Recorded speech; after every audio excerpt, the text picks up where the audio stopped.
And we'll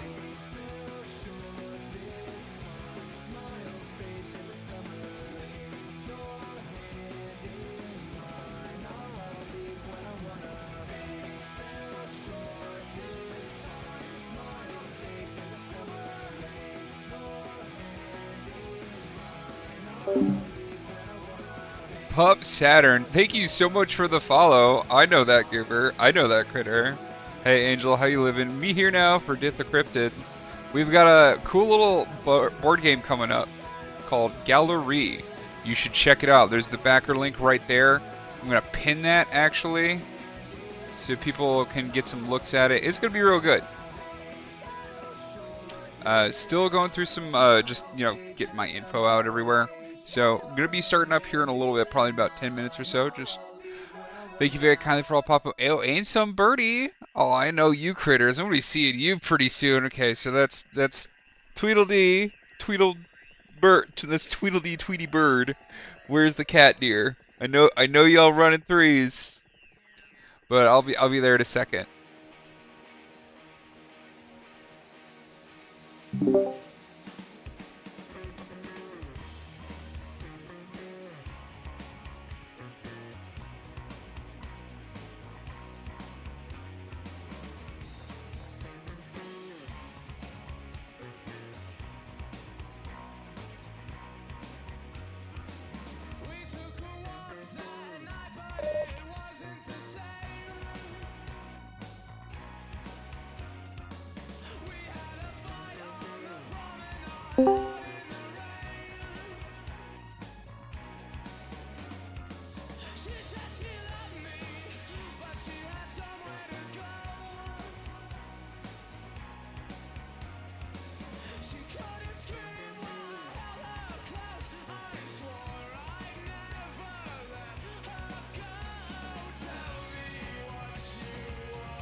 Hey, came out. Thank you for the 5-bot streak.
Good morning, Twitch.com.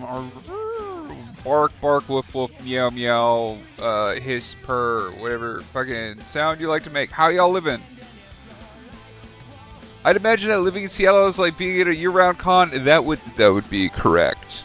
That would be 100% correct. Twitch.television, that is all true, but I also wanted to reference the late Robin Williams for Good Morning Vietnam. I was trying to go for something like that, so. You need to be there so bad, I need to be there so bad, and you're going to get there. We're going to make sure you get there, Angel. Big truth. I love water.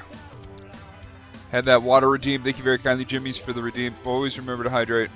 Hydrate or dihydrate.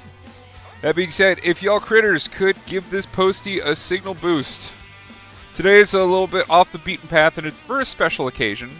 So there's this awesome game that's coming out, and it's called Gallerie, and it is real fucking sick. So it's Spicy Rocks, Number Rocks tabletop game, but like it is just saturated in like artistry, vocalization, self-discovery, Therianism, gender fuckery, just the whole fucking goddamn 9 yards. Like it is just like unapologetically queer and critter coded, and I've been able to rumble around on it for a little bit, and it is super interesting. For the last time we were doing a tabletop game, we were doing a board game with the same person, Messi from Weapons Grade Funk. They showed us a really fun, like, Cyberpunk 2077, like, furry payday heist tabletop game that I personally purchased a physical version of, and I cannot wait to get that because I think it's going to be a hoot to play with me. And I just played it just with her. Like, she was like the opposing force. I was one of the critters that was trying to get into this like space area to steal a whole bunch of loot and get out, and I won. And it was so, like, I never had so much exhilaration and fun from like a board game before. And like, I'm really excited to try Gallery today.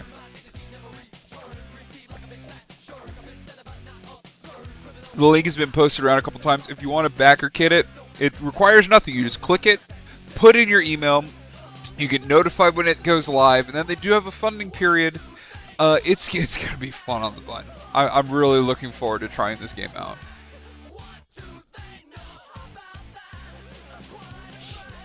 Yeah, thank you very kindly, Decrypted Truth Nuke. Like, I really do appreciate it. It's difficult. It's difficult to get games out like this if you're not like fucking Hasbro.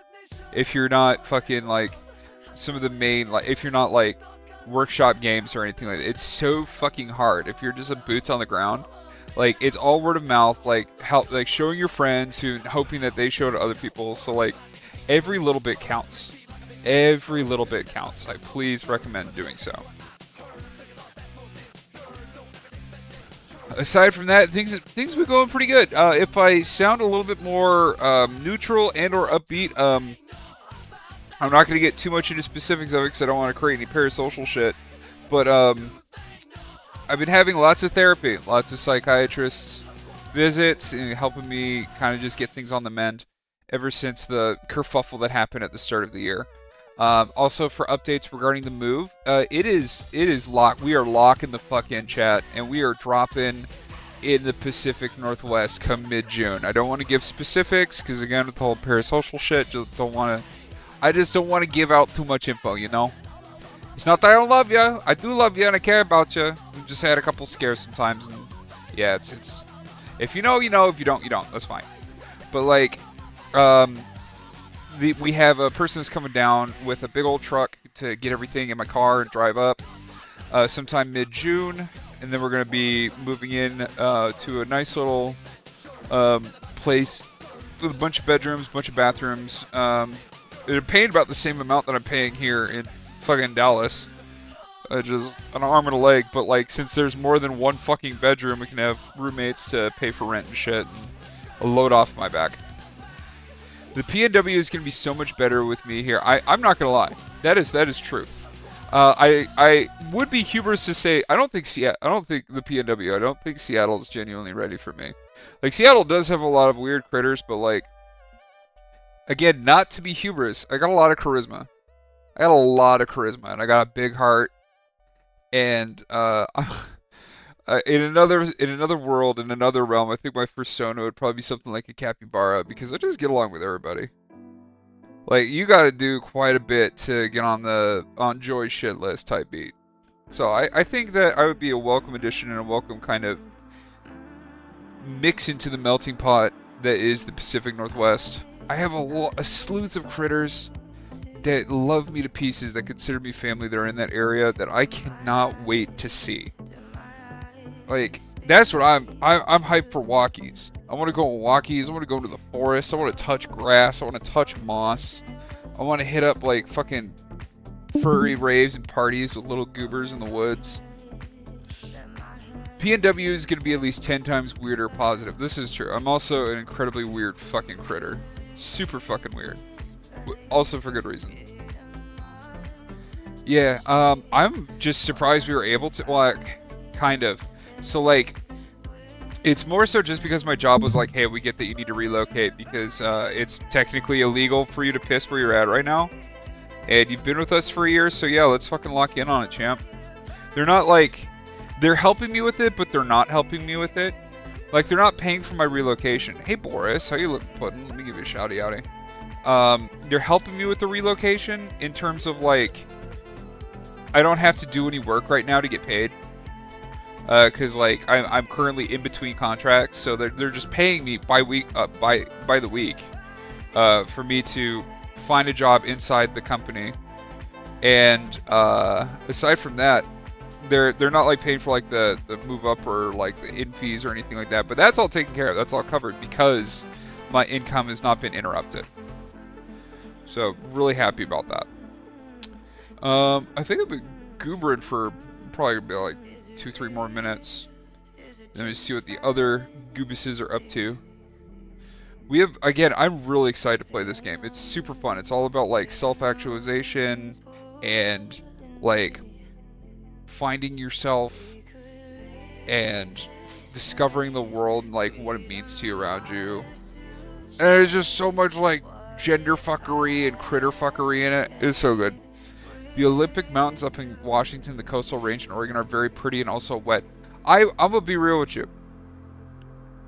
This might be a little bit too personal, but there is a place on the Oregon coast that means, every time I think about it, I start kind of tearing up. It means so goddamn much to me. So much so that my therapist back in Boise was like, I need you to envision a place where you are calm, you are safe, you are loved, you are happy. And it is on that beach. And it's so personal to me that I actually built that beach replica scale inside of a world in VR chat. So I just go there. Whenever I'm like super like overwhelmed or some shit, I'm super upset or something, or if I needed just some time to think, I'll just go walk on the digital beach. And now the fact that I'm gonna like be close enough to it, like just fucking road trip to that shit, I'm losing my mind. I'm actually losing my mind over that. Annual rally race, that's sick. I'd be in on that. Fucking let me soup up my Honda Civic and just fucking go to town. I would love to. There's pup. I do want to bring people that I really love and care about to that beach. It's not that I'm not saying that I'm being selective about it. It's just like I can't have anything like bad or negative happen there because that's like the foundation of my grounding and my psyche right now. And I'm not saying no that I'm not going to take you. I just want to let you know like that place is hallowed ground for me. And I don't know if I'm going to be able to fucking handle if like I bring someone that I care about and they start some shit. But I'm willing to risk it for biscuit to make some more wonderful memories.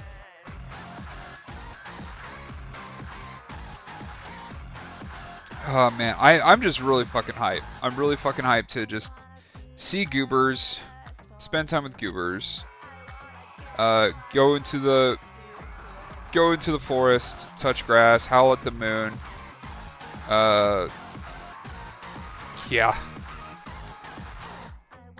I'm really, really, really fucking excited for it. Let's see what everybody else is doing.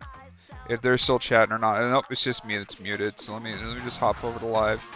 Let me turn down my music a little bit. Hey. Ah, perfect timing. All right, I am back.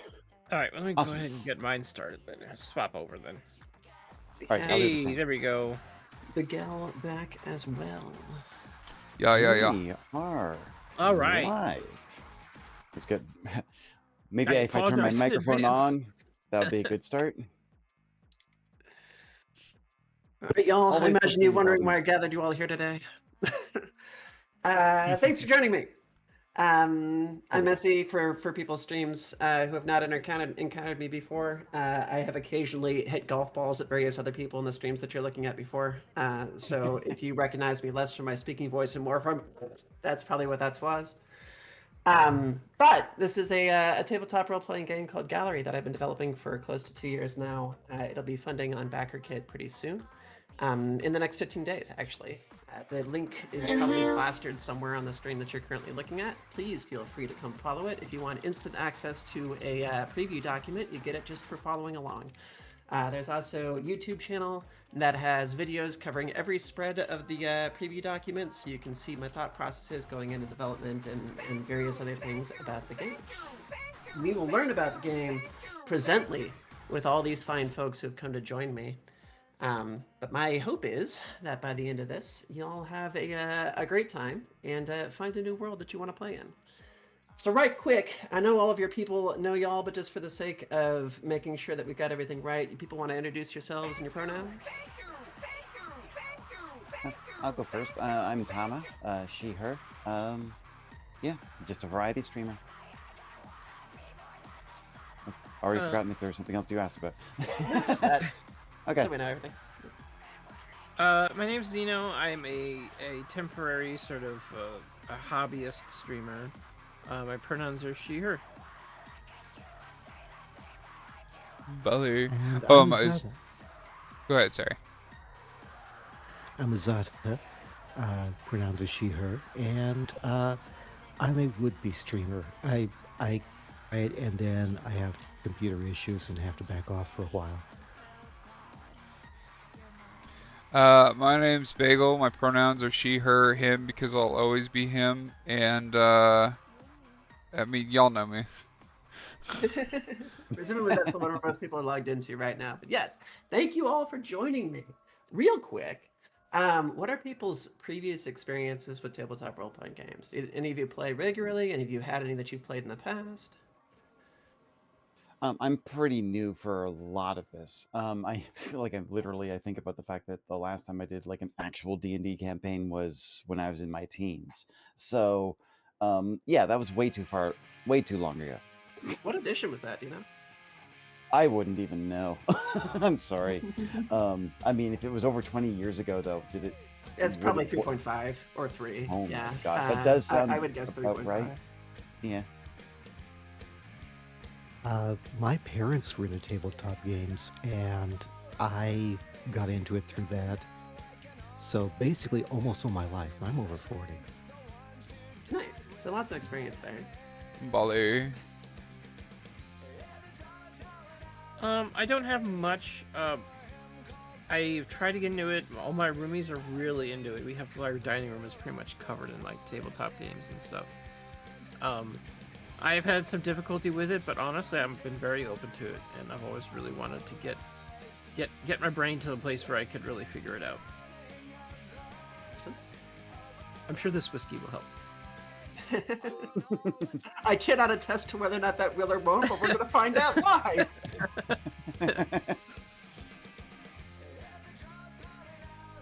Yeah. I know. I don't have any libations on me. I got some good old-fashioned water.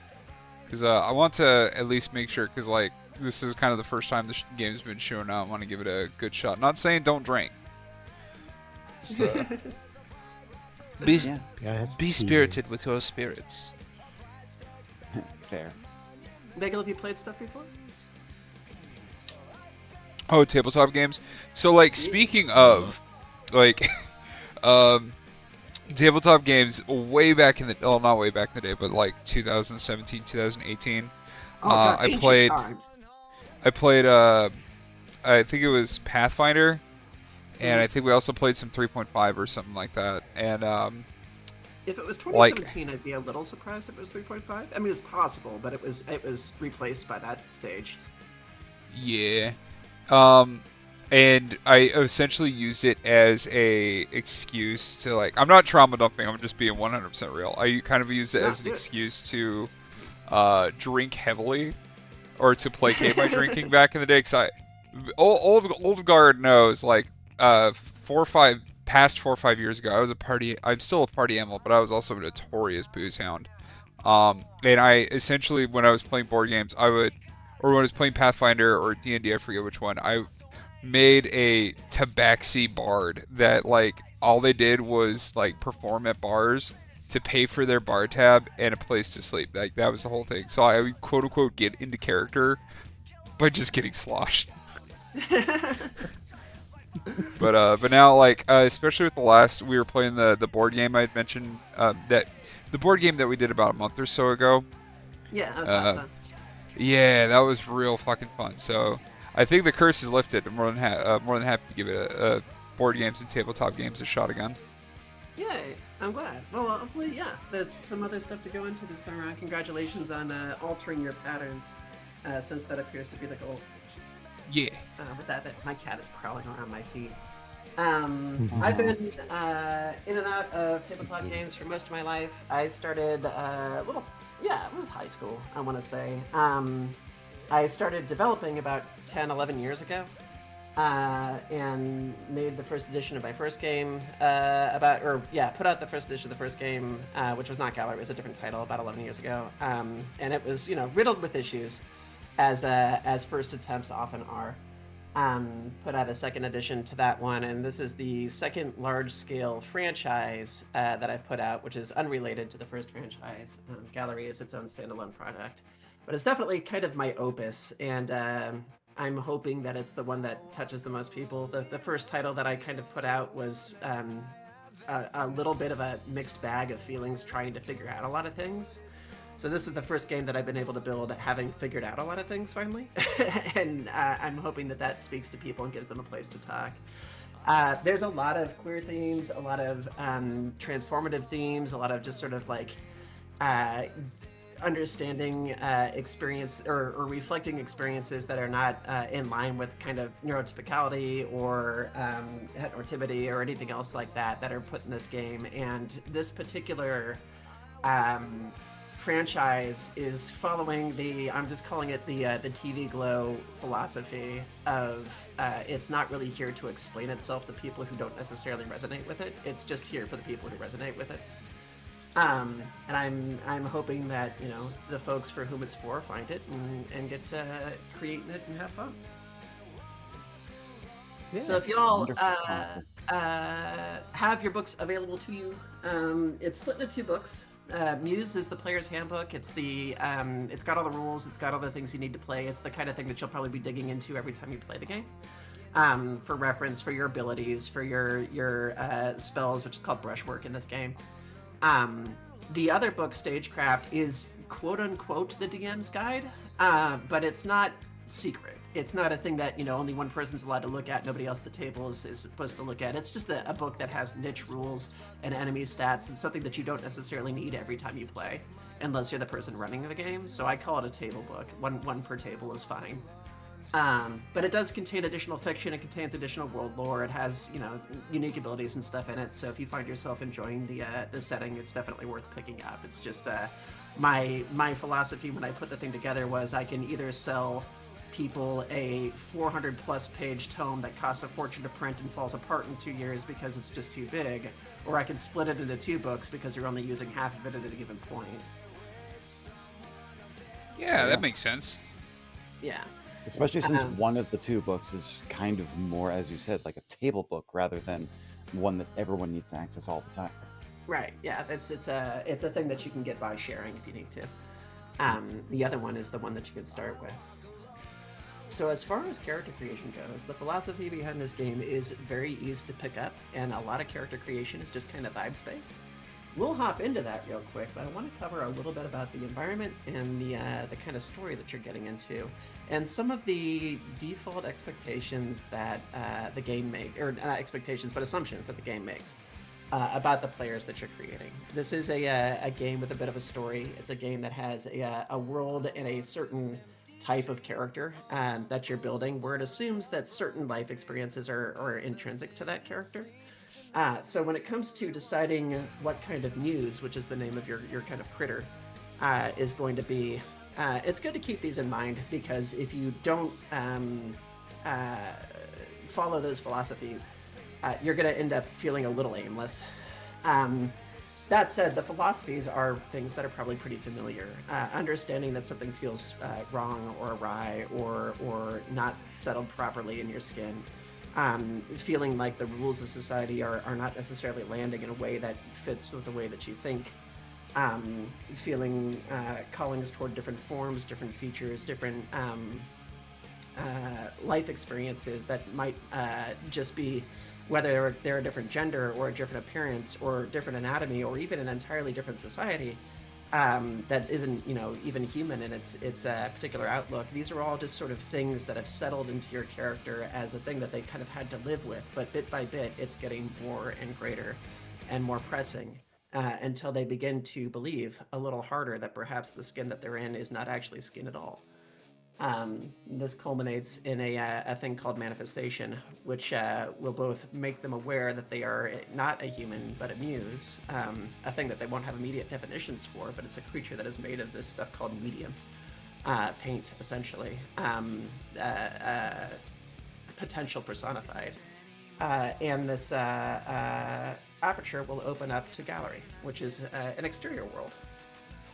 The idea behind the Gallery was that there was a creature a very long time ago, prior to any other creatures, that existed in a universe that wasn't a universe, in a place where time didn't exist, trying to figure out what it was. But despite all the searching and all the questing that it did, it could find nothing to speak to. There was no reflection that I could reflect upon. It only had itself. Every facet of its own personality, but nothing to compare against. And in its last act and first act of creation, it tore itself apart into different facets that came to be known as the patrons.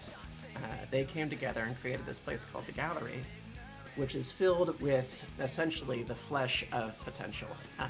It's a substance that could be called magical, called medium, that everything that can think, everything that can dream, everything that can create has available to them in different amounts.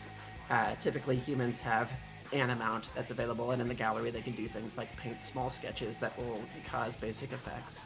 There are creatures that have greater calling on medium because they're not held back by social rules and they can do more profound effects. And then there are entities that are built entirely of medium, fully brushwork created entities that are called notions. And they typically embody things like certain emotional states, curiosity, interest, lust, friendliness, mischief, depending on the nature of the notion, and even more powerful ones that are typically called nightmares that are embodying things like anxiety or fear or hatred or anger, built of the very stuff that is used in all this magic. One of those things is called a muse. The muse is what you're playing. It is a type of notion. So the way that muses came to be is in the world of Gallery, you have the ability to channel your medium in real, active, palpable ways. You can create with it. You can generate objects. You can create. I heard a meow. My kitty. You can create buildings or structures. You can create brushwork. The canvas, which is our world, the quote-unquote real world, is this alternate reality that was created by the patrons so that they could experiment with each other. They basically made a picture where they had shared rules that nobody had too much power over, so that they can communicate with each other in the hopes of figuring out who their greater personage was, the thing that they were before they split up.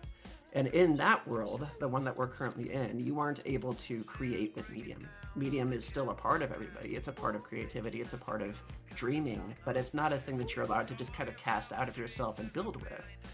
So it all kind of has to trickle out somewhere. And where it typically trickles out into is dreams.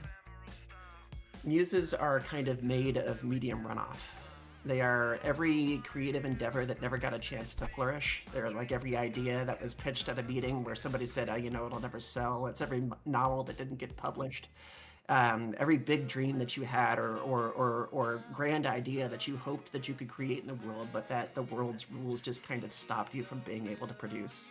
Either because of your own construction or disabilities or monetary values or your situation in life, great ideas that never came to pass all kind of accumulate in their medium form to build people called muses, who believe for all the world that they're human because that's how they're raised until they discover otherwise. That's my very long, quick prelude on the setting. That's scattered up and down throughout this book in various snippets. So if you wanted to see the kind of longer form or the kind of emotional exploration of that all, you can look through the book and read the stories and stuff, and they will all kind of come together. But that's your rundown of what it is that you're created out of. I understand that was a little fast. Did you get kind of the broader strokes of it? Pun intended. Yeah, I think so. Yeah. Yeah. Okay. Awesome and also possum. My cat isn't getting coming over to Pro. I think she heard the other meow. My cat is right here, like literally in front of me, staring at me. So, yeah. They'll be fine in a little while. I'll give them enough rubs that they'll go lie down. You So with give the him some dice rocks. yeah, throw some rocks down there. One of the things that I was looking for like backer rewards was actual dice candy, because who doesn't Ooh, put dice in their mouth? that's true. Right. I have done that Yeah, from time to time. that is I wouldn't want. yeah, they're I've got a. tooth rocks. Yeah, I have a very like metal one that I don't think I should be putting in my mouth. Yeah, probably don't do that. No, that one's dense. I would wouldn't avoid the want resin to. ones as well. Oh, fair, fair. I'm not so Leanne, mouthy, maybe, eat, but I fidget a lot. yeah, eat the dice that don't behave. You can also do that. So when you're coming up with character concepts, the go ahead, would you? Oh, I was just gonna say the funny of if you eat enough rocks, you're bound to shit a brick. But That's continue. true. Yeah, it all comes out in the end, doesn't it? One can hope. So when you're building your character, the kind of assumption that the game is making, as I kind of mentioned before, is that your character has had this life experience in some way or another. This sort of like othering that they can't necessarily put a finger on. You can determine how much you want that to manifest prior, how much that's covered them, where they're seeing that, what that's running into. That's all part of your personal experience. It just is the primary like motivator plot hook for manifestation. But there's the most important part of this game is yes and. If you have another way that you want to project that or work with that, by all means pitch it. The prelude, which is kind of what we're working on now, is giving you a beginning structure in case you don't know where else to go. But I invite any ideas that people have for what they want to do with their character kind of preludes. So speaking of characters, your character can begin from any timeline. They can begin in any place. They actually don't have to start as human. Muses can exist in anything. They can be animals. They can be. They can actually be objects.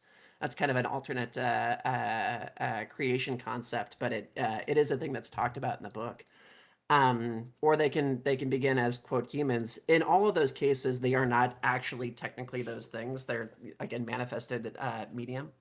But that is the life that you had prior to kind of coming into focus. So I would start by going between each of you and figuring out when you want to come from. In addition to that, you actually don't have to come from a direct parallel to this universe. You can do alternate universes if you want to. They're just alternate canvases. There are an infinite number of them. So you can, if you wanted to come from a canvas that had different historical background or different certain keynotes or something like that, that's also a thing that you're allowed to do. The only rule that really governs your canvas is you can only go backward in time.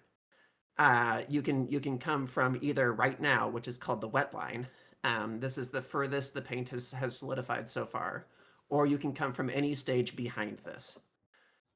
You can create a quote future if you wanted to change the way technology had advanced in your canvas, but like time wise, the end of progression is now. It's not like the time travel in this time doesn't go into the future. Heard. 10-4. Okay. Let's start with Zeno. Do you have an idea of when you'd like to come from and who you'd like to be? Oh gosh. Don't have to think about any other details other than like what kind of personality or where you might want to emerge from.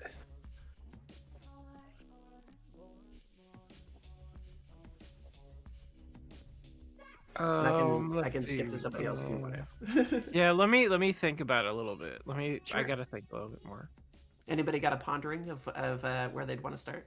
Oddly enough, the first thing that came to mind was a steampunk kind Okay. of world. So basically, I feel like I would just be like a steampunk tinkerer of some sort. So let's just say, what would that be? Like 1800s? Yeah, Around that probably. time?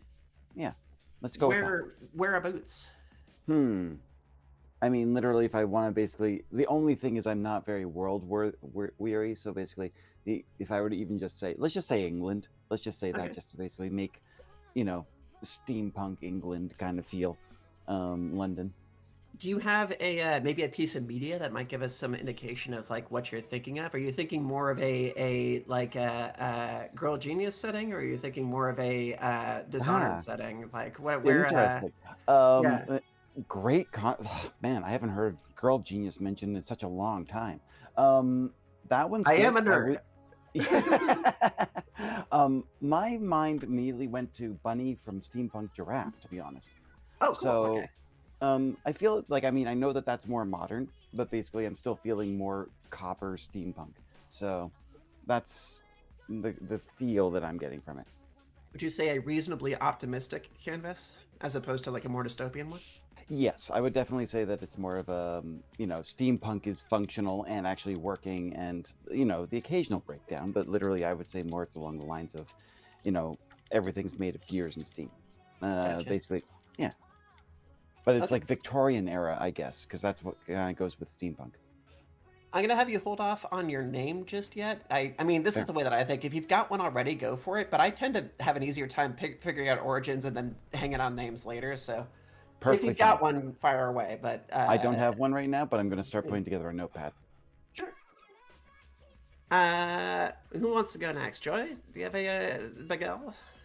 Yeah, I think I'm probably going to just go with my old adage, and I'm probably going to make like a low-key self-insert, so it's probably just going to be um, a goofy chick from the Northwest of America from the 90s. Okay. We are all about self-inserts in this game. Yeah, this yeah, is yeah. this is the place to celebrate that kind of thing. So are you saying the 90s as in her current time frame or born in the 90s? Born in the 90s. Okay. Do you think this character is going to be encountering this like situation in her life prior to the current time, or do you just want to have it be a wetline character who's like 30 something or something in the current era? Yeah, let's just have her mid 30s. Okay, so this is a wetline character who's essentially just from the modern era, as far forward as the canvas currently goes. That'd be correct. Yeah. Do you want to alternate the canvas at all, or are you just going from here? I don't really know what I would be altering from the canvas anyway, so probably just kind of keep it That's as fine. is. Okay, so we have a current wetline character from you said where Pacific Northwest. Yeah, because I mean technically Idaho's Pacific Northwest. That's where I was. This is where I was raised. Okay. Zada. I want to get a little bit weird with it. What I'd like to play is a recently discovered dinosaur that started out as someone's headmate or tulpa. Oh, fun. Ooh. Okay. So either the Dulisaurus, which was a theropod herbivore, or the Sinosauropteryx, which is a cute and similarly patterned theropod that I think was a scavenger or carnivore. Okay. So this is a where's the kind of physical body from? Um, the host body would be Midwest America, modern day. Okay. So we've got two people who are from the same canvas, different locations. Um, and one of them is having kind of an interior manifestation that's taking place so far. Yeah. Zeno, anywhere? Yeah, like I want to just insert my own lore into this. Honestly, it might be kind of fun. How about it? So, I would say probably the time period to go with modern day, but we're gonna do like more of like an alternate future where there's definitely more advanced tech, or there's more uh work put in advanced tech. Maybe not in modern life, but like in the private sector for sure. So, and my character would be mostly a polymorph, which is an advanced type of shapeshifter. So they're originally a coyote, which has evolved for many, many years to be the form of a coyote. Basically, the lore is that back like in the Jurassic period, my species was like a polymorph that would take the shape of other species, gain their trust, and then devour them because they're carnivores. And over the time, the polymorphs made friends with actual coyotes, and then they stayed in the form of coyotes so long they just became coyotes, and their shape-shifting abilities became dormant. So coyotes just, as the coyotes died off, the polymorphs who were more adapted to survive ice ages and such like that basically just took over as the actual real coyotes died off. So the idea is I'm now one of the few people that is tapping into using their own knowledge of genetic manipulation, tapping into the old ability they used to have. That's the dormant genes that have been in their blood for a long time to become a full-fledged polymorph, which is somebody who can take the shape of pretty much anything in any size, depending if they absorb enough matter. So there's a couple ways we can potentially work with this as a way to make it like function within the worlds created here. Muses in general are polymorphs. This is a thing that the creature that you're playing in this game is able to do when they manifest. If you wanted to go with this kind of story, you could have an actual coyote who then manifests into a muse and discovers this thing about themselves. It could be that in the canvas that you're working from, coyotes were engineered based off an earlier idea or something like that. The transformation abilities that you're kind of describing are actually just sort of in the game as part of the game's lore in a lot of the ways. The canvas that you're coming from, the way that the lore is broken down is that the canvas is supposed to be a bit like our world, specifically because it's intentionally stagnant and you break out of it. So I think you can get this same story by creating a coyote character who then manifests, or by creating a character who's human who has been working with coyotes in one way or another, as Therian figures out some connection to them and manifests in that direction. Or maybe I could maybe I could trade like genetics for just being a genetic scientist that's trying to better understand the canvas. And then unlock some sort of thing about it. I don't know. Yeah, no. Like, so the canvas as our world is not a thing that's necessarily like known about here, right? We just exist, right? But you can be a scientist who is trying to who has these feelings that there might be another place, there might be another existence, there might be something to these different existences, and you discover Gallerie that way. Like I'm saying that like this totally works, but you've already progressed your plot. You can dial your plot back to closer to the beginning, and we can do all that live, because that's kind of your intro. That's your prelude. That's what we're playing presently. Well, in that case, I can be a coyote who's trying to examine the existence of like the fabric of existence and discover something that they didn't know at some point. Hell yeah! We can just go with that. I can totally work that in here. I think that'll work great.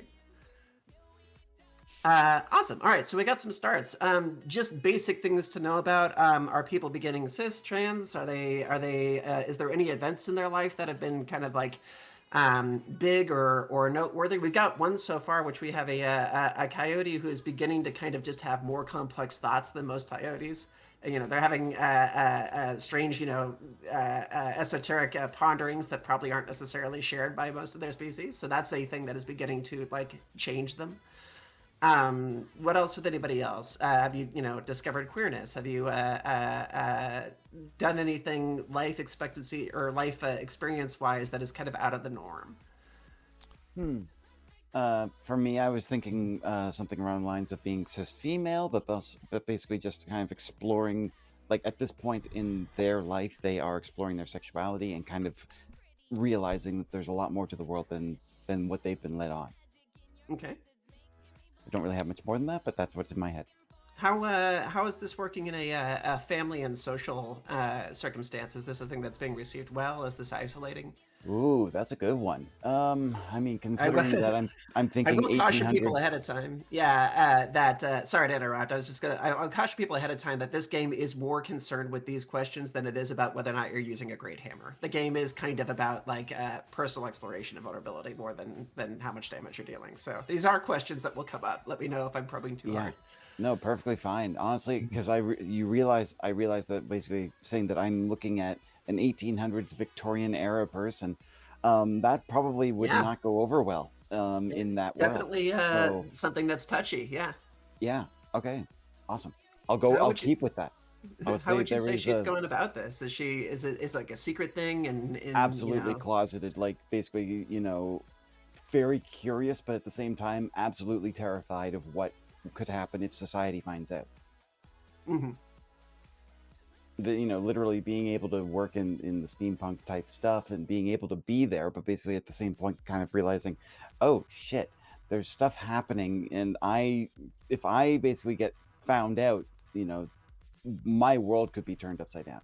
I could be arrested, I could be killed, I don't know, I something is going to happen, and I just do not want that to be exposed right now. Gotcha.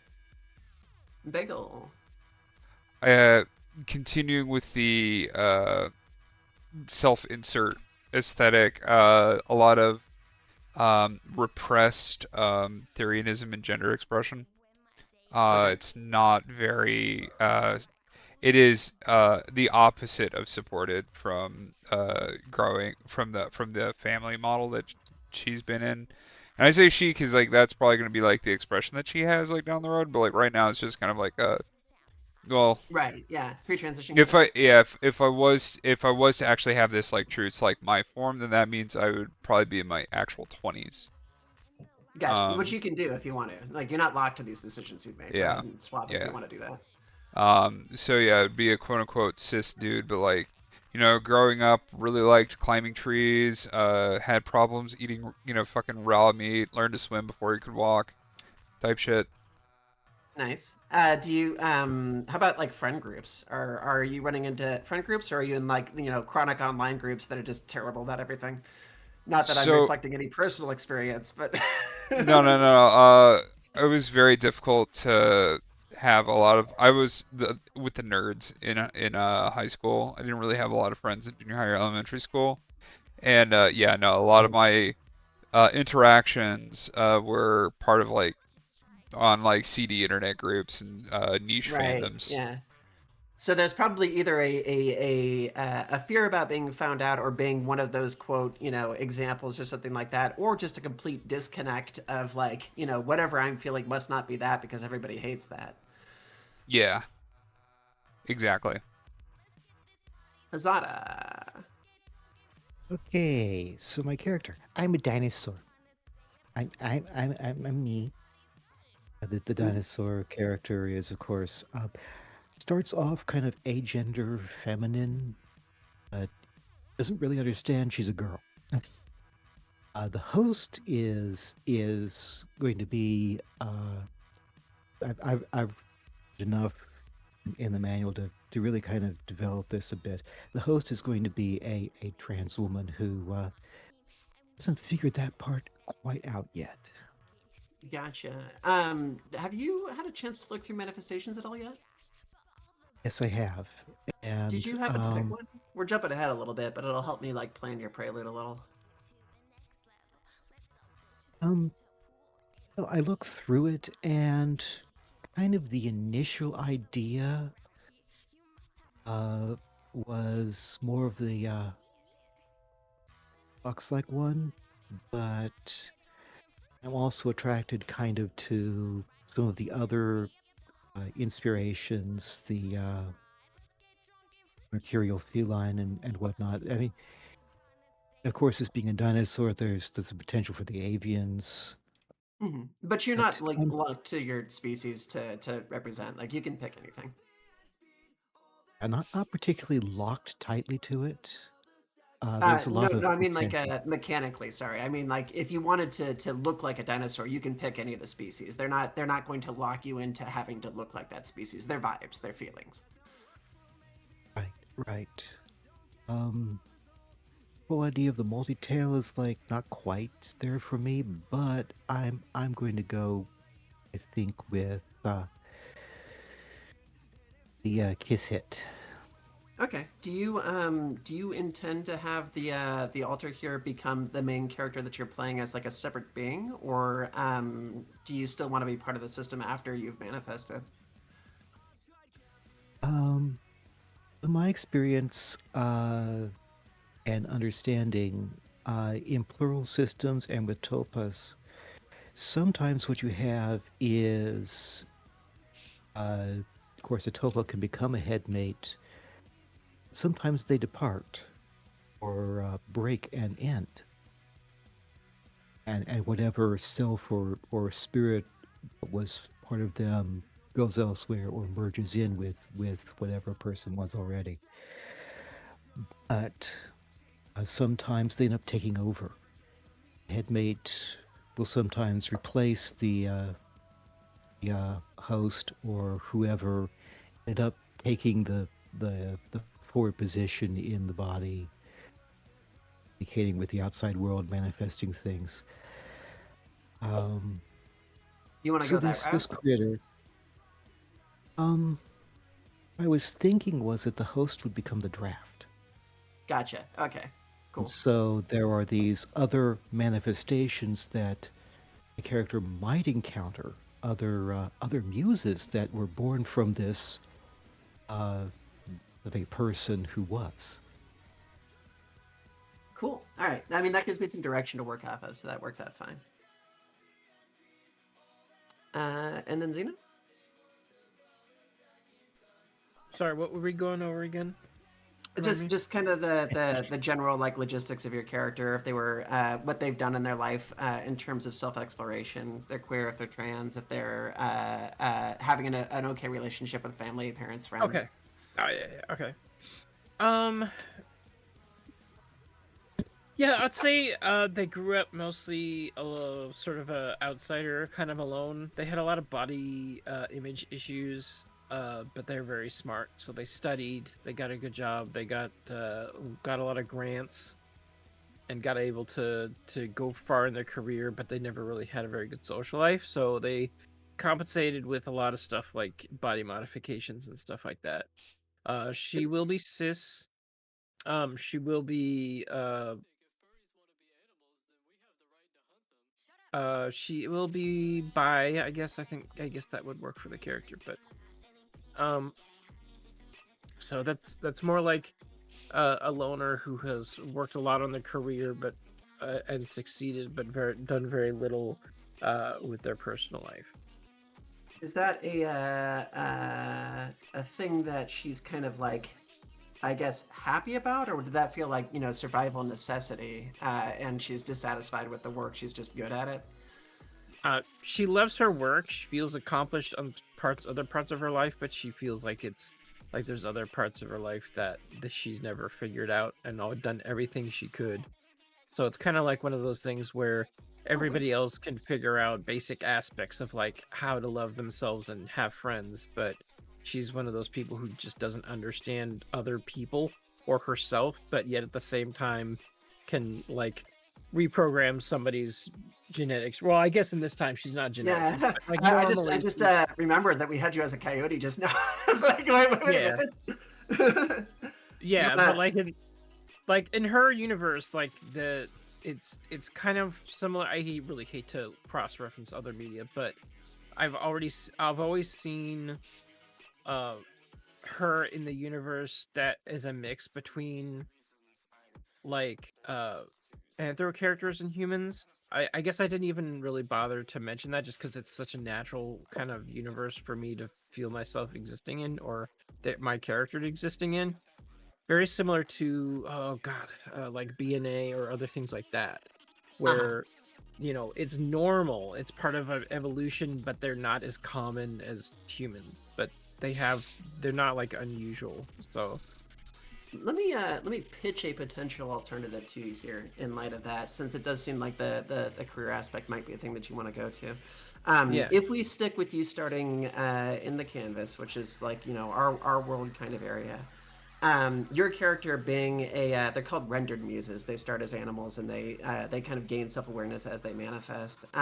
You could be a coyote that becomes a muse, or you know, recognizes who they are when this happens. And that would give you a canvas origin. It is possible to have your origin be in the gallery, which is an environment like the place that you're describing. It's not technologically advanced, but it does have mixes of anthro characters and humans and things like that. You could be from a city or a town in the gallery itself, researching notions, which are creatures made of brushwork, and slowly beginning to realize that you are not flesh and blood yourself, but you have more kinship to them, because of their ability to you know, to change, to polymorph, to, you just recognize that there's differences between the kind of meat stuff that you are and the things that you've been studying.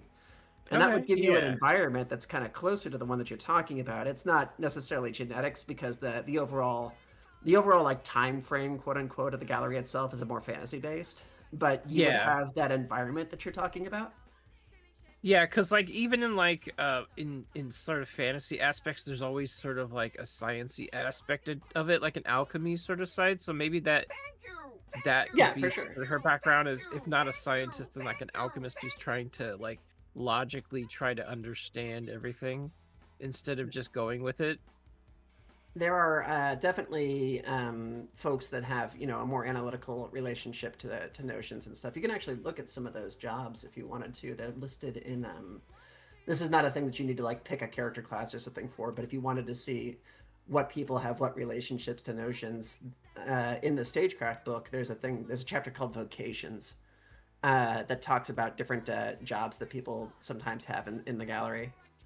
That's on page Okay. 31. If you wanted to just kind of like ponder through those and see what's available, or yeah, that kind of thing. Okay. But so we'll go with But that, and that was we'll definitely going to be her background, though. I mean, without the details of like her career and what she does, that can at least give the background, sort of a loner and a cis loner who, did their career over personal life. That's basically without the synopsis of it. Gotcha. Okay, so we're gonna put you. We'll put you in a gallery city, and you'll be starting from the gallery side of the narrative, which will be fun too. So with those figured out, we have basic outlines of people, for and general stories. This is going to be the first time that we pick a thing mechanically in the game. We're going to select our motif. In the rulebook, this is on page 49. Motifs are categories.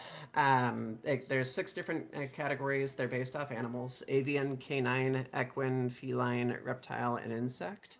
This is not a thing that you need to think of as like, I have to pick an appearance that fits within this category. This is a vibe.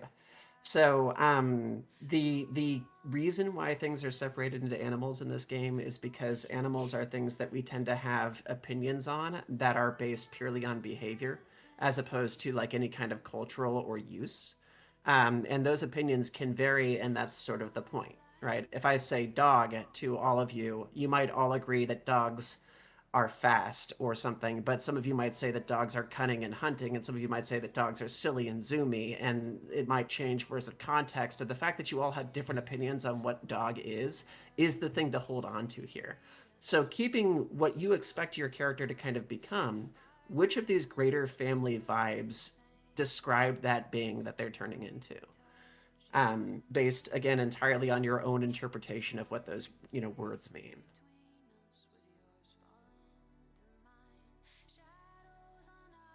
Gotcha. Tama? Um, with all that, if I said avians, that like basically I'm thinking birds. Like Yeah. yeah, like birds have just been on my mind. So Yeah. again, this is one of those things. Just like play with what goes with my mind. So Exactly. That is birds the go. that is the thought process. Yeah. All right. So you've got that.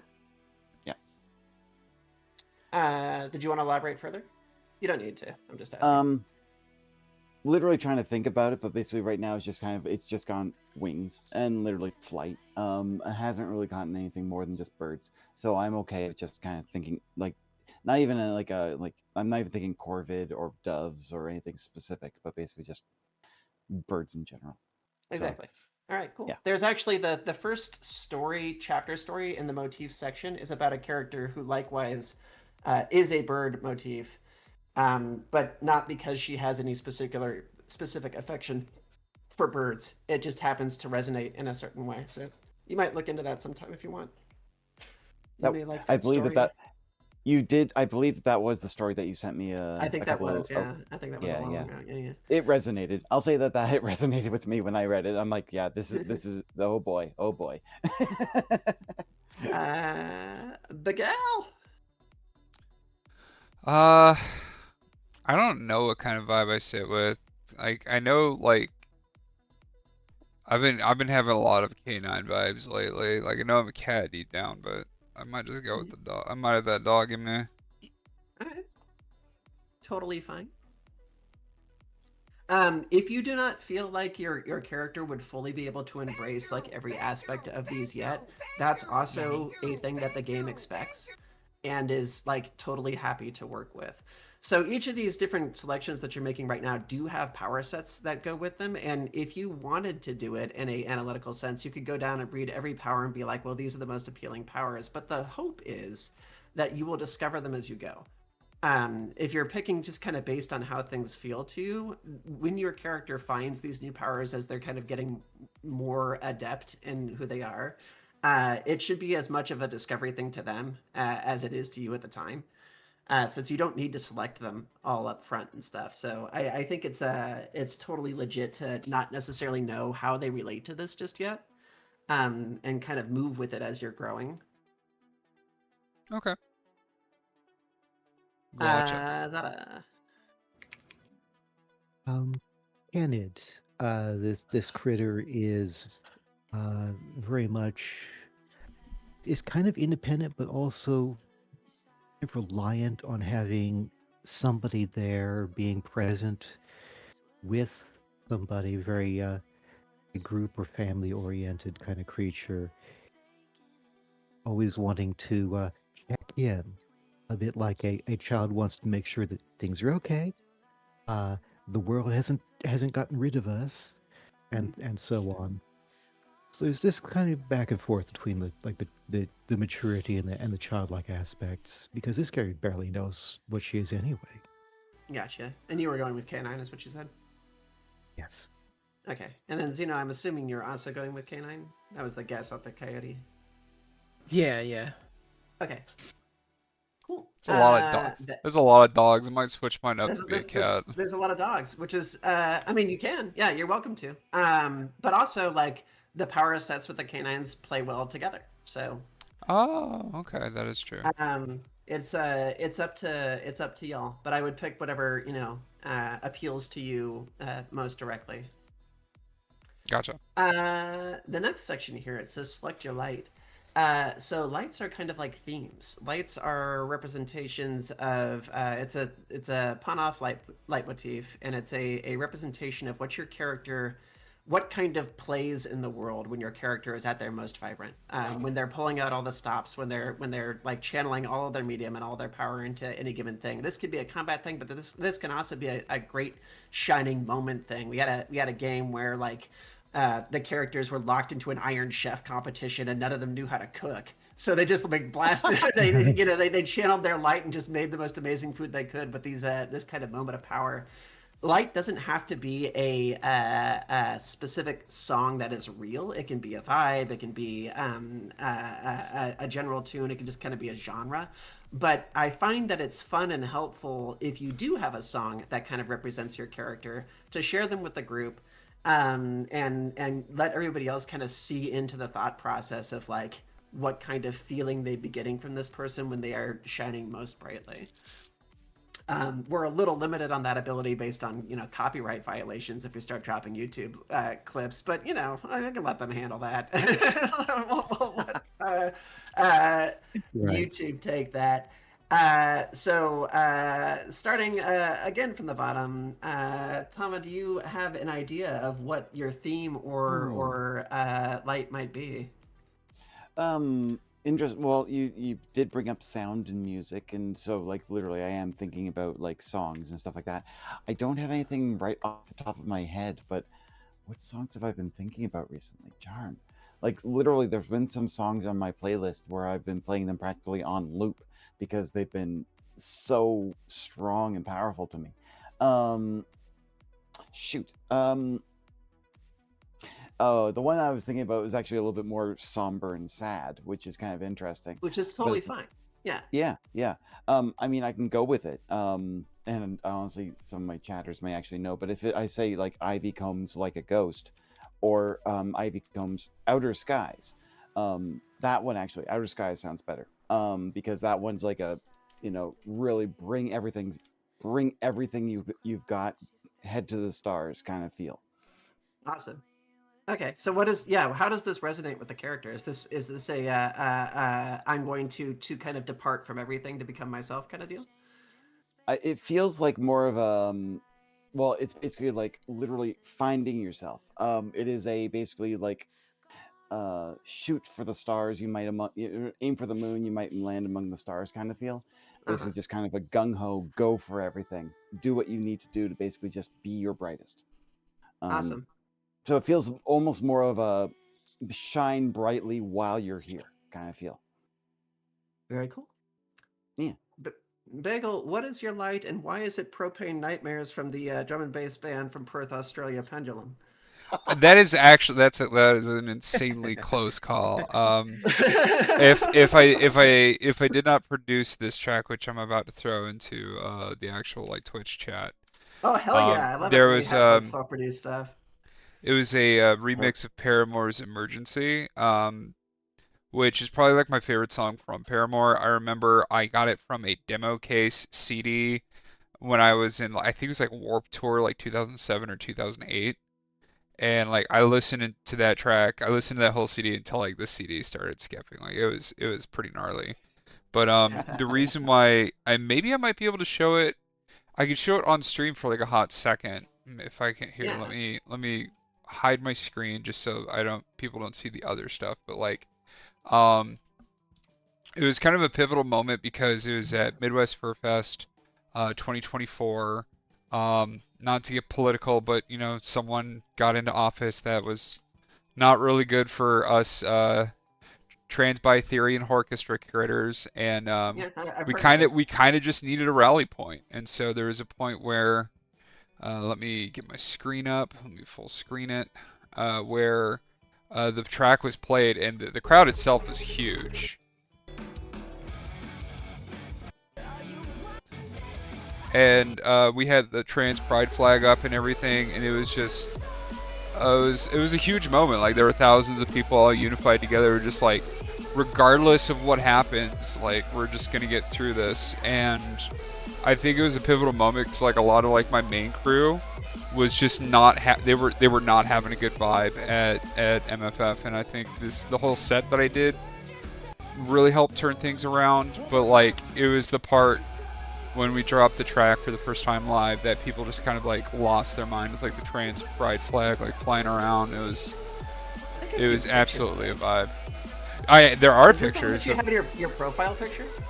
yeah, the one that in the background, like with me and Midakai, my DJ protege, in front of like Yeah. thousands of people. It was a Oh, Renaissance right. painting. Like you can see the crowd now. It's fucking huge.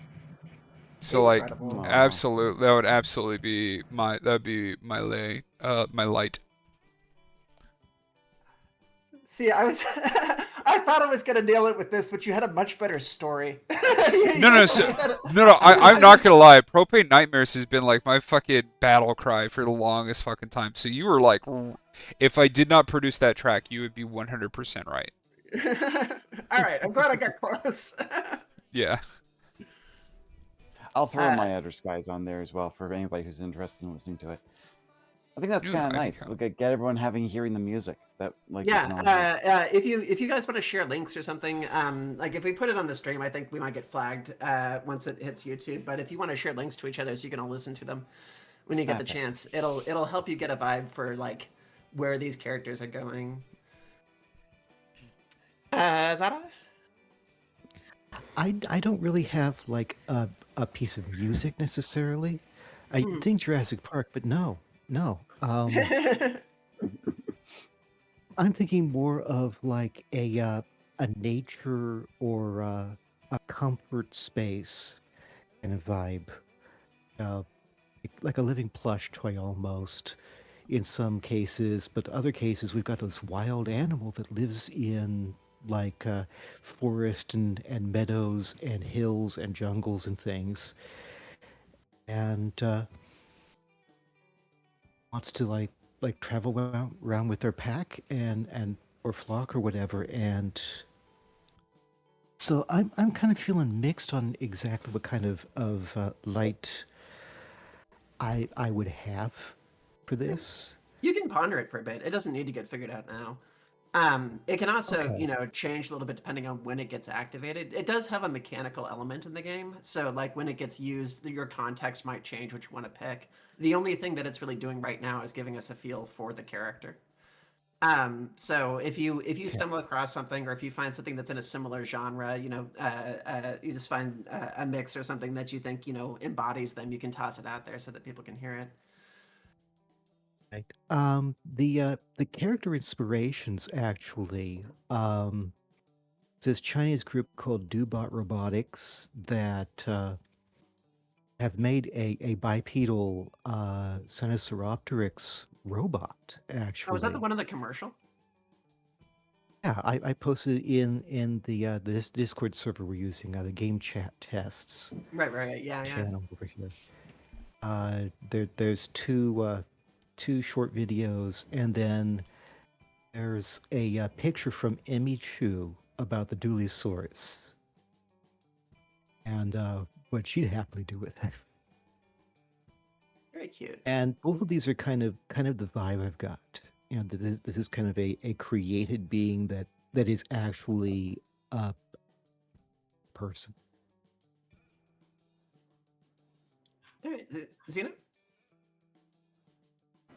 Well, I was thinking about it. It's really hard to just nail one thing. Because I definitely a lot of different moods. Because characters are complex, of course. But Yeah, that's totally feel- fine. Again, nobody's clicking play on a MacBook whenever you do this. It's just it's a vibe. You can have like multiple sounds that are like, yeah, kind of in this area, kind of in this area, yeah, like if I had to pick a vibe that best kind of like really express myself, or not myself, but the character and like the journey they're about to go on, especially since we have a game a lot about identity and expression, and that I think honestly probably would be In Rainbows by Radiohead, like the whole fucking album. The big reason was because I kind of like reflect on my own personal life of when I was in college and everything, and we're going from like childhood to like moving away, and Radiohead was a big part of my inspiration of my life when I was younger, and it was a period where they were kind of like a little bit defunct and nobody knows what was going on with them, and then right at the time I was about to leave home and start a new life out of California, they released In Rainbows after just being quiet for years, and that album was so special to me, and I listened to it nonstop, including the move north to my new home. It's such a great album that it kind of better expresses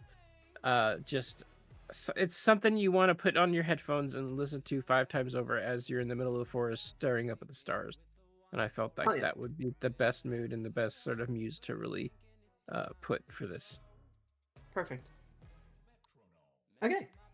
With those figured out, the next thing is selecting affinities and disdains. All these we've actually kind of covered a lot of them just by virtue of talking these over. This is an affinity is a location or scenario where your character is empowered, where they feel like they have the ability, the means, the energy to just kind of like push forward and do incredible things. A disdain is an environment or a situation or a scenario where they feel constrained, where they can't push forward. They're being held back either emotionally or physically, based on the areas that are around them. There are some examples on the next page, page 51 on the rule book there, of just different spaces. So like serene spaces, like tranquil, quiet groves and stuff like that, or dynamic spaces like parties or crowded markets or stormy coastlines or clubs or something like that. Liminal spaces, decaying spaces, things like that. The examples that are on there are all locations. It doesn't necessarily have to be a location. It can also be a social scenario. Maybe your character feels like held back if they're in highly structured environments, or maybe they feel empowered in places where the rules are things that they, understand a little bit better or something.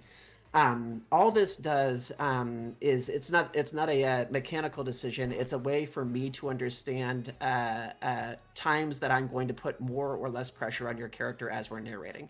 If you have a disdain for extremely active spaces with dynamic activity, and we go walk into a busy market with all kinds of people like yelling or something, I'm going to be like, hey, so your character is feeling a little like rough right now. They might be having a hard time speaking. You might have some detriments on your checks or something like that because you have a disdain for this particular kind of environment. Um, but they're not necessarily locked to a specific rule set. It's hints to give me so that I can better play to your personality. So Okay. Tama, what's an affinity and disdain for you? Ah, interesting. So, oh wow, because I'm thinking about this and literally kind of going, well, okay, I want socialization, something that I can feel that definitely feels like being around people, the people I like, the people who like me, like being social is great. However, being around a lot of people, as you were just saying, crowded markets and things like that, busy spaces, where it's just there's too much noise. There's not a lot of focused attention to like trying to rein in your sound, where people are shouting over each other, an auditory issue, I would say. So I would say that basically like an affinity would be basically just socialization, being able to be around people that I enjoy my company with, but also like a disdain would be almost similar, but it's just like people who are that I don't know. I guess strangers even. Okay, fantastic. That'll work fine. Yeah. Big. I'd say my affinity would probably be like clubs, like venues, events, raves, stage presence. So that would be under dynamic activity. My disdain would definitely be probably like blood familial, like interactions, like Thanksgiving or going to church or that type beat. Mhm. Okay. Okay, who's that? That is another playtester and a friend of mine who I Oh, hope will Hello. Baller. had Hello. a very loud come in. I Um, am so sorry. Yeah. I forgot I was going to do that. Should I It's pile all up? good. But no, you good. You good. yeah, okay. I'll just clarify, just in case it was a thing that you wanted to do. It is possible to have the same affinity and disdain location that's just based on context. Not that that was a thing that you might have been searching for, but if people are thinking about, I'd like to have, clubs are great except when I'm not feeling up to it. You can do that. That's a thing you can do. You can have the same thing. Gotcha. sounds all I right. mean, like, usually, like, dynamic activities like clubs or conventions or stages and stuff like that are things that, like, kind of recharge me, TBH. Mm-hmm. The things that really just kind of mess me up are, like, so, again, like, social interactions with, like, my family, blood relatives. So, and I would probably put that under, I would maybe under something like lavishness and opulence, because like a lot of the churches I went to growing up were like ridiculously ornate for no reason. Right. Was it Catholic by chance, or was it No, Mormon? it was Mormon. It was Mormon. Okay, that would explain it. One of these days, I'll show you the. I'm in San Diego, in Southern California, and there is a absolutely enormous Mormon church here that is spaceship-like in its design, and it is just crazy opulent. Yeah, there's. Oh yeah, there's we got stupid. one of those down in Oregon. They look like something out from like a pyramid from Egypt or something. It's like, what is going Yeah, on? they're kind of nutty putty. Not to diss on them, like that's just the stuff that I got going on. Hey, thank you very kindly for the follow, Fox Winner, much appreciated. Is that a...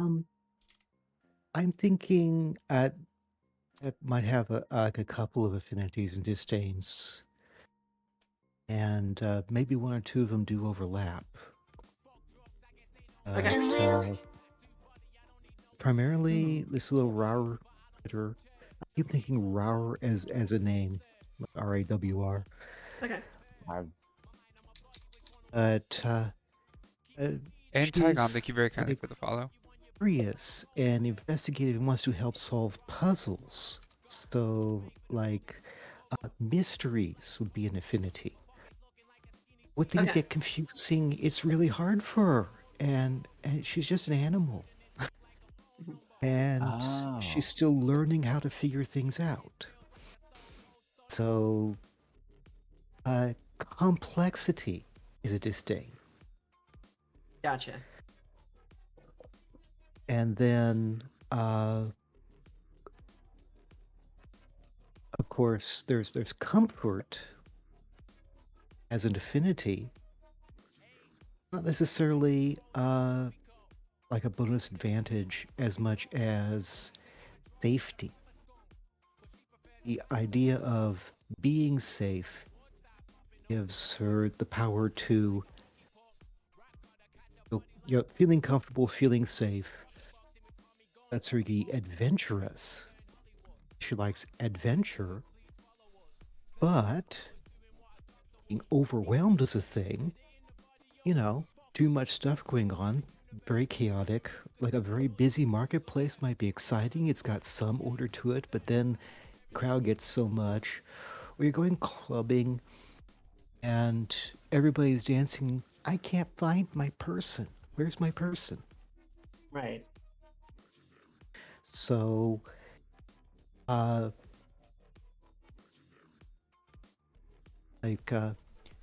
say,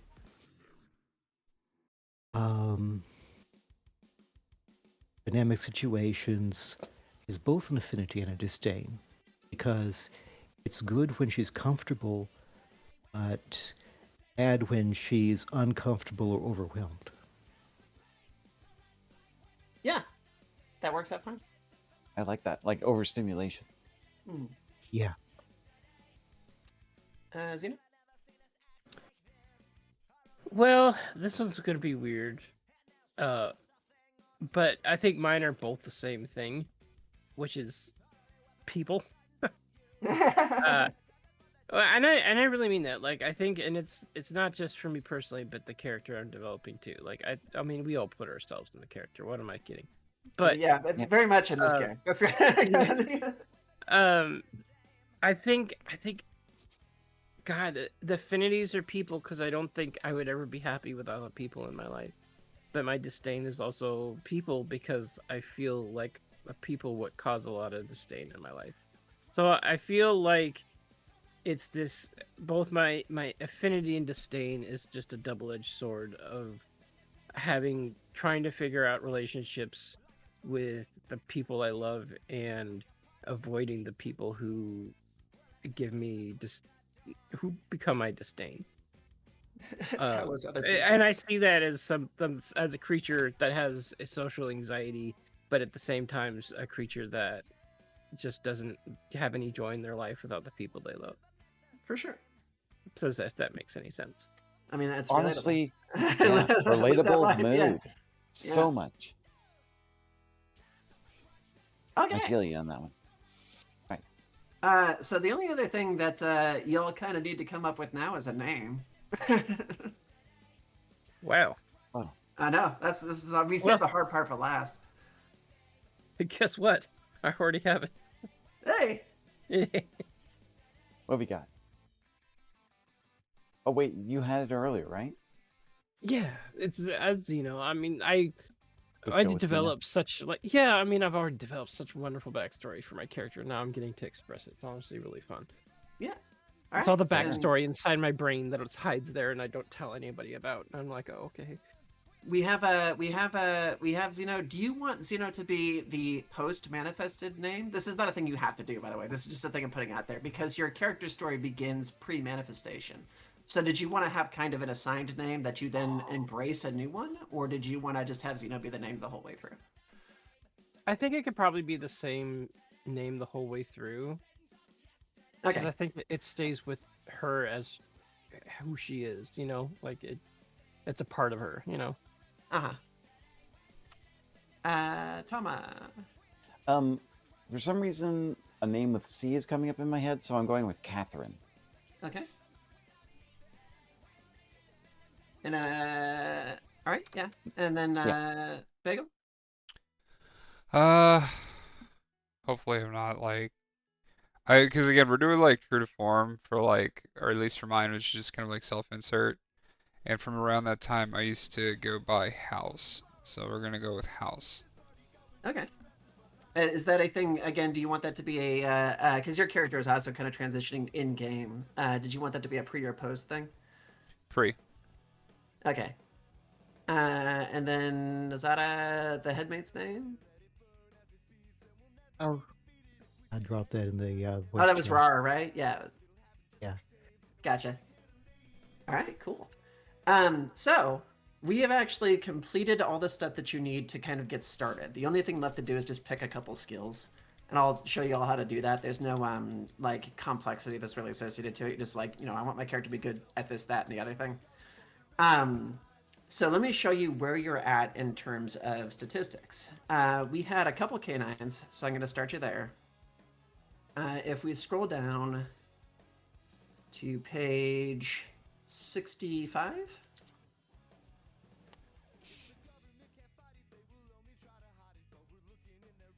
Oh yeah, well, there we go. On the left-hand side, you're going to see this template based for canine characters. This is where all of your numbers just kind of are. So when we're going to do checks and stuff, you'll be referencing this. They grow as you grow, and as you get stronger in the game, they'll change. But this is where you start, so that nothing has to get mathed to begin with. The only change of this that you need to do now is add a few points to those skills that are listed in that left-hand column, the athletics, communication, creation, culture, those guys. You have 6 points that you can put into any of those in any combination you want to, as long as none of them are higher than 3. And the points do what they would do in most any game. They get added to a roll to make the roll more likely to succeed. We'll cover how those rolls work when we actually get to them. But they do largely what they say they do. Some of them have a little bit more of an esoteric thing. There is a description of what each of the skills do at the beginning of this section, but you can kind of just read them and guess. So based on whatever it is that you think your character is particularly good at, you would just be putting additional points into any of those things. We don't have interactive character sheets yet because, again, the game hasn't been fully like published or anything like that. But if you want to just put a note down, even if it's just on a piece of paper or something of like where you're putting your 6 extra points, you can put them into any of these sections as long as nothing is above 3. And you can add them to the points that are already there. So canines automatically have these points in those locations, and you can just add them to them if you want to. Okay. What else do we have? We got a canine. Bagel, did you just gotta go with feline, or are you sticking with canine? That's a good question. I guess at that point, and well, these are ones we kind of stick with for vibes. Eventually, I'm canine, but like, definitely was like heavy hardcore into like fucking cat motif back in the day. So there's a Yeah, number of ways you can do that. You could Mhm. you could pick canine as your motif template set, and just sort of like as you're beginning to. In fact, this is the way that I would do it because I think this would be fun.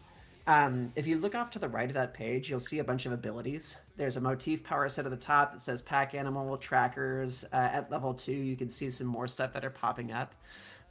These are powers that your character doesn't by default know. They're things that they just kind of learn about themselves as they're going. If your character originally identified as feline and just sort of like thought that was their look, but as they become more and more themselves, they start feeling more inclined to do things like howl, which is an ability at level 2, or more inclined to behave like a pack animal, which is a default motif ability.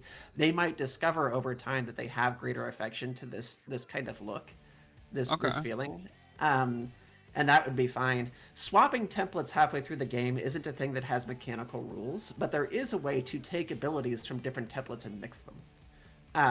That's a thing that you can get from patrons for favors. We'll get into that later on. It is a thing that can happen though. If you find something in the feline template that you really just want to have, there's a way to get that into your character. But the way that I would probably run this is I would have your character believe for all the world that, you know, they are this lone large cat thing, and as they begin to have a family who understands them, they start discovering that their abilities and their powers are beginning to lean them more in this direction. Again, you don't have to look canine to use the canine template. Okay. Yeah, let's go with that then. Okay. Did we have somebody in avian? We did, yeah. Yeah. You are on the page spread that's right before this. Yeah, I found it. I've put in my updates on there. Okay. All right. If anybody has any questions about the specific skill abilities, like what they apply to, feel free to ask or read, whichever is easier. The place where they're listed is on page 59. There's a proficiency list there that has all the things that they do listed down. But they do largely what it seems like they do. The only ones that are a little strange are like operation is using a tool or an object the way it's intended to be used. Sabotage is using a tool and object the way that it isn't intended to be used. Right. And then Steampunk Girl is going to do a lot of sabotage. survival is also things like medicine. So survival is all the stuff that you would kind of expect survival to be used for, but it also, if you're doing things like medical treatment, that's survival. Creation is a kind of a catch-all ability that will also play into certain aspects of your brushwork. So it's a little bit of a magic skill, but it's also anytime that you're trying to generate artistically, which weirdly enough comes up fairly often in this game, as opposed to like other games. Like if there was a painting skill in D&D, you'd probably be like, well, that seems like a point sink. No, that comes up a lot in Gallery, actually. Gotcha. Okay. Ah, cool. Communication includes any type of communication, lying, being earnest, being intimidating, all that stuff is communication. Culture is kind of a general knowledge for behavior in different spaces or interpreting how different things are when you look at them. Oh, in that case. In that case, there you go. I think that's probably better. Can you look over my screen, make sure I didn't do this wrong? Let me peek. I think I did it correctly. I added, and you said to add 6 from the template that's shown on the page, and I think I got this correctly. I accidentally put culture in the wrong spot. I forgot to add it in there, but it's at the bottom. That's fine. Yeah, it looks like it. Okay. Right, yeah, you should have a total of whatever's on there plus another 6 points. Yeah. I added Yeah. 6, I believe, yes. Yeah. All right, cool. Yeah, that's it for generation. Okay, so from here, at some point in the future, it can be now, but it doesn't have to be. There is a secondary aspect of this where you're getting your instrument, which is like a unique special item for you, and your manifestation, which is the greater like kind of more powerful form that you adopt. But right now, your character doesn't really have access to those, so we don't need to do that presently. We can actually proceed directly into play from this stage. Cool. You may just want to like get a screenshot of your character template there so that you have it to reference if we need it. Yeah. Bet. Oh, I got it in the Roll20, I think. I Nice. believe. I think I added it correctly. I don't know if I did. Well, I mean that's the yeah. So those are your proficiency points. The other numbers that are on here do matter too. You'll need to have them around, but if you just like have it up on your screen or screenshot it or something, you know, the math's not going to be complicated. It's just good to have it available to you if you should need it. Okay. Yeah. So do we just get these points in the template, and then you said there were some others to distribute, but Nope, that's it. The proficiency points that you already added there, those 6 points, that's all you have to do at character creation. okay.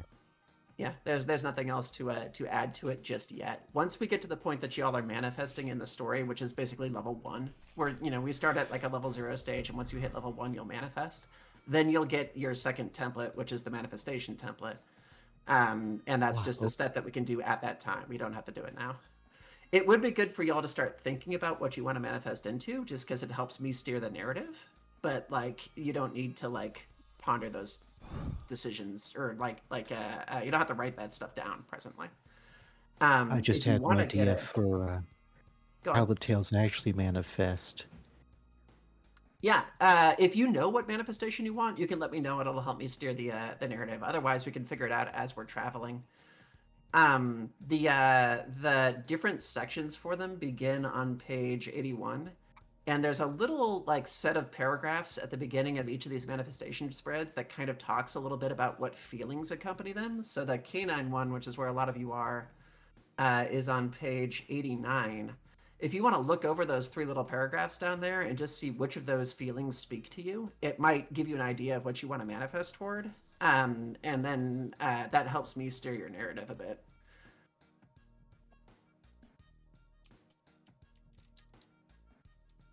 I know we already had somebody pick the Kishit. Avians are near the top.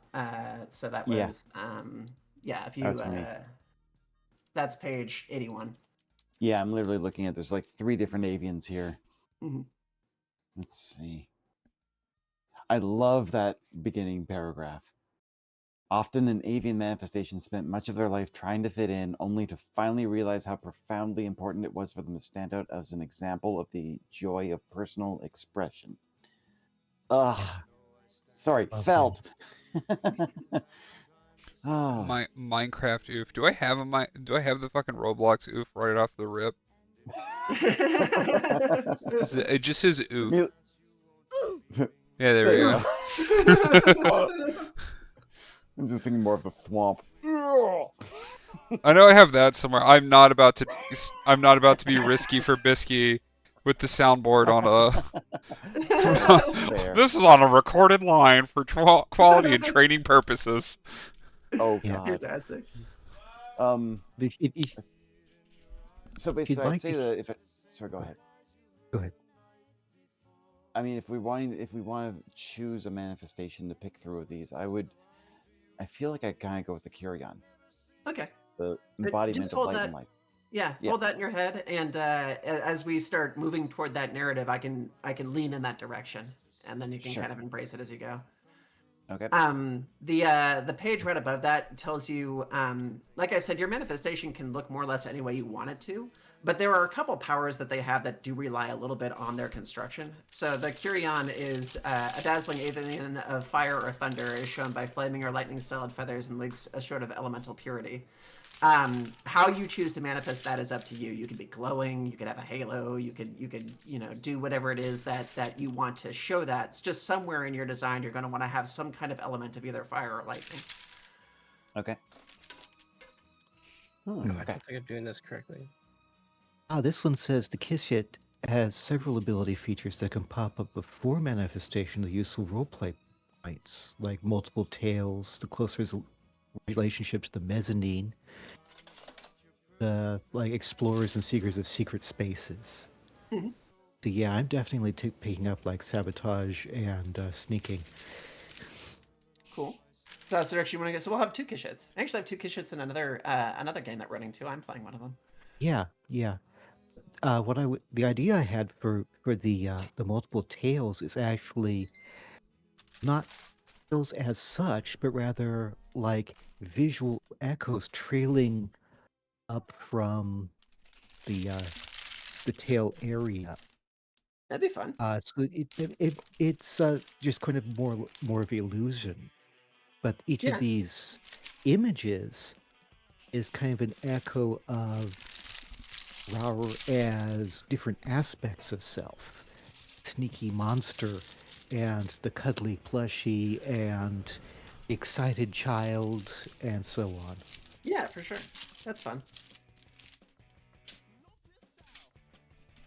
Bagel, do you have a guess on which of these three you'd want to go toward?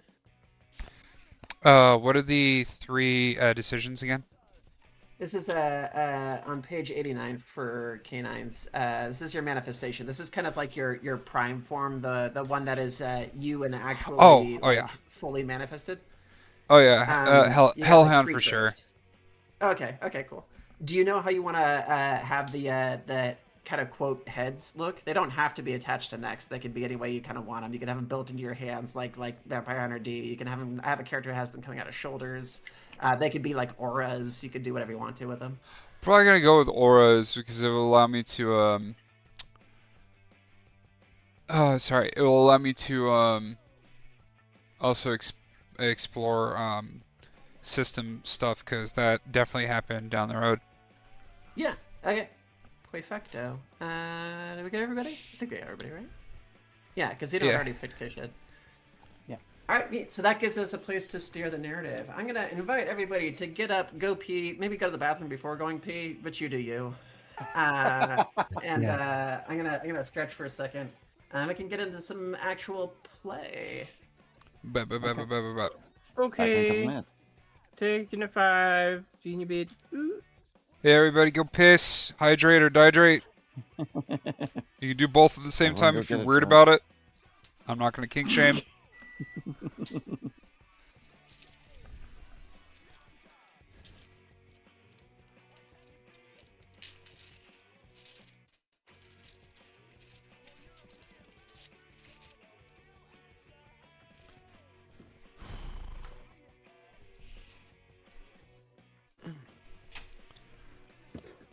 So damn transphobic how yesterday ordered some Taco Bell, ordered some Diablo sauce. They didn't give me any fucking Diablo sauce.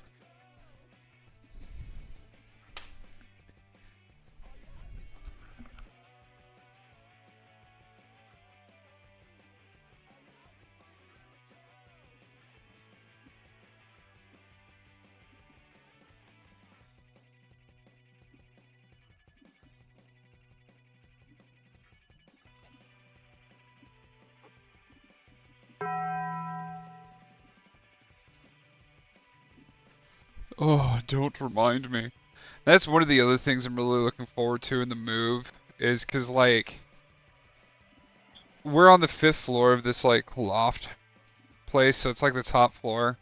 The elevators always keep breaking down, so we just tell, like, the Uber Eats people to just, like, you know, just bring the food to the 5th floor. Here's the key code. Here's everything.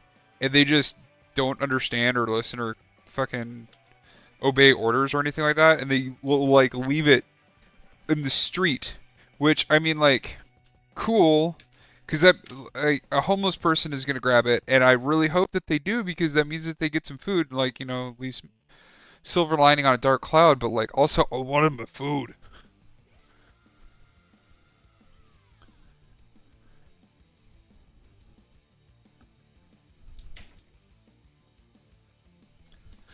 Uh, well, how come you can't eat Taco Bell, Fox? Is it because of just the amount of like carbs in it, or like meat?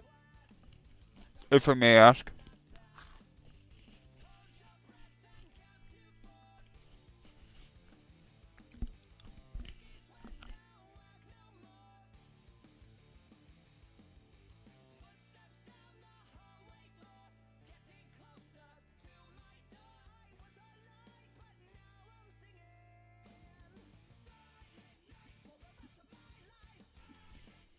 Can't eat anything that comes out of a cow. I understand. But I also apologize. Because cows and cow products are very tasty.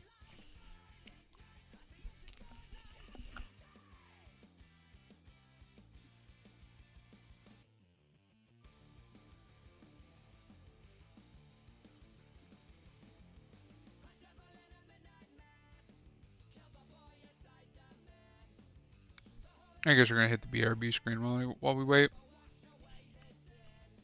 Turn up the music a little bit for everyone to vibe.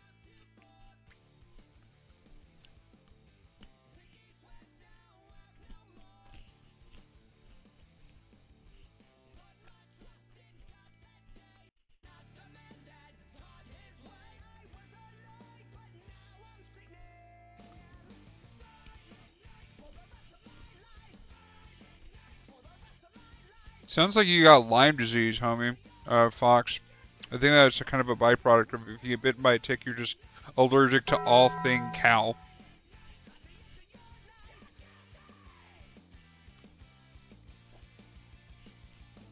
Oh, born with it? Shit. I was born and it's molded by it. It literally sounds like being born with like the fucking the Lyme disease gene. It's like the Super Saiyan version of the cilantro soap gene. I'm not trying to make light of your plight in any way, shape, or form. You also have to understand that I'm a goober on the internet, and I have no filter. Okay.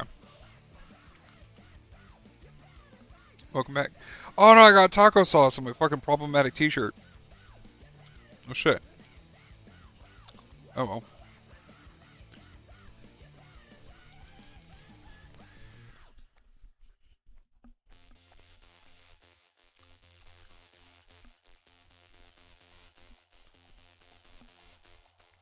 Say something. Zeno. All right, who's not dead? Sound off. Nope, Zeno's still shitting. There. All right. I've already got an idea for the part of the manifestation. That's kind of nice. Just thinking about we were talking about the Kyrian having fire or lightning. I mean, look, if my character's going to be a steampunk tinkerer, something's got to burst into flames, right? Presumably. Yeah.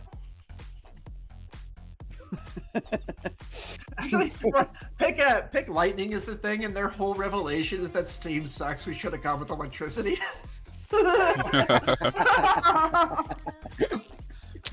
God damn it. Exactly. Commander work. Who's not dead? Sound off.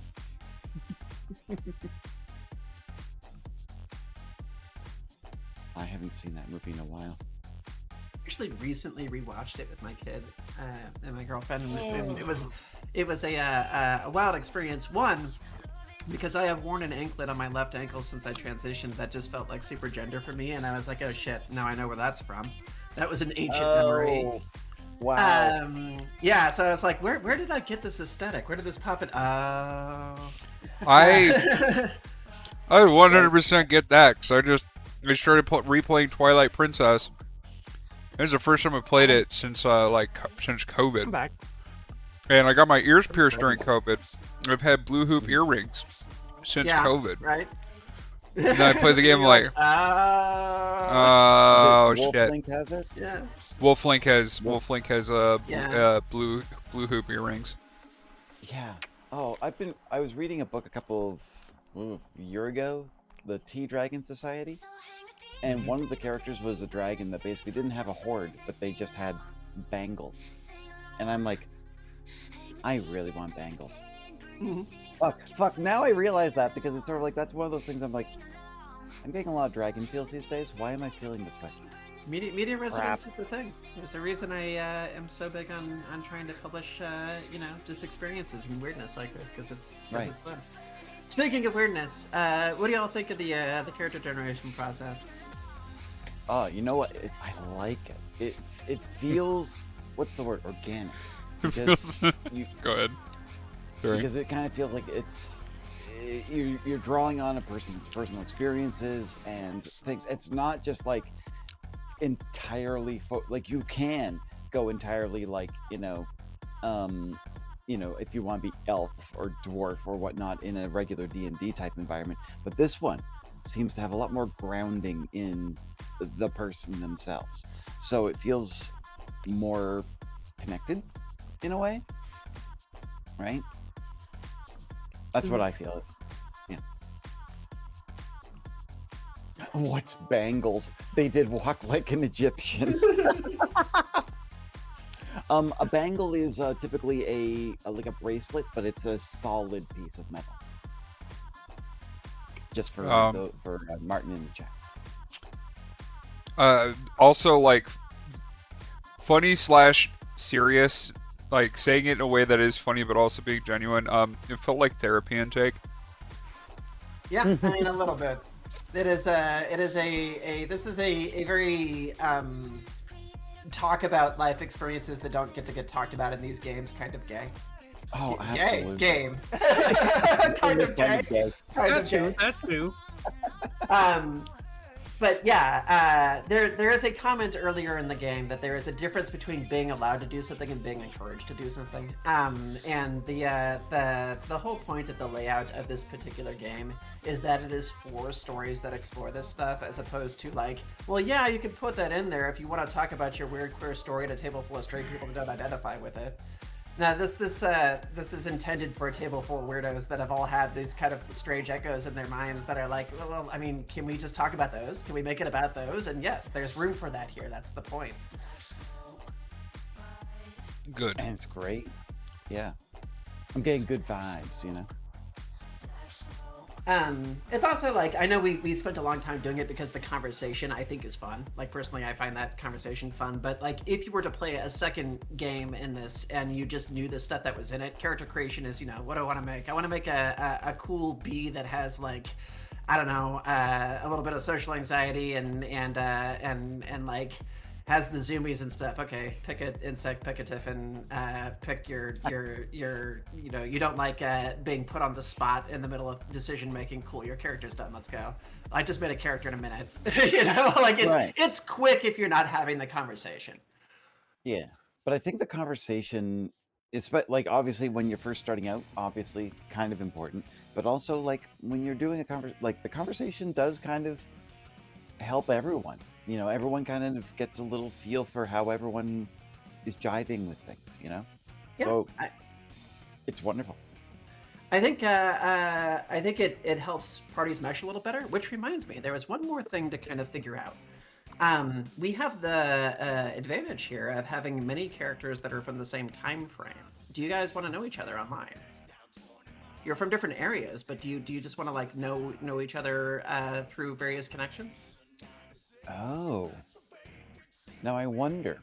I mean, mine particularly is Victorian era, so it wouldn't have internet, but it might have other methods of communication. Right, so like you probably don't have a great canvas explanation for why you would know people from the wetline in your state, but I think Bagel's character and Azada's character are both, I think, wetline characters, right? And then I think Zuno's character is as well. But on the gallery side, which the difference between the gallery side and the canvas side is the gallery side actually does know about the canvas. So like it is actually kind of possible to have some semblance of internet connection on the gallery side. It's just janky. But Fair. I would say possibly she's a bit of an outcast, but she could have like one or two friends that she would probably only know online. So I guess that could be canon for her. you can watch parties that you never attend. You just catch recordings on various like archaic downloads. Watching watching House in 280 by 320. Oh God, dial up. I'm going to say that the host did have some friends online, and at least one or two of the headmates picked that up. But Rar doesn't kind of knows about those people, but doesn't really know them well. Mm-hmm. Okay. Well, then I will start diving us in. I'm going to caution you all ahead of time. This involves a lot of scene hopping because we have 4 people from different areas, but I'm usually reasonably adept at it. I will try not to linger on any one person for too long, as we're starting to piece together a little bit of like what your backstories are and your overall character generation. What happens here during the quote prelude is we begin to set the stage for what you will eventually become and the adventures you'll have after that. So we're starting to see hints. The point where the story picks up here is right at the cusp of when your character is beginning to discover that like maybe they should think a little bit harder about the things that are strange and obscure in their life that they can't necessarily explain, instead of continuing to push them aside or try to ignore them. They're beginning to believe that there might be something that the world says can't be there. And how we kind of begin to explore that. I'll set some stages for you, and we'll hit it off from there. So, starting with Tama, you were in the some semblance of steampunk, diesel punk 1800s kind of deal. Yeah, yeah. What I was was kind of what, thinking. So go ahead. what was your career? Um, so I had in my head tinkerer. So I think basically it would be something along the lines of, um, I wouldn't say mad scientist. I'd say that probably it would be in more of a situation where I would be working on the technology. I'm interested in it, but I'm not great at it. So what would the Yes. term for? Yeah. Where are you getting access to it all as a woman in the 1800s in England? Like, Oh where my did this God, you information come bring up from? a Yeah. that's a valid point. I guess women in the 1800s would typically not have that access. Oh my God. Well, I mean, you're playing a heroic story. You can change the way things are. You just got to tell me how. So where are you getting this stuff? Have you stolen it? Have you snuck into something? Do you know somebody who was willing to teach you? Like who's Okay, your connection here? I like that last I, one. So basically, I would say that basically I'm an apprentice. Basically learning off of someone who is building some unknown technology, but they are basically just let you get in and sit in on it, looking at blueprints, understanding what's being built out. Um, and allowing to get you some hands-on experience despite everything around. Is your relationship with reminds this me of Ada person? Lovelace. Go ahead. Sorry, Hmm? what? That reminds me of Ada Lovelace, who was an Mm, yeah. 1800s noblewoman, Uh, basically, or uh, uh, related to like some obscure nobility. I don't remember exactly, but her social position gave her access to like some of the study clubs that the men had for technology and mechanics and things. Mm. that's fair. That's fair. Okay, so like I But mean, like not, a lower class or middle class person would probably have to come in through like a sneaking or apprenticeship or something. yeah, that makes sense. Do you have So a good relationship with this person, or did they hire you to kind of clean up the place, and you're just kind of like watching in on the side and spying and getting growled at? hmm, I would say that basically I don't have the best of connections with them because I basically seem to still not quite get it. Um, Basically, there's still a lot of things that basically could go wrong under my tutelage. Um, but I basically would say I'm I'm good enough to be held on to, but Okay. but still I make a lot of mistakes because I'm still learning. And your character was Carolyn, right? Catherine, we could go Carolyn. Catherine. No, I mean either way. You Yeah, decide. I just couldn't yeah, remember. Let me perfect. create a little note document here real quick because Okay. I'm going to forget that. New text. I love that my chat's looking at me going, Tom is not good with technology, builds robotic hands, which I did, actually did. It's Catherine, right? Yeah. Catherine, yeah. Okay. You got a name for this person that you're working for? Ooh, why did I get Vittorio come out of my head? I'll just do Sure. Vittorio. Yeah, Vittorio. Vittorio, this is your quote teacher, but it's more like the person you're working for. yeah, That you're just kind of spying on most of the time, who I'm going to say, in the interest of a little bit of drama, probably doesn't think that you're up to being able to do any of this stuff anyway, so isn't necessarily being all that secretive about it. He might even revel in like, silly girl, you don't know what this tool is or whatever like that. But bit by bit, you have been stealing and stealing knowledge bases and figuring out how to tinker in the meantime, working yeah. off of this personality trait that Vittorio is sort of notorious for, of not being able to remember wherever the hell he put something, which just means that you can move stuff around and, and get away with it. Oh, I like Uh, that. All right, yeah. So um, basically, I'm there. I'm helping out. Basically, I don't seem to be as good as anything, but I can kind of sneak away with a few of the texts from time to time. well, you haven't necessarily had a chance to prove yourself most of the time because he wouldn't be giving anything complex to you. But Mhm. you're trying to work through how to do these complex repairs and the various sciences involved in pressure calibration and making sure that all this stuff works properly in quasi secret, depending on what it is that's going on.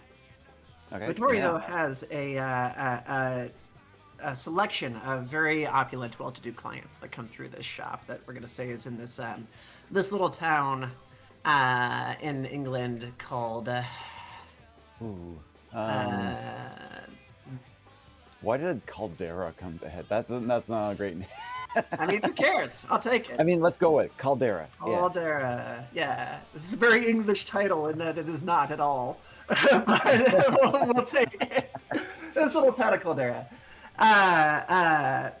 In English heartland, just sort of interior. There's a lot of wealthy clients that kind of come through here one way or another. It's connected to a large train line. And you get folks through that will bring in repairs.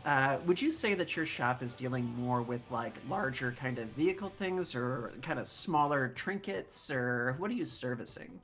I'm feeling trinkets. I'm feeling like basically a lot of these machines are a lot more like people bringing in like a handheld something or other that they just need repair with. Could be as simple as a pocket watch, or it could be something more complex, like light machines or something that basically for like book design or something. Yeah, Um, yeah. baubles, trinkets, toys, all kinds of things. It means that you're getting some well-to-do women clients that are coming through here. Who want the various things that have been handed to them in court or presented to them to be working properly and tuned. So you get to see a whole lot of just folks with a lot more stuff than what you've got in your kind of low pay assistive position here come through, and there's probably a fair bit of I wish I had that outfit, or I wish I had this ability, as folks are blimping in or coming in on personal train cars or something like that to have some beautiful little piece of fancy repaired, most of Right. which he will sort of like slap your hand if you're going to reach for. Because they're expensive, and he is not certain that you know how to handle the tiny little bits that are coming through it. But today, Vittorio is out, and he is most flummoxed because he is expecting that there's going to be a client coming in today that he's probably going to have to do something for, but he's already on call. He's been double booked. And he kind of turns to you and adjusts his absolutely enormous handlebar mustache that I've decided that he's got. And he kind of goes, Captain, come here. Yeah, what can I do for you? He goes, okay, so there's okay, which is a very English thing. Don't expect me to do accents. I'm terrible at them. Come on. He goes, I am expecting that today we're going to get some business that I absolutely need to attend to, but I have too much to do going on. Whatever you do, do not attempt to repair these things yourself. I cannot have them falling apart and us losing in intensely high-grade clients. Unless it's Bethany. Well, even then. And you can kind of feel your heart kind of flutter in your chest for a little bit as he mentions this. This is somebody that you don't hear from very often, but it's somebody who carries a fair amount of kind of social disdain in the area. Bethany is a person who has inherited a great deal of money and possesses her own land, but is not formally wedded to anybody, is not attached to any particular house, and has chosen to live this absolutely appalling life of an adventurer as this kind of globe-trotting femme fatale who comes in every once in a while to get more physical objects repaired as opposed to like just kind of trinkets. So she'll come in and bring a gun or some key part of an airship unit or something to get tinkered on because Vittorio's shop is just pretty good at what they do. But there's a certain amount of well, we'll take your money because it's good money, but this is making us look bad by assisting this kind of social outcast. And Bethany, for the life of her, standing tall and dressed in the greatest of adventuring gear, gives no shits. Suffice it to say, your little lesbian heart is beating. This is a thing that you have witnessed a few times before and went, God damn, if only I had these assets available, and also the money. The fact that she might be showing up is a bit of a delight, just because it's kind of fun to see this person in this environment exist. But the fact that she's getting backburnered is fairly common. He tends to not prioritize her work because she's not attached to any particular noble house, or anything that might come back to bite him. And he says, "Yes, if she shows up, just put her in the queue, and we'll get to it when we get to it. But everybody else, put aside, make sure that they know that the deadline has been pushed back by a moment or two. Oh, we lost somebody. No, we didn't. We lost a stream. No, Did we lose a stream? I don't know. Mine's still Yeah, I going don't good. know. Was. We lost a Yeah, stream, but Okay, yeah, all of us are still okay. No, we're all here. Yeah, we still We're all good. here. Just I don't know one of what the to do. streams is gone. It's okay. Yeah, that's fine. It was probably like an attachment, but yeah, it says put them all aside, put them in queue, and don't bother them for the love of God. And proceeds to collect his coat and start gesturing to various things for you to do. Clean this up, clean that up. Get this over here. And he stops as he's heading for the door, and he sighs. And he looks back at this one little mechanism that's sitting almost finished on the counter, and says that if you can hook the timing cog to that and get it plugged, get it screwed back together, then I suppose you can do that. But don't risk it if your hands are shaking. And then proceeds to kind of head outside. I'm giggling. My jaw is dropped. the thing I that love he's that pointing to is an order that's supposed to get done today or tomorrow. It's not for anybody who's particularly, important in terms of like influence or money. But all that's left to do on it is to drop a cog in place and get it screwed back together, which he's willing to let you try to do. But this is the first time that you've been allowed to touch an actual order before. Okay. So, all right. So Victoria's at the door. Oh my God. So I've got control of the of the. It's not often that I have control of the shop. I'm pretty sure of that. So they wouldn't trust me normally with this, but like obviously Victoria did a little too much work. So, okay. So, I mean, I've got that there. I feel like basically for all things and all intents and purposes, basically I'd be just kind of getting my bearings, taking a breath. Because I'm so much just thought is just running through my head. The idea that basically like that. Oh, who was the Bethany? Was it? I've already forgotten her name. Okay. The fact that she could be popping by at any given time, who knows? The fact that that there could be a project that needs to get done just in time before somebody comes to pick it up. We don't know if they're actually going to be showing up today. I feel like my brain is spinning, so I'm just. I can tell I'm nervous. But let's see. Okay, so, well, I mean, basically, what I want to be wanting to do is just basically just get everything in place first. I'd be just working on making sure the place is back to normal operations, making sure that everything's clean. I have a bad feeling about looking at that machine, and honestly, as you said, don't do it if your hands are shaking. My hands are shaking right now. So I'm like, I don't know if I want to actually work on that thing, but at the same time, I'm like, I should probably get that done because it is something that needs to get done. So just get your stuff, put the stuff out there, get everything prepared. Just waiting on, just hoping that nobody else comes into the shop while I'm basically just trying to figure out the last little bits of this technology here. Getting the last bits of just installing things shouldn't be a problem, right? Shouldn't be a problem. You go about doing the basic chores and parts of your job that you would normally do on any given day. Working through stuff, getting them cleaned up, all the stuff that you would kind of do and are reasonably sure of. Wandering around the outside of this fairly simple repair.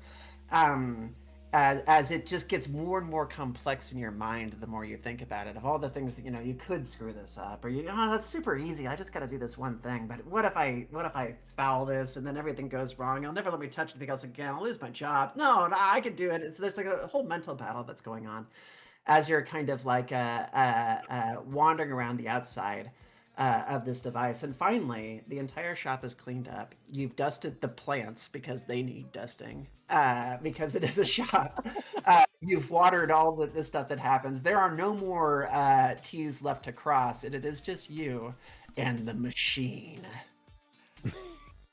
Okay, so basically just I have to take care of this thing it's as nervous as it is. It's just been on my mind, as you said.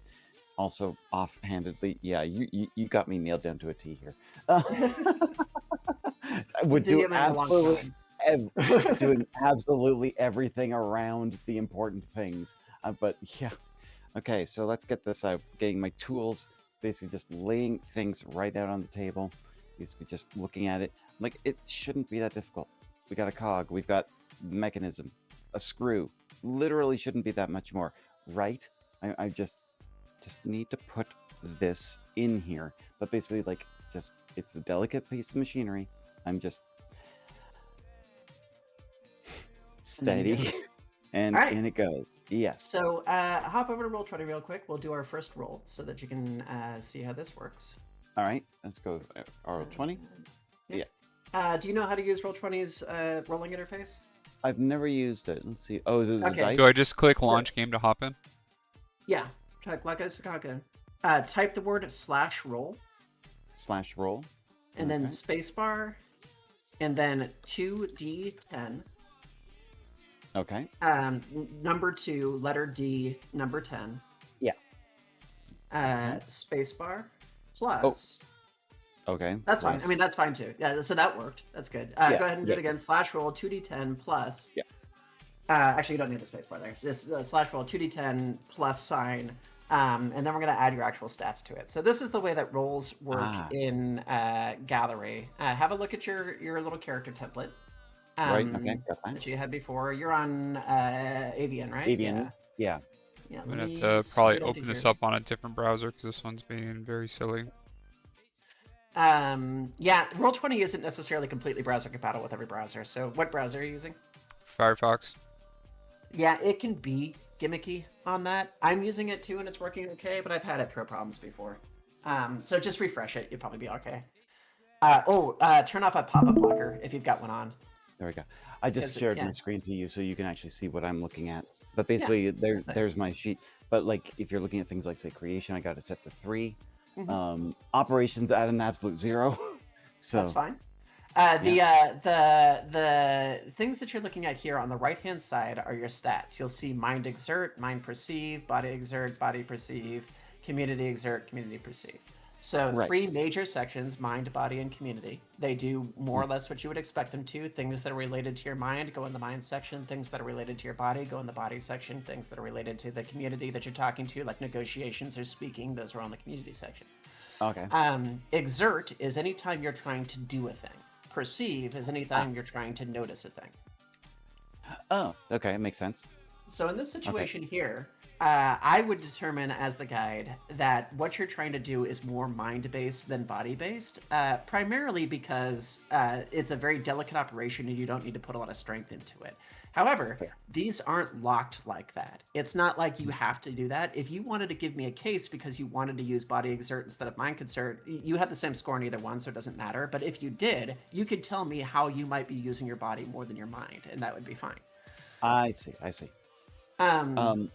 I think as you were saying, like, basically, like, you can tell in the way that I'm acting and avoiding things that I'm nervous about the thing. So I think that it's all in my mind. I would not Mhm. say this is a body related thing.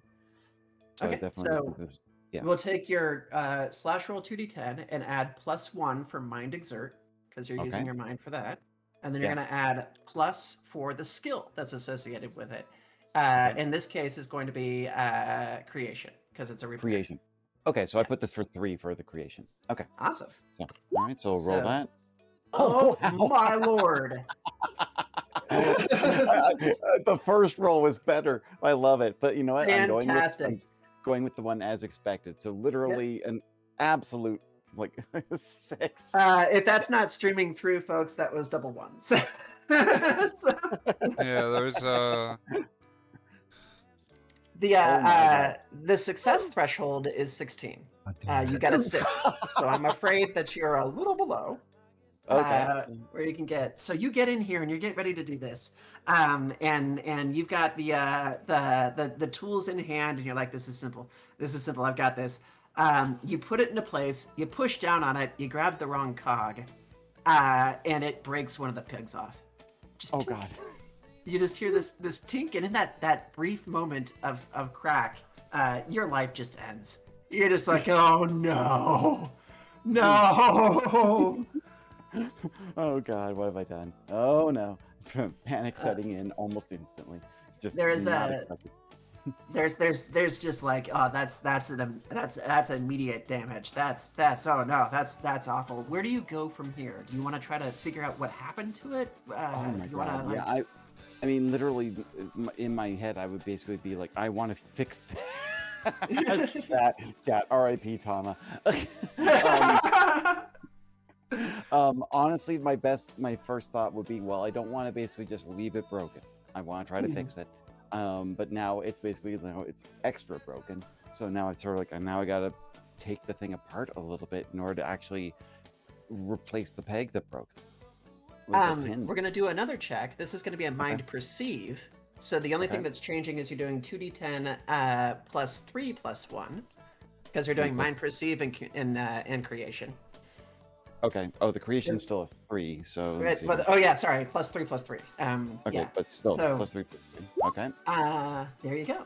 Well, You that's much succeeded at better. that. Yeah. So as you're looking it over, you are able to determine what happened to it. It looks like the cog that went in there was not sized properly to the peg, and when you pushed on it, this itty bitty tiny hair-sized little piece of copper just tink, went over. But it is such a delicate component. Trying to get that back in there is gonna be a little rough. And as you're just looking at it with this little tiny magnifying glass, the little monocle magnifying glass, like the jeweler's glass, that's what it is, right? Jeweler's lens that's like stuck in there, eyeball deep in this device, trying to see it, being like, oh my God, I can't believe this broke. You hear a kind of soft voice from above you being like, oh yeah, that looks pretty fucked up. You look up and drop the jeweler's lens from your eyes and see somebody. You see Bethany has just kind of like snuck in without even ringing the bell. Has just sort of shown up from nowhere. God, it is so hard to find anything that is not AI modified to use as like a character portrait. I'm just like searching Pinterest right now for some indication of somebody, and someone. Okay, here, sure, this will work. Copy image. I'll put this over in open chat in the chat section and drop that in there. This claims it's not AI modified. We'll find out later. Do you have a character who looks a bit like this? Fair, absolutely. Who has already walked see through the the story? Cerebra character. What was it? I can already see a Cerebra anthro form for her. And she's looking over from the top, just kind of like bent over at the waist with this slightly amused expression, and this also sort of like, ooh, that's rough. As she's just like smiles down when you look up and goes, hi. Yeah, hi, Bethany, right? I'm sure. Hi, yeah, yeah. That.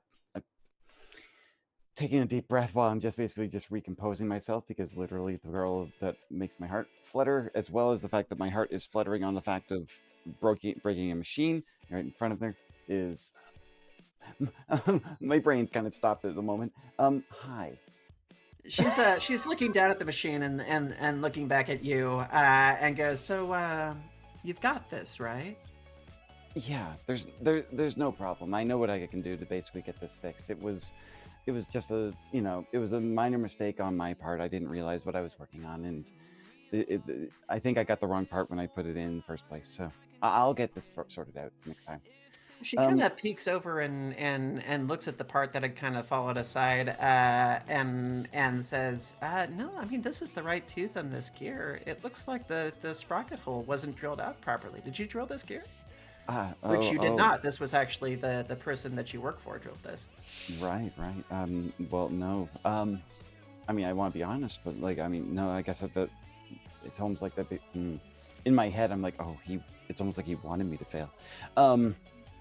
But honestly, like, yeah, you're right. Like, this is wait, you know this stuff? This is. she grins and says, "Yeah, of course. I mean, I bring my stuff to y'all because I need to get it done faster, not because I don't know how to do it. Most of the time, I'm out on the road Okay, or up in the okay, I get sky." you. And Yeah, she just kind of that's nods strange. upward. Huh. Right. How did you get in here today? How? I mean, like, arrive. I. She Stammering as. just kind of says "blew in on the wind," and then she blows in your face, just like softly. Oh my god! Oh my god! But I can tell that I'm literally both also getting red in the face, in character and yeah. Your character is aware that she does have an I airship, so that wasn't yeah just yeah. a joke, but No, it's just how she tends to get around is by blimp. yeah, fair. So so okay, so you're here. Obviously you're here because of I assume you need some help with something. Is there something I can help you with? She goes, "Well, I was until I found out that the person I was about to hire just broke a watch." She's still kind of grinning a little bit, and says, "Tell you what, let's get that fixed before we work on what I have to do." Uh-huh. Okay. Oh my god. And she will kind of sit on the opposite end of this desk and pull out the soldering unit to start putting this thing back together. Okay. We're going to have you roll again on that first roll, but you're going to Okay. roll with a double simplification. What that means is you're rolling d12s instead of d8s. So Okay. you'll be rolling 2d12 and then adding the 1 and the 3 like you did before, And because the you're one getting a is little the- help on this. Yeah. Oh, I got you. Okay. All right. Look at that. Almost perfect. Like almost perfect there. 27. Uh-huh. All right. Nailed it. First set go with somebody helping out here that isn't just a total tool. You were able to get this soldered back into place, drill out the hole on the cog a little better, Yeah. and situate it down. You screw it back together, and the thing starts ticking happily. Oh my god, you're a lifesaver. I don't know what I could do to thank you. She says, "Well, you can start by fixing this," and then she'll proceed to start digging into her bag. I'm gonna pause your scene here real quick and move up Absolutely fine. to Bagel's scene. Bagel, it is yon modern day. Are you working cons with this character? I mean, I've guested for cons during my 20s. I didn't really do much convention staffing, but I've also played at a bunch of conventions as well as guested. Okay. In terms of where you'd like your narration to sort of begin, what events are taking place in this life right now that are beginning to catch up with them in terms of I need to stop doing what I'm doing and start thinking about things that are a little bit different. What pressures exist? Is it are you going out to conventions and just seeing other people? Are you encountering other friend groups? What's sort of making you lean in one direction or another? So part of the reasons I went into the convention scene and the party scene so hard is that I was having kind of for lack of a better term, a coping mechanism for a split from a bad relationship. Was probably a big proponent of it. So lots of parties, lots of drinking, lots of all the stuff that has to go with that, and kind of a little bit of lack of direction. Didn't have a whole lot of job structure considering the prior relation required house to kind of move from state to state or move locations roughly every 3 to 6 months for 5 or so years, halfway into his 20s. So jobs prospects were a little hard to come by, but basically trying to go to these things as much as he could to kind of just cope. We're gonna put you in. What if we give you your first? I was gonna say first guest spot as DJ for one of the conventions. And kind of work off of that energy. Okay. Or maybe composing. You make most of the stuff that you're trying to do for your sets, right? That's mostly your mixing or all of your mixing. Uh, so a lot of it is a lot of my tracks nowadays are remixes and self-composed, but Mhm. in my 20s I was kind of stuck in a lot of analysis paralysis when it came to trying to like, oh, this track has to be perfect. So I really didn't bring out a whole lot in my 20s. So I'd say it'd probably be for DJing. Okay.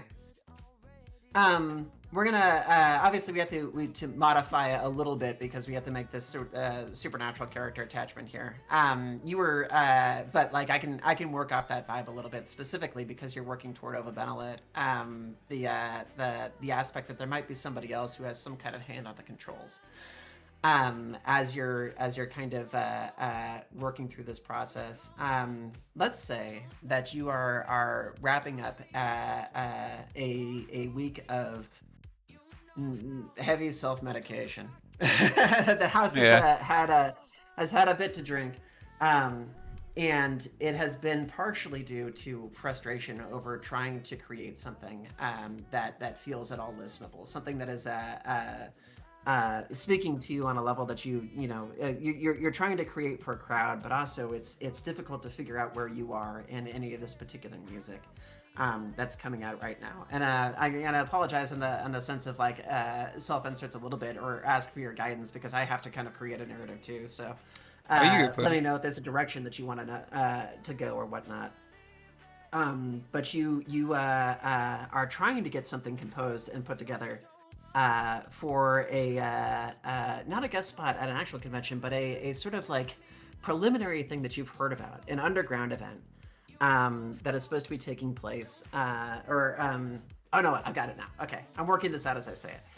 There's a local event that's taking place in your town that you are trying to get a spot for.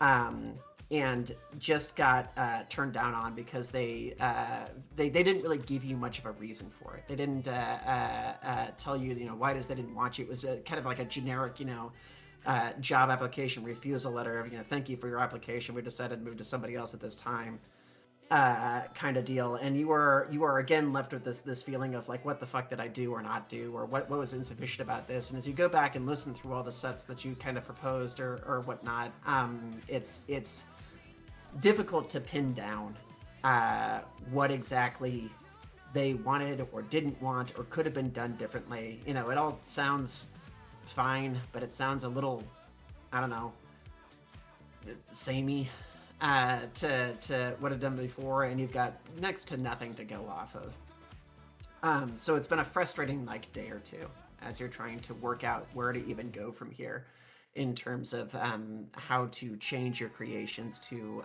attract more attention. And your character's feeling a little bit lost, a little sort of aimless in this particular direction. And then something kind of comes across your feed. I'm gonna say it comes through. It's in a tab. You wake up one morning after trying to sleep off night. Your head's hurting. You're dehydrated. And you're coming to in the quasi morning light of almost afternoon. And you look over to your computer, and there is a tab open that you, for the life of you, cannot recall opening. Okay. So this is where I do action, or are you? Yeah. You Okay. can react to the things that I'm saying here. Like, Okay, what is your character gotcha. feeling or thinking this time? Yeah. So, yeah, it would probably be it would be very much in character. It would not be a surprise or shock for me to stumble upon something that was that is actually in reality, but I have no recollection of who, what, when, or why I got there. So, as a result, I probably just chalk it up to my buffeting levels of short-term memory loss due to a lot of chemical interactions from my sedation. Legit. I would probably wake up first thing, pound down a Gatorade with 2 plinks of Alka-Seltzer in it, 'cause that was my go-to hangover cure, and then come back to the computer and give a cursory glance or at least a look over as to what the tab was before I go to my usual just hitting the dregs of the shitty parts of the internet and shit posting. You got those queued up on the side, like ready to go. The shit post side go tos are ready. You actually kind of like tab over to have like one of them just to see if there's any new updates, and you find something that does kind of surprise you a little bit. Now, all kinds of things can happen when one is blackout drunk. But there are things that are unusual to encounter the next day, and this one is that you're logged out of all those things. The tabs are still up there, but something has logged you out. Maybe the computer reset in the middle of the night, but it would be weird that new tabs would be open at that point, or that all the logins will have failed simultaneously. When you go to click on the relogs for those, your auto information like isn't present in them. It just isn't there. Like the auto drop downs for all these passwords and stuff just aren't populating.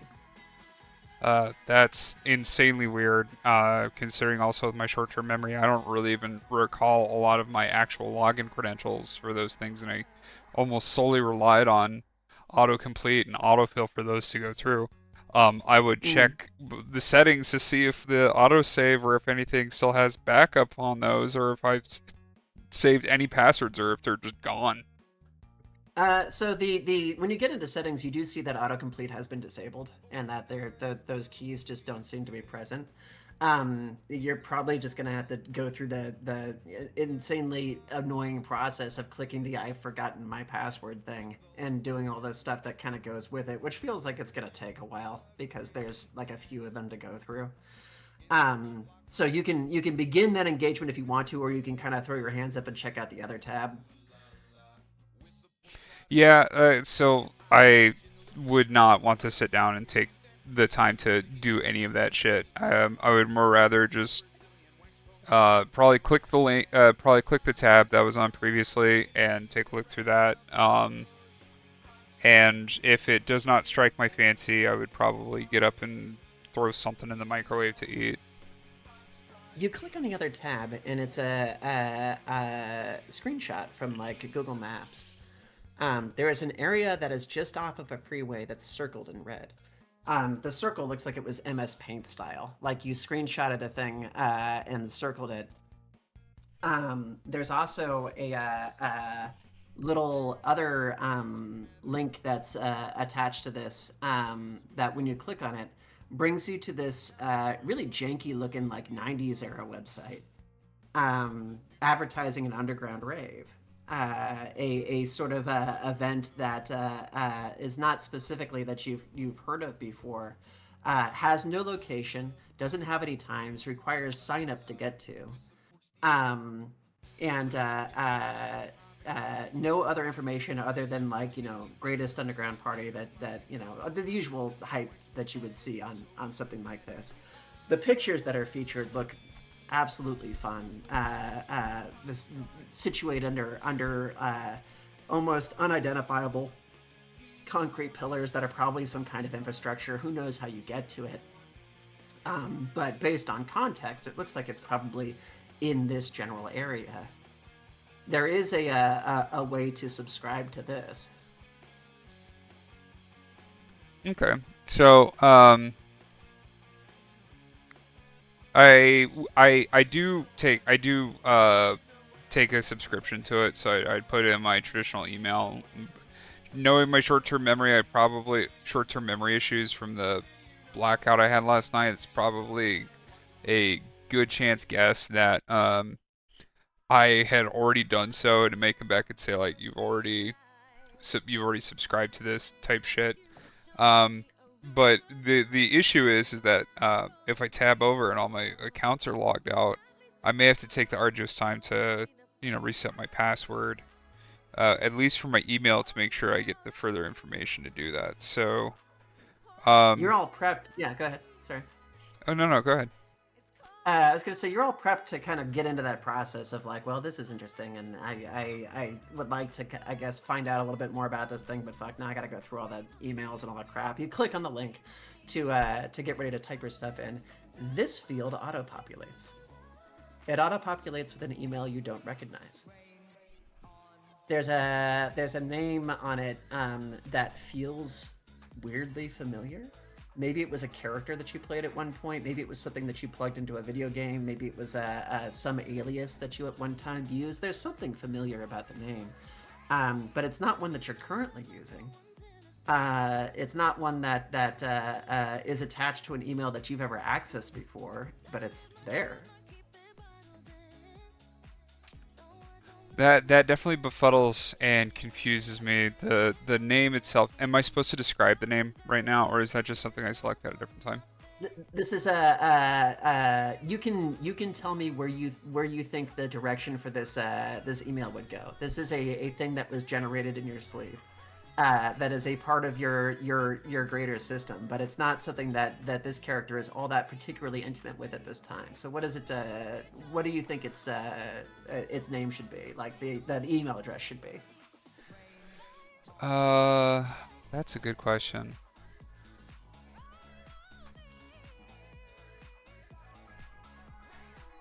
That doesn't have to be a name. It could also just kind of be an idea or whatever. You know, something that resonates.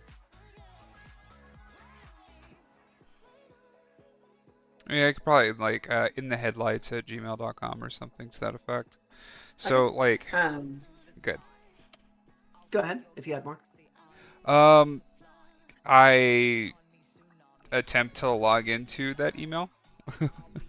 You click the auto populate for this. It puts it in there. It puts in a password. You can't really copy the password because of the general security things that are attached to that. But you go over to gmail.com and you type in this in the headlights address, and it's waiting for a password to you. And you're kind of like tapping your finger on your desk, trying to figure out what this might be. There is a weird echo in your mind of. I know what this is. I've heard this somewhere. This is a thing that's part of me. But the more you try to nail it down by thought, the more your head hurts, for one, because you've got a hangover, and the more it slips through your fingers like trying to grab water.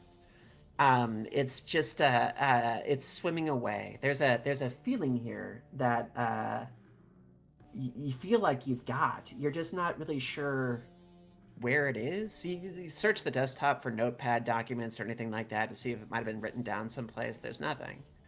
But it's there's this feeling like I know this. Do you have any particular thing that your character might have tried to do to just sort of like center and maybe not brute force this, but kind of hear it echoed? Around that time, it was really big in like cognitive behavioral therapy, mindfulness teaching, stuff like that. So a lot of the times I would do like deep breathing, meditation, to some effect sometimes.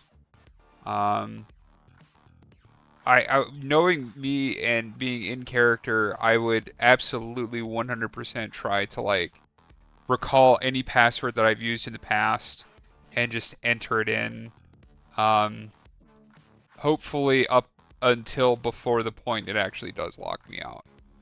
You do try to brute force the heck out of this, and I'm gonna say it likely doesn't work out very well, because the passwords that you would use in the past are not necessarily associated with whatever made this to begin with. But even as you're typing them in, you've got this kind of thought in your head like, I don't think this is gonna work. And is this even mine? Did somebody come over last night? Like you're checking your phone for text to see if you had a friend over or something like that, or if you had any history of like a friend told you to log in under a certain name or something like that. But there's no indication of any of it. Finally, you're just kind of left with a bit more of a headache, a fair amount of frustration, no logins that you can get into, and this one little password thing that's clicking there at you, waiting for you to just kind of come up with an answer.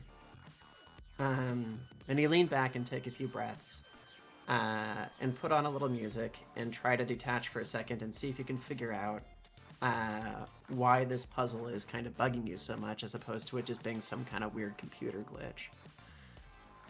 What do you put on in this moment?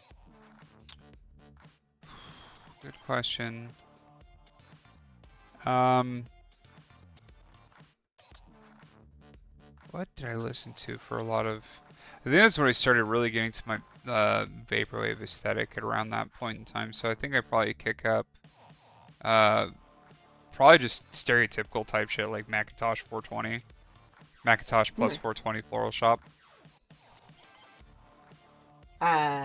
You kind of tune into this for a little while, and realize as you're kind of listening to it that this is the first morning that hasn't necessarily started with going online and talking smack in some time. Like it's a little bit refreshing. But you're also feeling like you're missing things. There's this anxiety of like, I'm supposed to be doing a thing right now, and that's the thing that I do, right? A lot of different sort of pressures pulling you in any given direction. And you try to find your place swimming between them as best you can to see if you can't figure out where this thing is in the silence between thoughts. I'm going to have you roll. So it's the same process as before. You're going to roll /roll 2d10.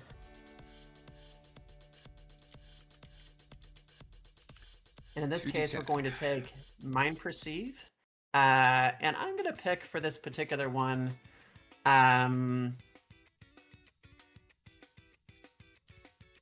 So I'm not seeing a skill that I love for this one. So in that situation where you're dealing with like I want to search internally or I don't have a specific skill that's being used, you actually use the exert in space of the skill. So you'll be using your Mind Perceive and your Mind Exert.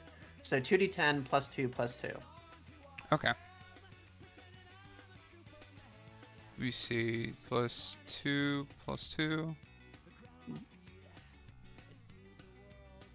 Nice roll. Nice roll. You don't even really feel it happen. I mean, you do, but it's a surprise after the fact. One, because you didn't really realize you could touch type like that. But two, you're not even really certain what you wrote down. You were sitting there, you're listening, you're trying to figure this out. Your hand reaches out, and a flurry of keys go across the keyboard. And you are like, wait, what? You open your eyes, and the password is written down in there. It's covered up. It's in its little hidden password thing, but it's in place. You felt yourself type it while your eyes were closed. As you look at it, as you look down, you realize something else that's just sort of happened. That's even stranger to you. You weren't just sitting with your hands unoccupied. One of them had that Gatorade in it that you were drinking earlier. The other one was holding on to something else, your chair. Through it, neither of your hands were free, but you felt one reach out and type this in. Whoa. I tried my best to deduce or to rationalize what had just happened.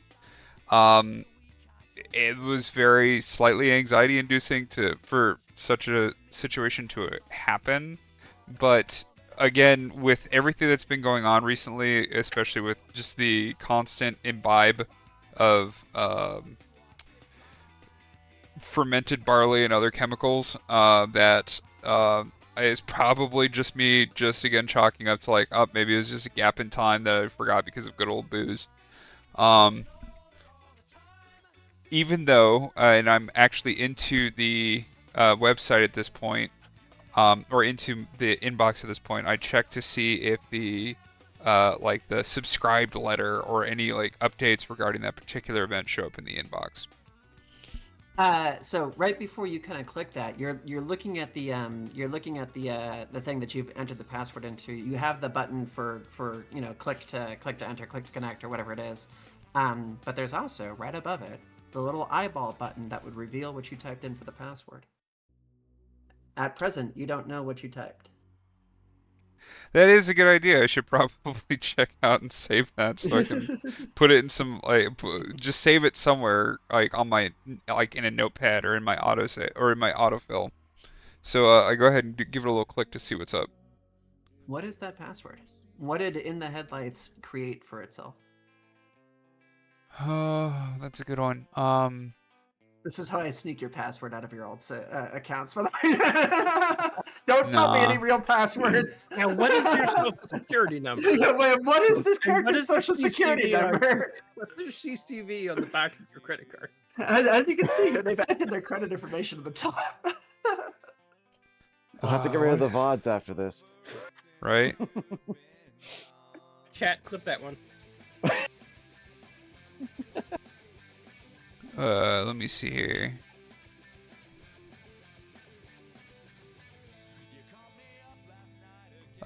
April Pool Fog 24! Exclamation point. Is this a thing that means anything to your character? Not particularly at this current moment. Okay. There's this mystery that's kind of like sitting there on the screen that you can't necessarily make heads or tails of, but it does seem to be a complete set of words that you've typed in. So you hit enter, and lo and behold, it opens up. That on its own is a little bit of a heart rate increase because like for the life of you, you don't know where either of these things came from. But you seem to be in, and yes, you are already subscribed, or at least this account is already subscribed to that newsletter. But there is a name that is attached to it, welcome name. And that name is a different name from the one that you are usually called. If you go over and click on profile, it gives you a number of different things to it. One of them is a name, the other one is female.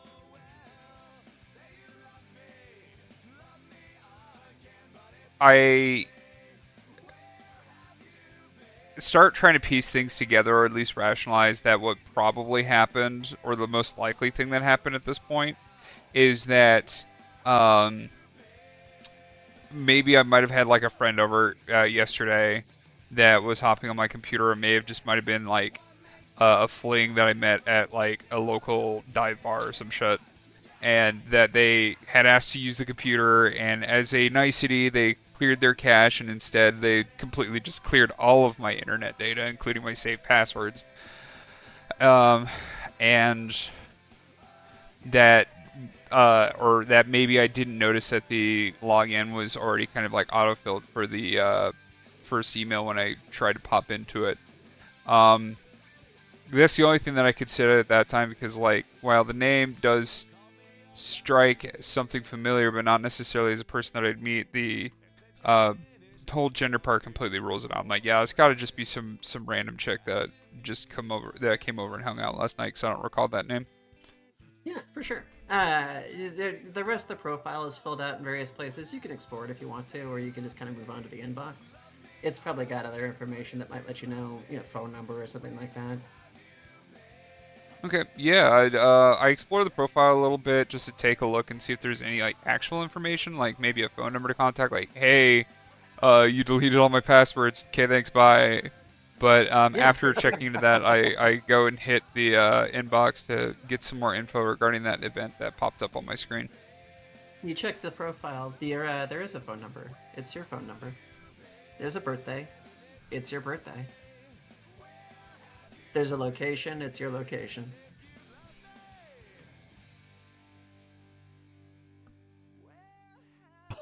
My brain is still very befuddled and probably thinking that at this point in time that maybe they tried, like maybe I was hanging out with this person last night and had inadvertently tried to like create an account, and in some way, like in my drunken state, that I probably just like edited over their account, and as revenge they just cleared all my browsing data. For sure. I mean, Like as they do. yeah. I mean, like when people are drinking, people do dumb shit. Yeah. So No, that's fair. Is it a degree of frustration? Are you trying to like now you're like, well, whoever this was, I'm certainly not inviting them again when I'm just drunk. Or is it are you intrigued in trying to find them? Like what is your feeling toward this entity that you've has decided has come over that you have no other like knowledge of at this point? I'm very perplexed because the name that's there, along with everything else, does kind of stir something that I can't really put my finger on internally. But more so, it's kind of like, I mean, I was an absolute wry bastard back in the day, so just trying to get that information to potentially cause problems. Right. Well, it seems like the only other piece of evidence of who this person might be is likely in that email. So you head over to the inbox, click on it, and it's a general, thank you for your subscription. But there's also thank you for your submission. It's the second email that's in there. Um, and there is a indication that you have submitted a file for consideration for DJing at this event, or at least this person has. The file has the same file name as, or actually, the file has a different file name than one that you've ever seen before. So yeah, this must have been somebody else. Like this must have been, somebody who submitted their own. Where did you find some gal DJ who came over to your house and was trying to submit for this underground rave using their own music or something off of your computer? You must have a wild night last night. Like it must have been pretty neat, actually, or strange. But this seems to have happened. They've submitted something that has a file name that you don't necessarily specifically recognize. And as you're like looking at this email, thanking for submission, the inbox dings. Something new comes in. Okay, so yeah, I'm still just mulling over, just like trying to rationalize and piece together the whole thing that had occurred. At this point, I had kind of at the forefront of my thoughts while trying to also nurse off this hangover. And then the ping for the inbox is the one thing that kind of jars me out from it. So I get out of that train of thought and I click the link to see exactly what's going on in that new inbox, or at least try to read what it is first before clicking it. Congratulations, your set has been accepted. There is a location and a date for the performance. Okay. I am slightly bewildered. This contact is the inbox that you were just in, right? The one that doesn't quote unquote belong to you. Whatever they submitted just got accepted. Okay, yes, correct. So I am incredibly befuddled. I try to I don't try. I take a look at the location and date. Try to see if there's any type of contact information or anything like that. And then go ahead. All the contact information that you're seeing, because it is there, it's listed, right? But it's all listed under the stuff that you had already seen in their profile. It's your address, it's your phone number. The name is the name that's attached to this email. What is that name?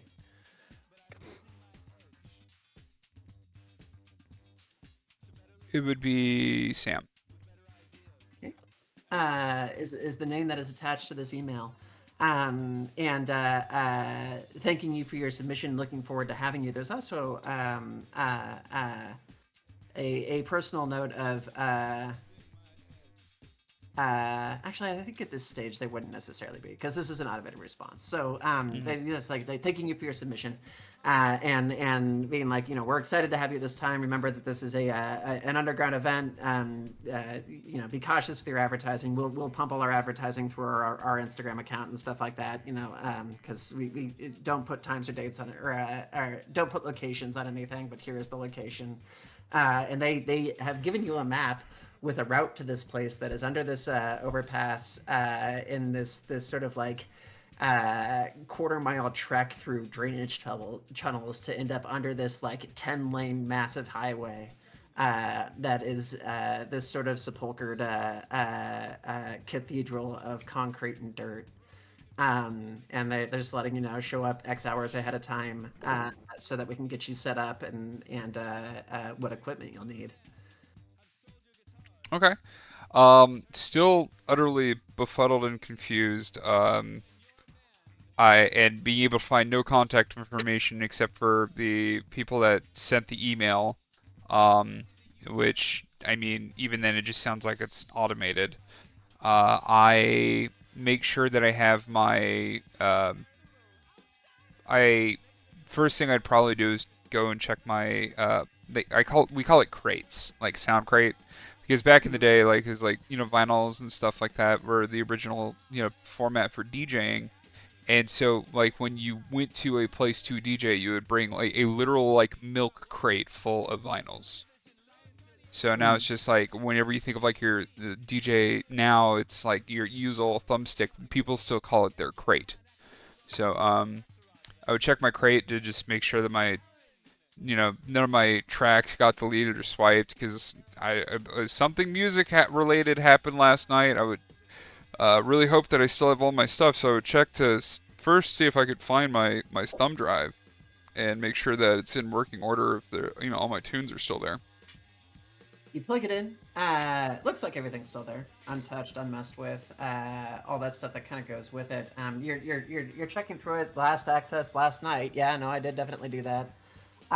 So I've messed around with it, but nothing seems to be different. And then something does catch your eye, real quick. As you're going through the properties on the device,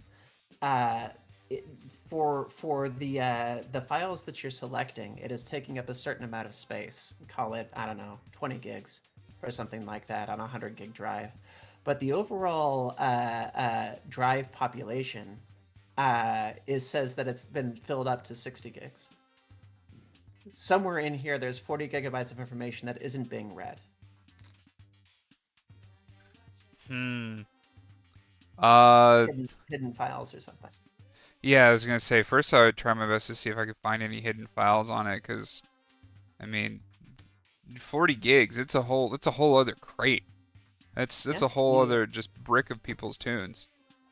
You click on view and you go up and you initiate view hidden files, and there's another file listed Sam. That's got 40 gigabytes of additional stuff in it. Insanely perplexed and confused, I open my usual music program and load up a couple of tracks on deck A and B, and I just kind of sift through them to see what they sound like, sort by artists, and just see exactly what this Sam is into. What follows is about a 2-hour journey through some of the most emotional music you've ever heard. I'm going to let you kind of ponder what this set sort of looks like so that you can kind of tell us while I move on to another scene here. Okay. I can always put a link to what that would probably sound like inside the chat, so continue. Yeah. Zada. I take a quick bio break. But back in just a moment. Oh, okay. Well, I'll go to Xenos then. Or unless you want to, if you're going to be quick. No, just like a couple ideas for pondering while you're working on other things. Dennis or Rar would probably know at least a couple of headmates. Okay. Yeah, the narrative scape of your character is going to be interesting to puzzle through. I haven't tried that before. I'll ponder on that one for a second while I hop over to Zuno, because I think I know where to put her. Real quick, so you can go bathroom.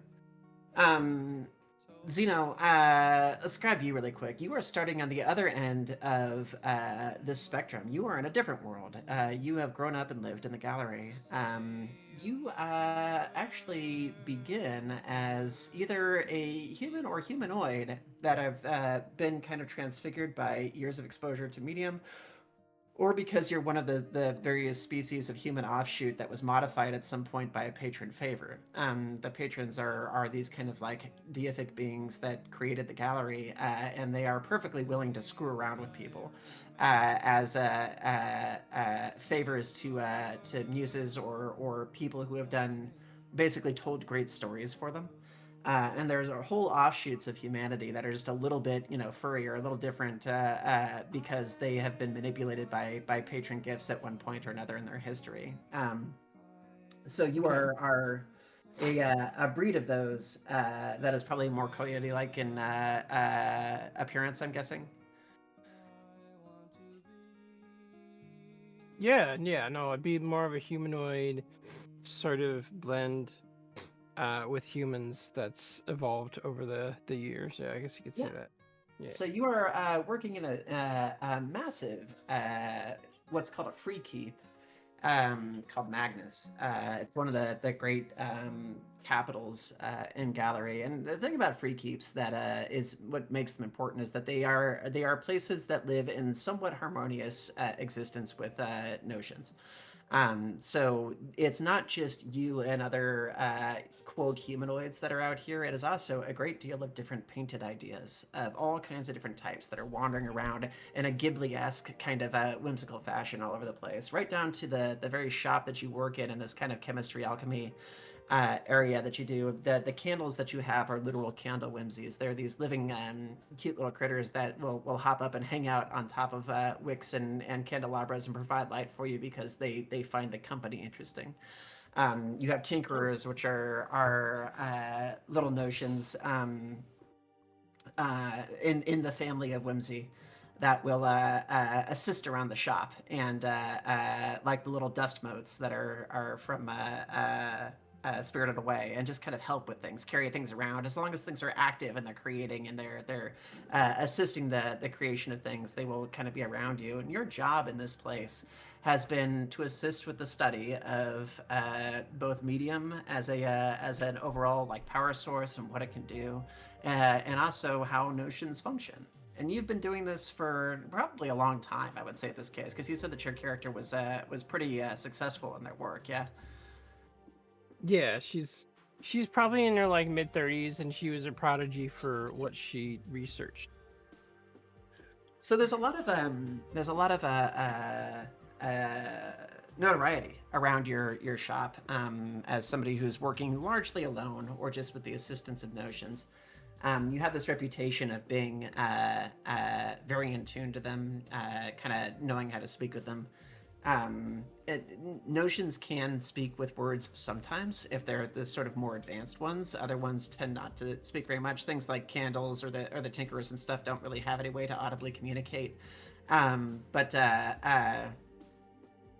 some of the more powerful or advanced ones, like nightmares, can actually speak and use words. But every once in a while, you swear you can get a kind of feeling from them, like they're just trying to tell you something. It's just sort of like, it's like talking to your pet. You just sort of know when they're trying to get an idea across. And some folks think that that's just the experience of having worked with them for so long. Others think you're kind of going native and are picking up on vibes that other people don't necessarily pick up on when it comes to these things. But lately, it's becoming more focused.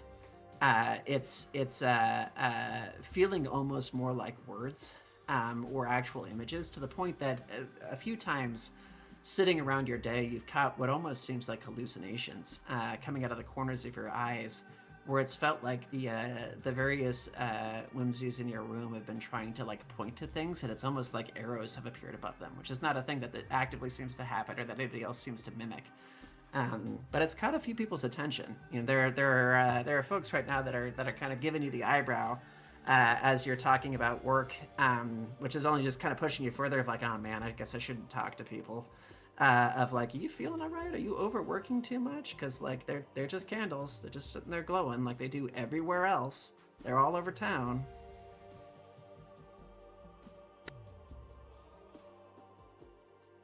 Yes. One of the things that you have picked up on though today, because it was actually handed to you, was a news report indicating that a nightmare was spotted, or at least suspected, somewhere outside the city. A big one, a particularly dangerous breed called a desolation. This is a thing that is not a rumor to be treated lightly. If it turns out that there is one around here, it forms a very real threat to the city itself, and you have been summoned to look into it and see if there's either if it's going to be close enough to be a problem, or if there's a way to kind of steer it away, which on its own is a thing that your character is aware of as like a pretty risky thing to do. It's very difficult to convince a desolation to do anything. They are by their very nature inconsolable. Okay, gotcha. So your day has arrived with this letter in the mail, or your day has begun with this letter in the mail, being like, hey, can you investigate this and advise? Okay, so I guess I look at the letter, I read it, and I get a little nervous, but I know I got a job to do. So I pack all my equipment and a small amount of food, and I head on out so I can at least make observations. Okay. You're bringing with you some things to write with, some things to kind of observe with, you know, a spyglass, some binocular kind of thing, various other trinkets and doodads to bring along, and begin heading for town. You're fairly inland in this place, and it's big. You're talking like Minas Tirith kind of large. To drop another archaic reference. But God, those movies are old at this point. Um, but it's going to take you a little while to get out to the outside of it. Magnus is so large that it actually does have an interior train system, which is not terribly common in Gallery because the ground just tends to move, and there are very large, roaming, dangerous things outside. So rail tracks tend not to stay where you put them. But on the inside, you can actually hop local transportation and be sped off toward the outside walls of the place. It puts you in a situation where you are kind of surrounded by various other people.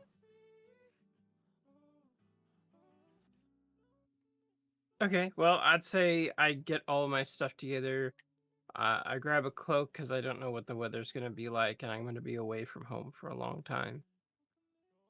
I sigh a unfortunate sigh, and I buck my shoulders up, and then I head on out, knowing that I'm going to be on a bit of a trek. Yep. You're hoping that it's not going to take you too far out of town, but at the same time, there's this other hope of like, I hope it's pretty far away, because if it's off the beaten path, you can sort of just leave it alone.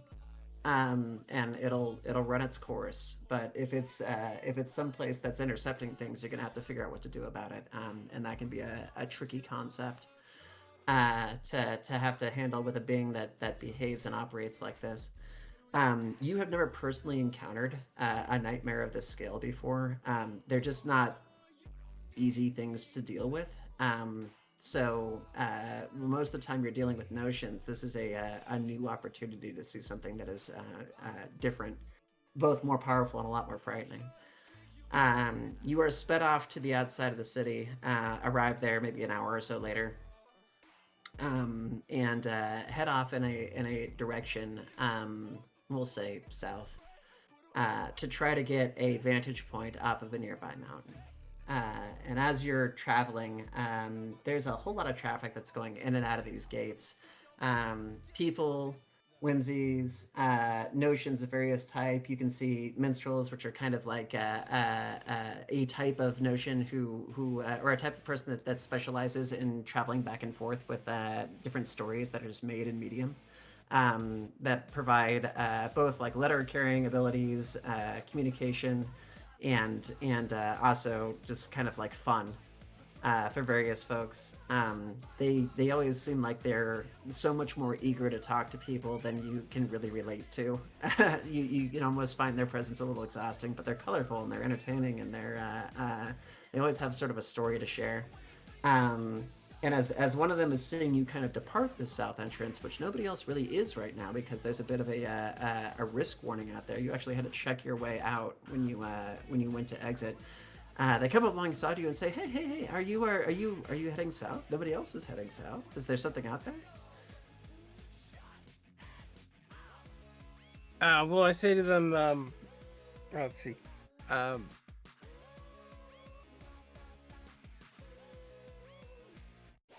I awkwardly say, yes, unfortunately, duty calls, and I have work to get done outside the city. Anything interesting? Anything that you might want to share? And they're kind of like twirling. They reach like back behind them, and they're twirling a small vial. The vial's got a substance inside it that's shimmering, kind of an iridescent gold. In this particular color, it's a thing that you recognize immediately because you're very used to seeing it. It's medium and raw form. this is a very useful, just sort of like energy source. It's actually used as currency in a lot of different situations. You can kind of use medium to do all kinds of different things. So the offer here is kind of like, if I slip you a few bucks, will you tell me what you're up to? They might recognize by your equipment and your attire that you have, a little bit more money, a little bit more preparation than the common person just going out on a stroll. I feel awkward and uncomfortable, and I say, I'm sorry, I really can't talk about it, and then I run away from them. They don't pursue, but they have an intrigued look on their face of like, ooh, can't talk about it, right? That's the exact kind of thing that somebody who wants to hear things that people can't talk about wants to hear. But you don't see them follow you, or see any occasion that they've done so as you kind of dip through the trees and begin heading outward toward the horizon. It's a bit of a trek to get to the top of this hill. What are you kind of pondering as you're heading up there? Well, as I walk out, I get the first a sense of relief being alone out in the wilderness. So for the first part of it, I'm relaxed and enjoying where I am, which is away from people and in a beautiful landscape. But as I calm down and think about it, I get more and more worried about the job ahead of me and what will happen when I get to where I need to go. It is a pretty concerning topic, and as you're kind of walking up there and thinking about it, it's going more and more from the analytical standpoint of like, okay, cool, I get to experience a new thing here. I get to look into something, and find a new type of creature that I'd never encountered before, and more into the legends and the worries and the concerns that are attached to this particular being. There is a reputation attached to the desolation. Every nightmare is a threat. There's a danger to every specific breed of them, but none of them have quite the same level of like abject fear as this particular breed. It is a being of like the concentrated experience of crushing dismay. You can't negotiate with it. You can't speak to it. You can't offer it anything. It doesn't have the capability to feel anything but this just kind of like explosive horror of loss and crushing defeat. And when it screams, it just destroys the area around it. They are just considered to be a traveling natural disaster. And if it can't be defeated, which is already hard enough to do, and certainly not a thing that you as an individual are prepared to encounter, the only thing to really do is to build around it until it leaves. So it becomes your job to kind of stake out the safe perimeter, and if your safe perimeter is not correct, or if it decides to wander, then major harm can come of it. Gotcha. Well, I keep a good distance. I try to find a place that's far away from it and not really close enough that they could even see me. Yeah, you haven't seen it yet. You're traveling up this mountain to try to get a view on it. Like, you don't know precisely where this is. These are just things that you're thinking as you travel. Is like, this is not a thing that I'm going to be able to, or the reputation of these things are pretty horrifying. I could be in danger. Other people could be in danger. Am I really up to this? This isn't really a thing that's happened before. How are you kind of reconciling with that thought? I'm nervous, but I know that my overcautiousness and carefulness will keep me safe in the end. And if anything, I'll just end up giving up on it and running. But I'm gonna try my best. Okay.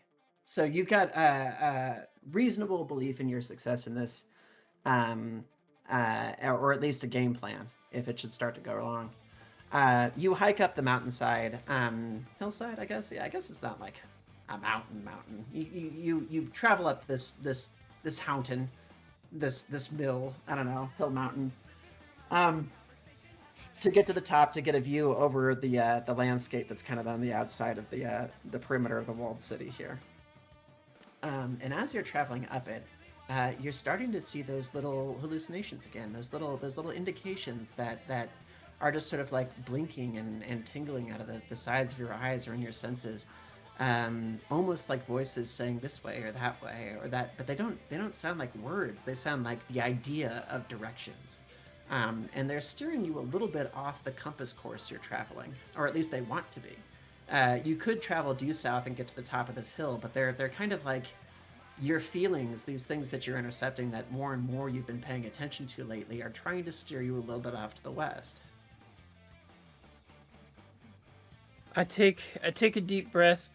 I close my eyes and try to relax. And then after I try to relax, I open my eyes.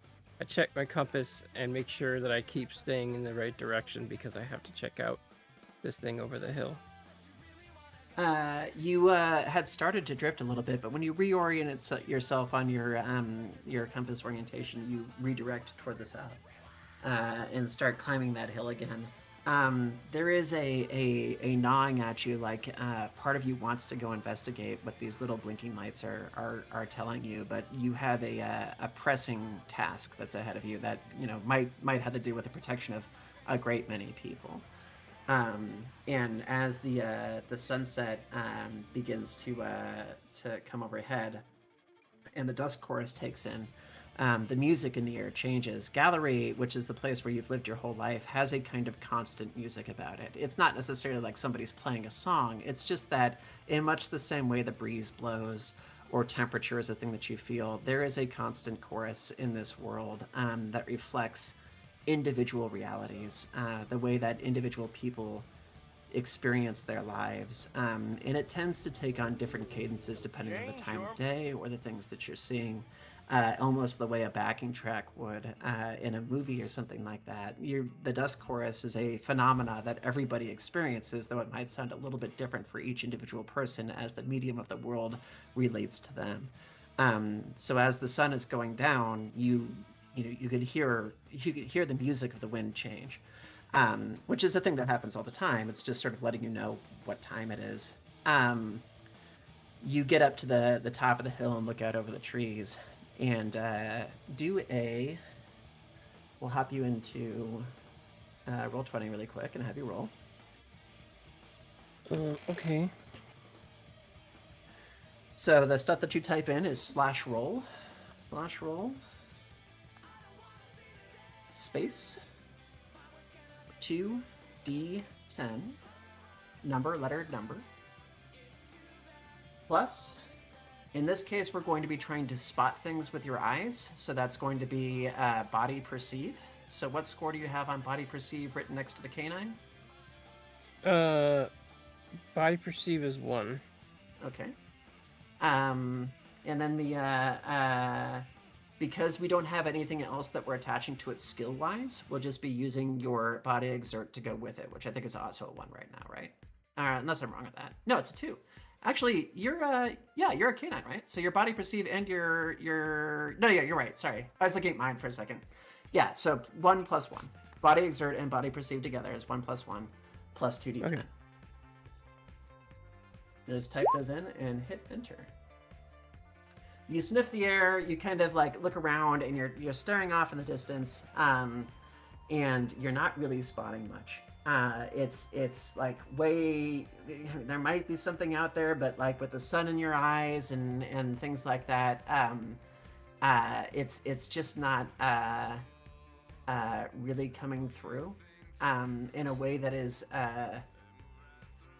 helpful or satisfactory. You feel confounded by your own lack of sensations, even looking through, trying visibly with the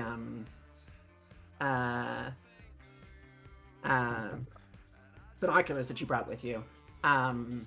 You're not getting anywhere when it comes to this, and you sigh and you're like, well, shit, is it even out here? Is it a thing that I can encounter at all? And you catch a whiff of something on the air for just a second, and it's a weird thing. It's not a smell like anybody cooking. It's not a scent like food or anything like that. It's like almost like a hormonal scent. something that you associate with being cold and alone, a sort of like clamminess, a sort of like fear that you've probably experienced before or felt on somebody else. But it's weird. It's like coming through your nose. It's almost like sniffing somebody's sorrow. I feel a shiver in my back, and then I notice how late it's getting, and I decide to call it a break and set up camp because it's getting too dark. As it's beginning to get dark, and you're feeling this concern of like, I'm going to go the entire evening without being able to spot this thing. You occasionally keep catching that scent that's coming through, and there's a part of you that, as you're pitching the tent here, and the light is beginning to dim, that is saying, what if I reach for that? What if I try to follow whatever this is? It doesn't, there's no indication that it means anything, but you keep trying to get it. Is it like a weird mushroom? Is it like some fungus or something like that? But in the same sense that those little flickers and starlights keep, grazing the corners of your vision, this is gnawing at you as well. There's a thing that's saying, don't ignore me.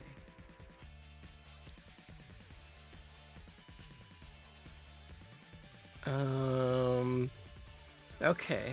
Let's see here. You want to shake it aside, or do you want to lean into it?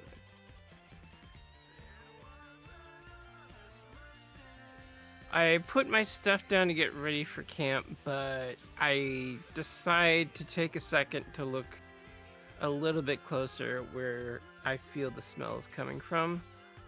But I plan or intend to go very far. But I can't completely ignore my curiosity. You take a couple steps in a direction, and it feels like it kind of wafts a little to the side. You try to look for something, and it feels like it's harder to pin. Every time you try to pull in one of your other senses, it like tries to escape you, like you're just not focusing on it. And there's a frustrating element in your mind that's just like, well, what am I, should I just inhale the air? And I don't have a particularly great sense of smell. But there's something about that option that feels appealing to you in this moment. It's sometimes led to good things before. So you go for it. You take this deep inhalation, close your eyes, and perk your ears in a specific direction that kind of follows toward where the scent seems to be coming from. You have a motif ability in K9 called Trackers that says adds your pack bonus to all body perceived checks that use scent or sound. Also applies to survival checks in which scent or sound play a predominant role, often in navigation. What is your survival skill at? Hold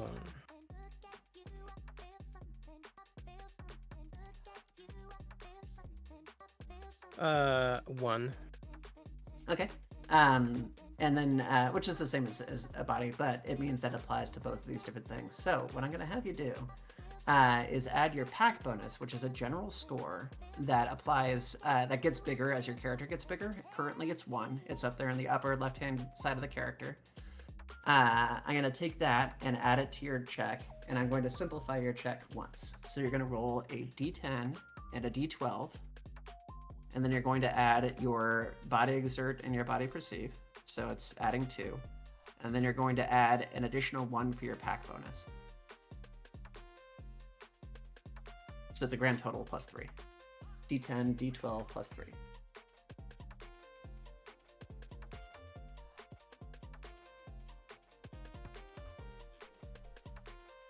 So D10 plus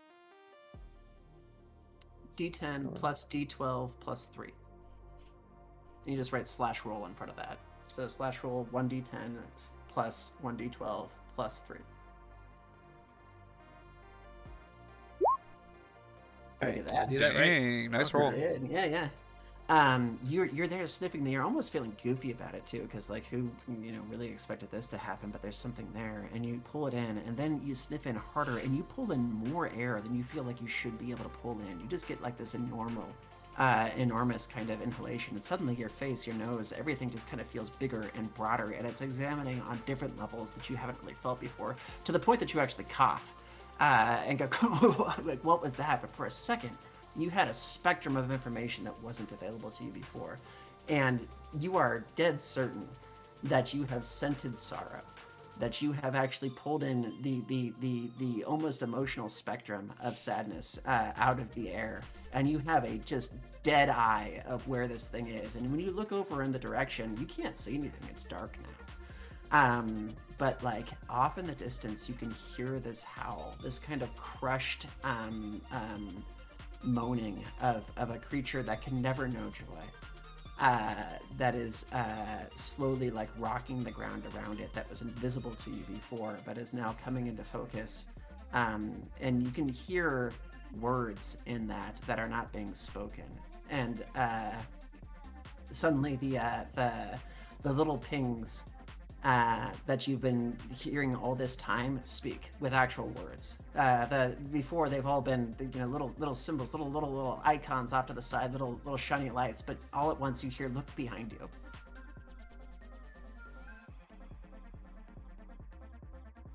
I'm already very, very anxious, but I decide to listen to it and look behind me. You spin. There's nothing there, but there's a feeling.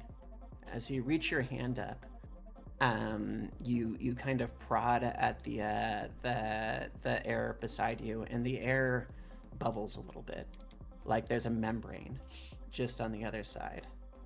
It's clear, you can see through it.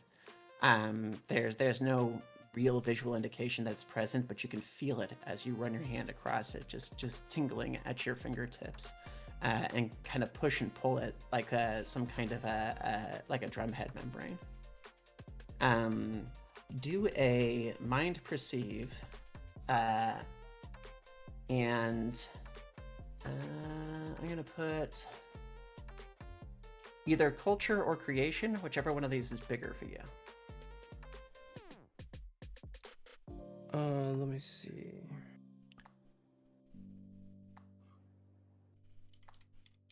Creation is, oops, hold on. Creation is 1 and culture is 2. Okay, so you can use culture. Okay. So it's going to be D10 plus D10, or just 2D10 / roll 2D10, plus mind perceive, which is 2, and then your culture, which is also 2. So 2D10 plus 4.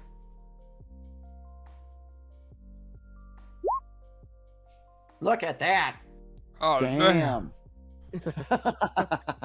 Nice. You Yeah, pull you- your hand back suddenly and you realize what it is you're looking at. This is a slip. This is a thing that is generated when a muse slips from the gallery to here. These are amongst the most valuable portals in gallery. This is a pathway to the campus. And they're only supposed to be feelable by people who have high attunement to medium.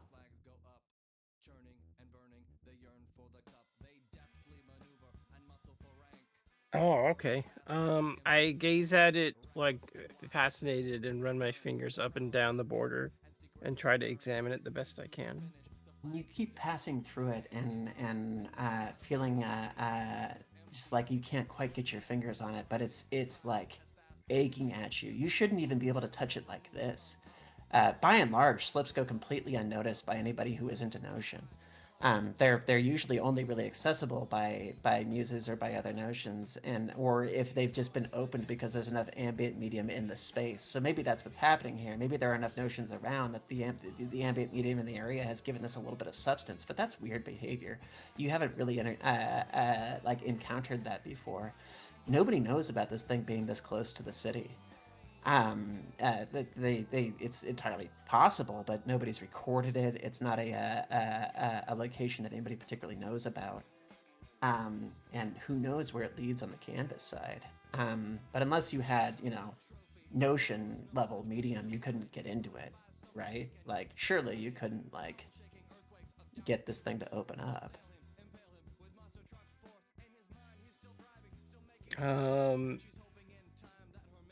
I try to slowly push my hand through the border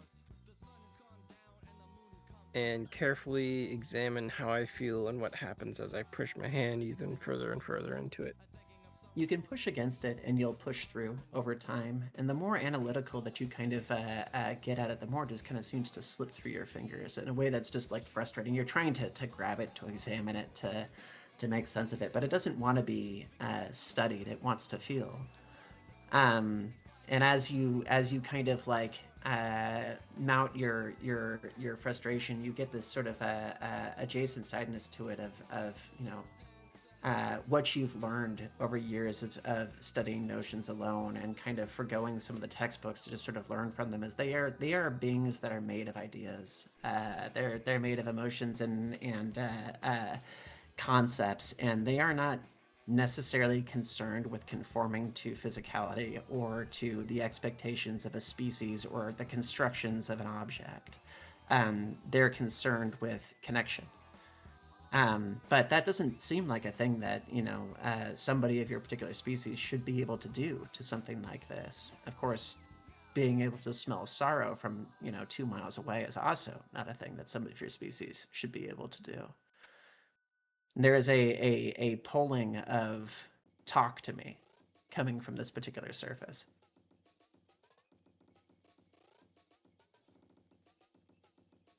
Okay. Let's see.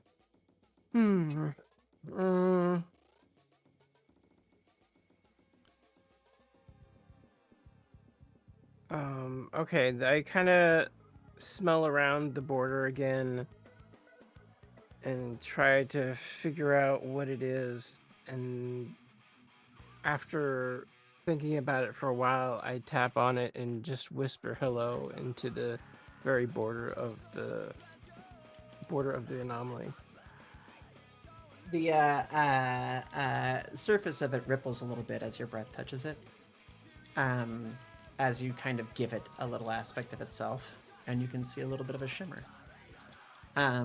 It's almost like it wants you to kind of reach with something more. You're reminded of the action that you just took when you were trying to sense something, of the limitations of your physicality would not allow you to necessarily like sniff this stuff that you had felt on the wind, but if you could give it more, like medium, it might be willing to respond. You're aware that slips can be opened up by handing it a amount of medium, by presenting it with a certain amount of power, like plugging in a battery, but that's not something you're really carrying around with you right now. Unless you were able to generate your own source. Most humans can, but not to the amount that is required to open up something like this. You would have to be able to dig deeper.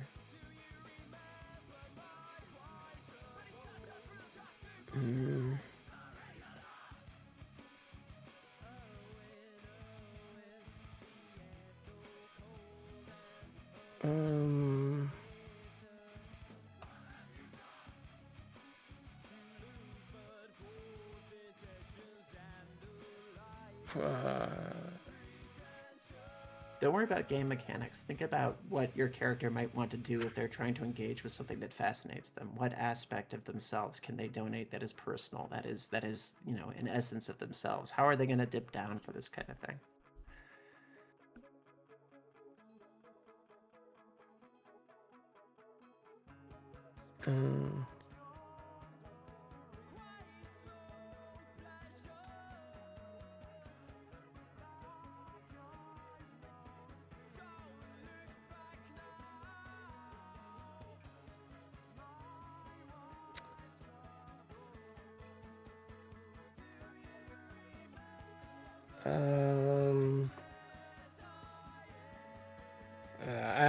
I'm sorry, I don't know what to do.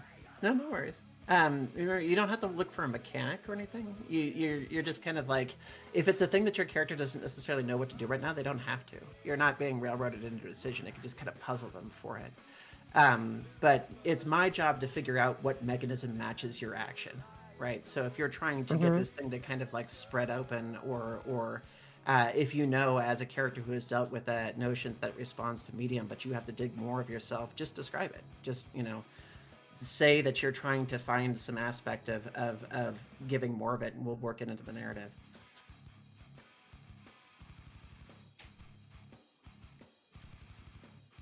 Or, that they don't, that it's just not a thing they do right now.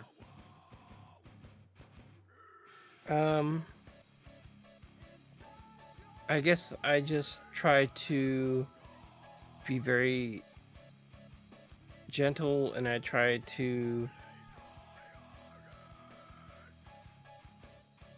sit down and observe it and see what it wants, or You watch begin it. Go for it. Go on. Sorry, or just watch it. Yeah, sorry. Go Yeah. ahead. You begin observing it the way that you normally would observe any of the notions that are kind of in your shop when you're studying them. When you are alone in that place and it's just you and these strange otherworldly beings, how do you normally like interact with them?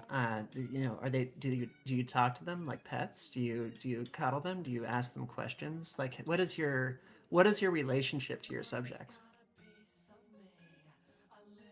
I usually just talk to them the best I can, I suppose. As you're sitting there, you'll begin to kind of talk to the slip. It's not a notion, but it's made of the same stuff. And as you're aware through your studies and whatnot, medium is all the same thing. It's just a matter of what idea is behind it. So maybe if you talk to them, maybe you can talk to this. You hear yourself beginning to kind of talk about whatever it is you'd talk about to any other notion. Most of them don't have any degree of, hierarchy intelligence, especially not the ones that you just kind of have kicking around the shop. So it's a little bit like talking to yourself. But there's a certain comfort and familiarity to it. You're made of the same things. I'll talk to you the same way. What do you share? Is there anything that's particularly on your mind? You know that there's this nightmare off in the distance. It's a little off the beaten path, but it's frightening. You know that you've encountered something new here. What is your kind of like conversation that you're having with this strange shimmering entity that's in front of you? Well, I guess I tried to see if it's okay because the smell that I had before was of despair. So I try to offer it some sort of comfort to let it know it's okay and it doesn't have to be afraid, either with my body language and speaking with it as well. You talk to it audibly, and you can't really see much of a response that happens in that case. But as you're doing it with more of a body language thing, as you're kind of trying to convey the idea of like it'll be all right, that scent is from a nightmare that's very far away. You do kind of see it shimmer at that. The as you're trying to convey in a more physical sense, um, it kind of seems to give a response, and you realize as you're kind of talking that you're giving it this sort of feeling of comfort or sympathy for its like almost trapped position. You're communicating to the story of this medium with yourself on a more physical level, and there's this kind of pressure that might be able to give it more, that you can in the same way that you've been catching visions of things off to the side, that you might be able to deliver a vision of comfort to this thing mentally, if you could just kind of hand that idea as though it was physical.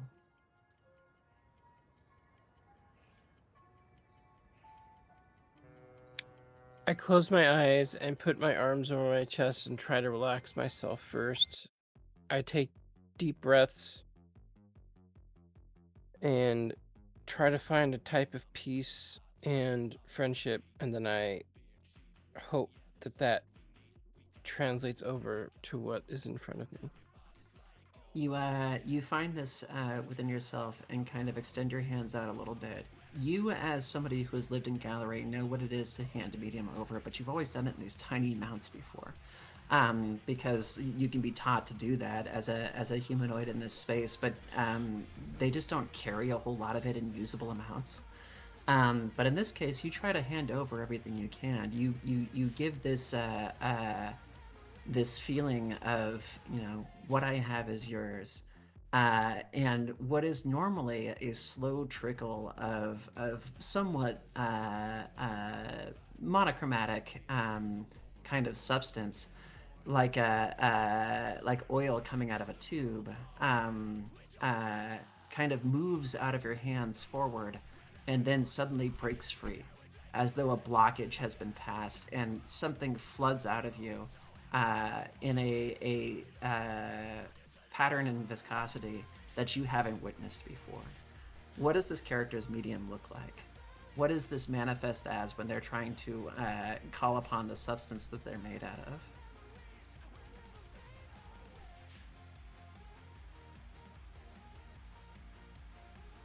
Could be a dust, it could be a fluid, it could be any color you want to, it can even be sound. It doesn't need to be a paint necessarily.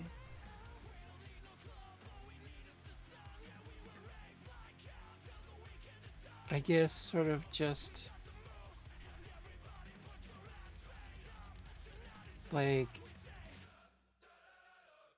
sort of like a very fine pollen, you know, very fine pink pollen, like a powder that's just flowing through the air like water. This flows out of your fingers in greater amounts than you've ever seen it before, catching even you by surprise. It touches the edges of the slip, and all of a sudden, it opens. Almost like a stargate. It just flooshes outward, and you are left with this vision of a space that you do not recognize, but it very clearly isn't here. We'll pause your narration there really quick. Okay. Right. Azad, are you back? Yeah, just Alright. finishing up some notes I was coming up with. How do we want to approach your scene? I'm curious how we can kind of like run this from the inside of a host. Okay. One thing I did was I updated my notes file on this, and let me just get to the it here, upping it.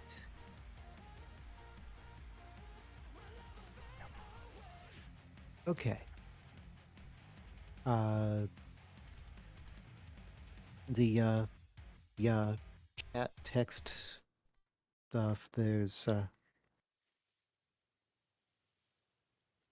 bleep. I just copied. Oh my god. Okay. Sorry, I got distracted.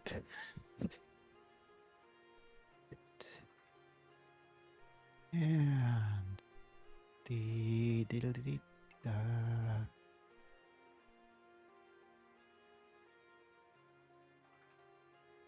okay. Here's my character notes edited into that message I have here. Yeah, the reply to that, so you can just follow that up. But I have some information about 3 headmates that shared the body. Might have manifested in different locations after pulling into the gallery, but for the moment, they're kind of inside the host's headspace, let's say. Still figuring this out pre-break, or kind of breaking at the time. What is your like kind of day to day for the host? Like where are they at and what are they sort of up to?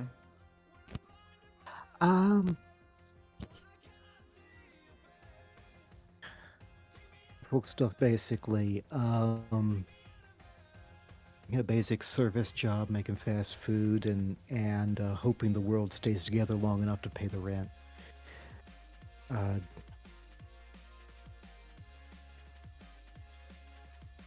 Can just manage cable internet and keep the phone on. Do you want to go through this narration from the standpoint of Rar kind of observing, or do you want to go through it from like the host standpoint?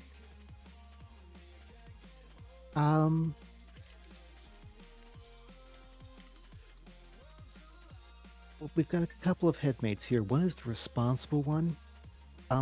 Now, I'd like to go through this from Rauer's viewpoint, because this is somebody who's ready to, like, literally explode into being. And Rauer is the comfort creature that's trying to hold it together. Please hold it together. Doesn't know how. I think I have an idea for a kind of narrational place to go with this. We'll give it a try. We'll give it a shot here. I'm going to put you into. It is nighttime. Um, the host is asleep. What's their name? Um,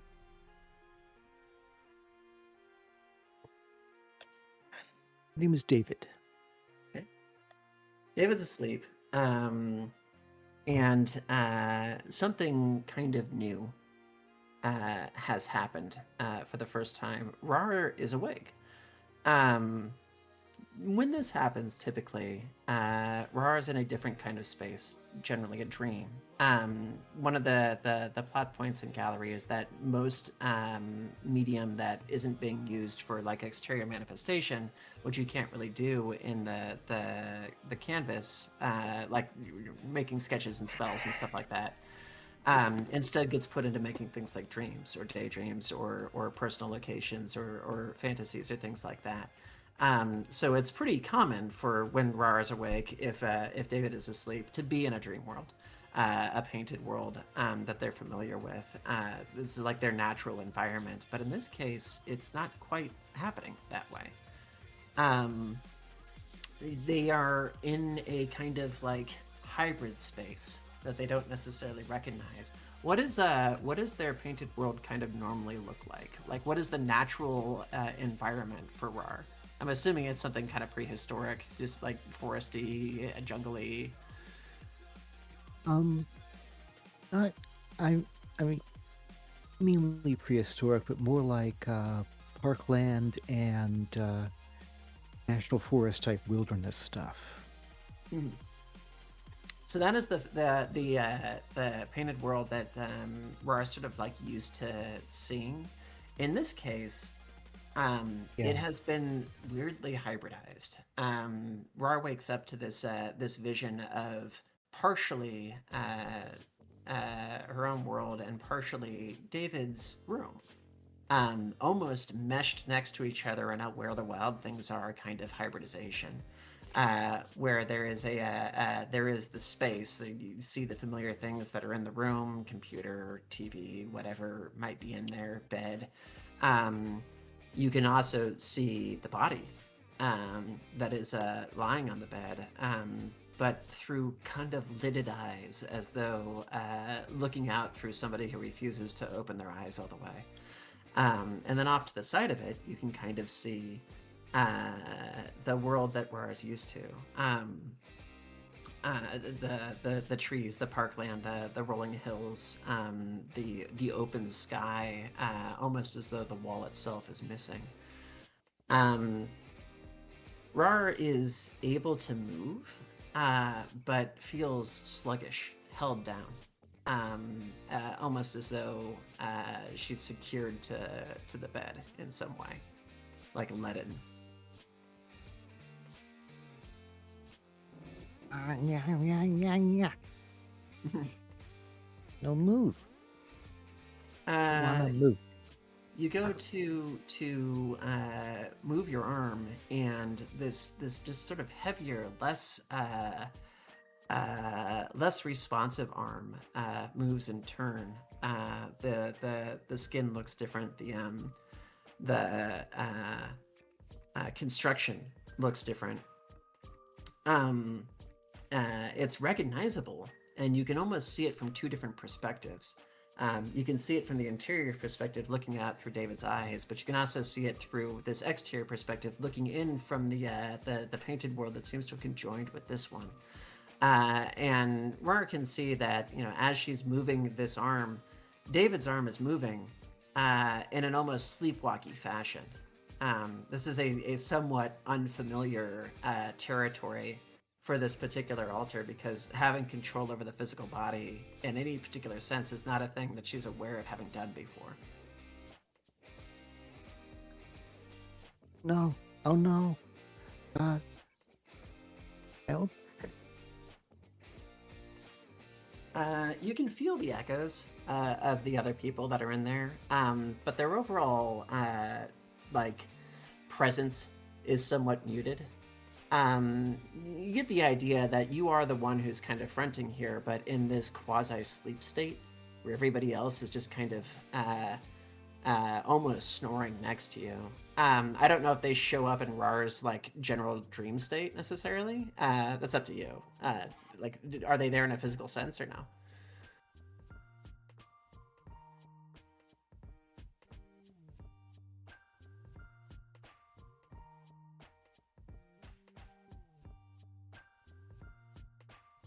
Um, it's kind of a there's a shared inner space, but it's like most of them don't really enter it. It's kind of like a communications channel almost. Like one might see it as a sheet of paper with words and images. Another sees it as a room that they can enter and move around and interact with. And Rar sees it as a campsite. Okay. You can see off in the distance through this like dimly lit vision of the outside eyes through David's eyes of the campsite off in your painted world that might or might not have communication in it, and in this sort of dual phase. This you can also look behind yourself and see the similar campsite. And as you go to move, Rar kind of feels two separate presences of physicality. There is a more lithe and agile and quick creature that Rar is used to being that could turn around from this scene and go back into the painted world and approach the campsite. But doing so leaves the kind of body behind. Alternatively, for the first time, Rar seems to have kind of control of the physicality that is David. And while it is slower and clunkier and unresponsive and seems to be asleep almost, or at least only partially awake, it can get up, move, slowly push itself out of bed, and possibly enter the same state. There's a part of Rar's kind of knowledge of their location that says, surely you can't enter my dream reality, but you can see it through both eyes. You can see it through the lidded eyes that is David, and you can also see it through this kind of spectral, usually thought version of yourself that are sitting in there. Mm. Which way do you want to approach from?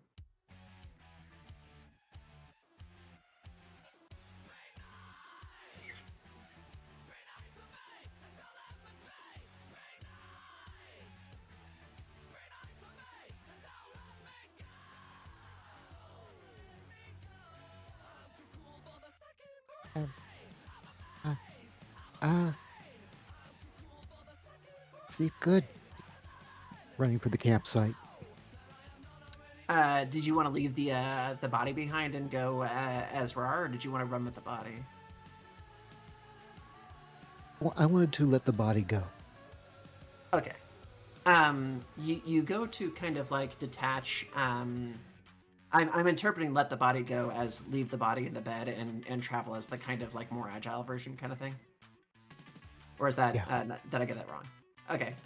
You kind of like focus on the aspect of yourself that exists within the dream world, and find that you're able to move rather freely in that space and depart in that direction. But you can feel a weird tugging that's been there that wasn't there before, like you're leaving a part of yourself behind. It doesn't seem to be impossible to leave it. It's just gnawing at you. You don't have any real like memories of having this kind of level of connection to the physical form. That is David like lying on the bed right now. But you are able to still travel freely through your painted world and get up to the top of this hill where the campsite is. And you can find the others in whatever form that they would normally be in this space. Probably sleeping. I would assume everybody kind of is because David is. Okay. Put some names for them. So I put that over there in the comment. Yeah, I see them over there. What state are they in this case? Like, would Rar normally encounter them as bodies asleep or camping, or like, what would they be in a situation in the middle of the night?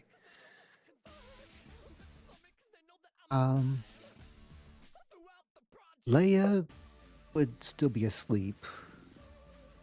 You know, Bryn might be half awake, resting. Sparkle's just playing, dreaming,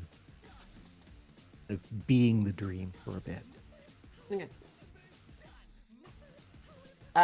So yeah, you're getting Brianna then is like partially awake, is what you said?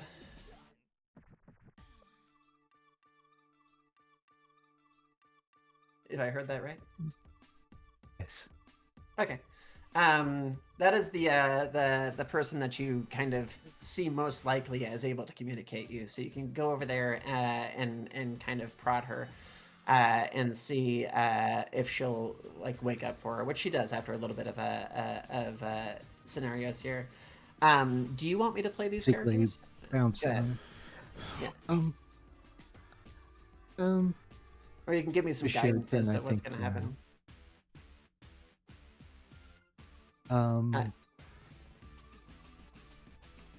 Rara's like lightly bouncing on a going, Brinny, the body. I don't know what. Move with me. She'll like kind of blink awake and be like, it is way too late for bouncing on top of me, and will look over to the sleeping form of Leia, and just be like confused, and say, what are you talking about? What are you where? What?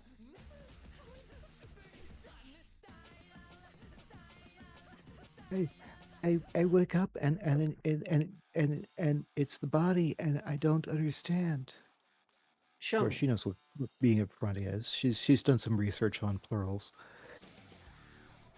over the internet and tried to make some friends like that.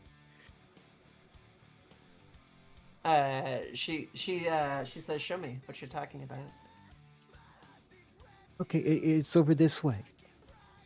And She'll get start up and running. follow. Yeah, we'll join and follow in this somewhat trance-like state. You get back to the edge, and you find that the body is sitting upright and is sort of like moving a little bit aimlessly, like it's adrift, like without a pilot presently, but doesn't seem to be staying asleep. Or rather, it is asleep, but it's sort of sleepwalking, not with any particular direction or purpose. It's just upright and moving. And as Rara goes to kind of like reach for this, you still seem to have relative control over the form. It's sort of mimicking what you're doing. Which way, Bryn? Where go? Brendan is somewhat perplexed by this entire scenario too, because I'm working off the assumption that this isn't a thing that's happened before. Right. So the thought is, can you move them? Yeah. It we can go over here and sit on the bed or like pick it up and like see. Don't know. But we can see from here. Can you see through those eyes? Lean over and kind of try to look through the eyes as opposed to at the head or face. You find that you can, and the vision is lidded and barely visible because it's dark in the room, and because the person is kind of partially asleep. You can look over and see essentially yourself as well as Bryn, standing there in this sort of hybrid space that's happening, which Bryn is kind of attuned to as well at this point, and says that can't. Any time I've ever seen through those eyes, I've never been able to see these spaces before. Wow. Okay. Uh, should I make this lie down again? I I don't know. Can you walk it here? Um, try.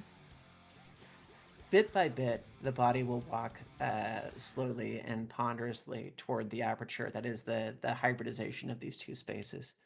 And as you're looking both from the outside and the inside, you're catching a combination of two different sort of visions of your own face in two different directions. One approaching yourself, and the other seeing yourself kind of pilot this meat mech, as it were, in this direction. And the footfalls are slow and cumbersome, but they're deliberate. You are controlling it. And as you reach the kind of general threshold of this area, you reach a hand out and press against it. And you can feel this sort of like viscous quality to the air, like molasses. As you're kind of pushing your hand toward the dream world.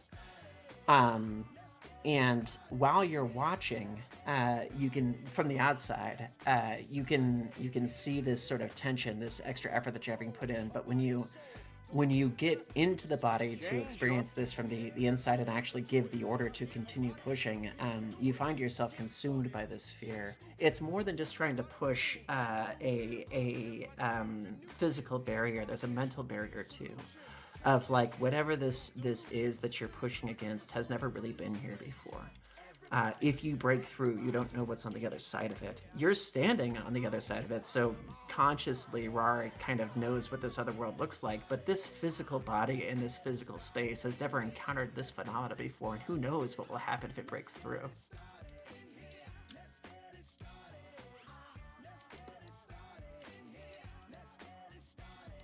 Where? You get everybody. You get everybody to do this. I'm alone, okay? You cut out a bit. I couldn't get that last bit. Alone, okay? We don't want to do this on our own. This is, I, I don't think this happens. I don't even know what this is, Bryn says. I don't know if I can wake up, Leia. That would that end it? I don't know. Does it hurt? It's like parts of me are in here and over there, and I don't know. And, As you push Doesn't against the hurt. go ahead. Yeah, Doesn't hurt. it's actually starting to. So as you're pushing firmer against this, there is a combination of both an emotional tension and a physical pain that's starting to take place, and you can see light kind of glowing around the outside of this, and it almost feels like heat or fire might be pushing around the skin of this body. It is an interpretation of whatever it is that's happening. But there is a go ahead and do a mind perceive check, the same that we've been doing it before, and add your mind exert to it. Okay, So so that 2d10 would plus be your perceive and your exert score. okay.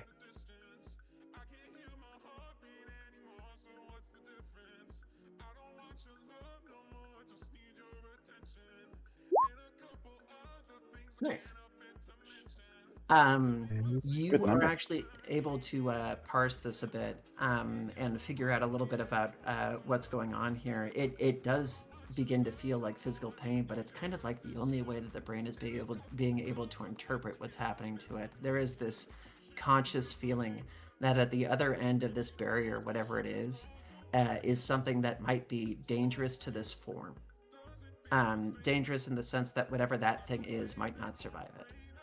not because it's going to get impaled or burned or damaged in some way, but because whatever makes up the entity that is David cannot survive this transition.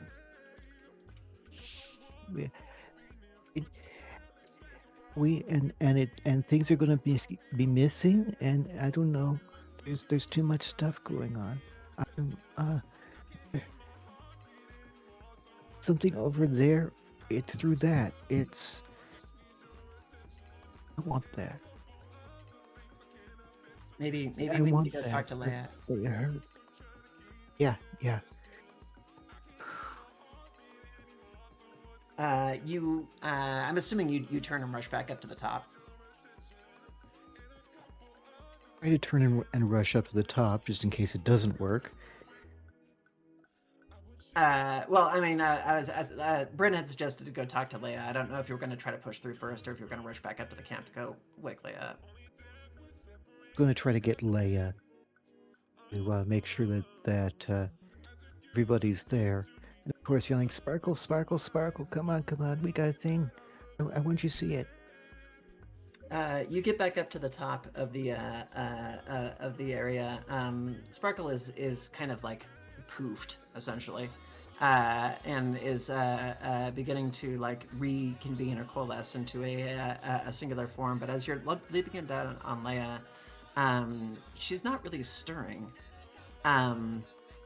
It takes quite a bit of effort in order to get her to kind of like wake up. There is a twitching and like a cold sweat that's on her form as she's in there, and it takes the combined efforts of both you and Bryn to get her to open her eyes.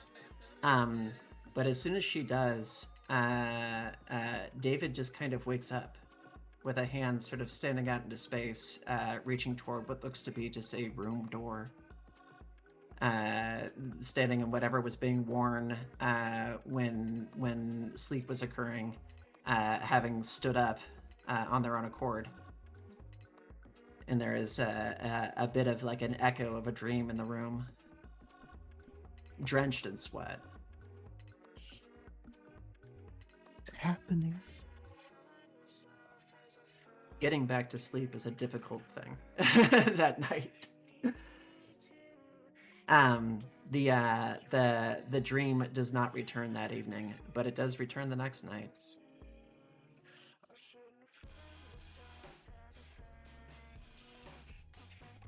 Boy. I am unfortunately this going to time have to... Go ahead. Sorry. Yeah. Rar starts time with Sparkle. And out with Sparkle knows anything. Okay.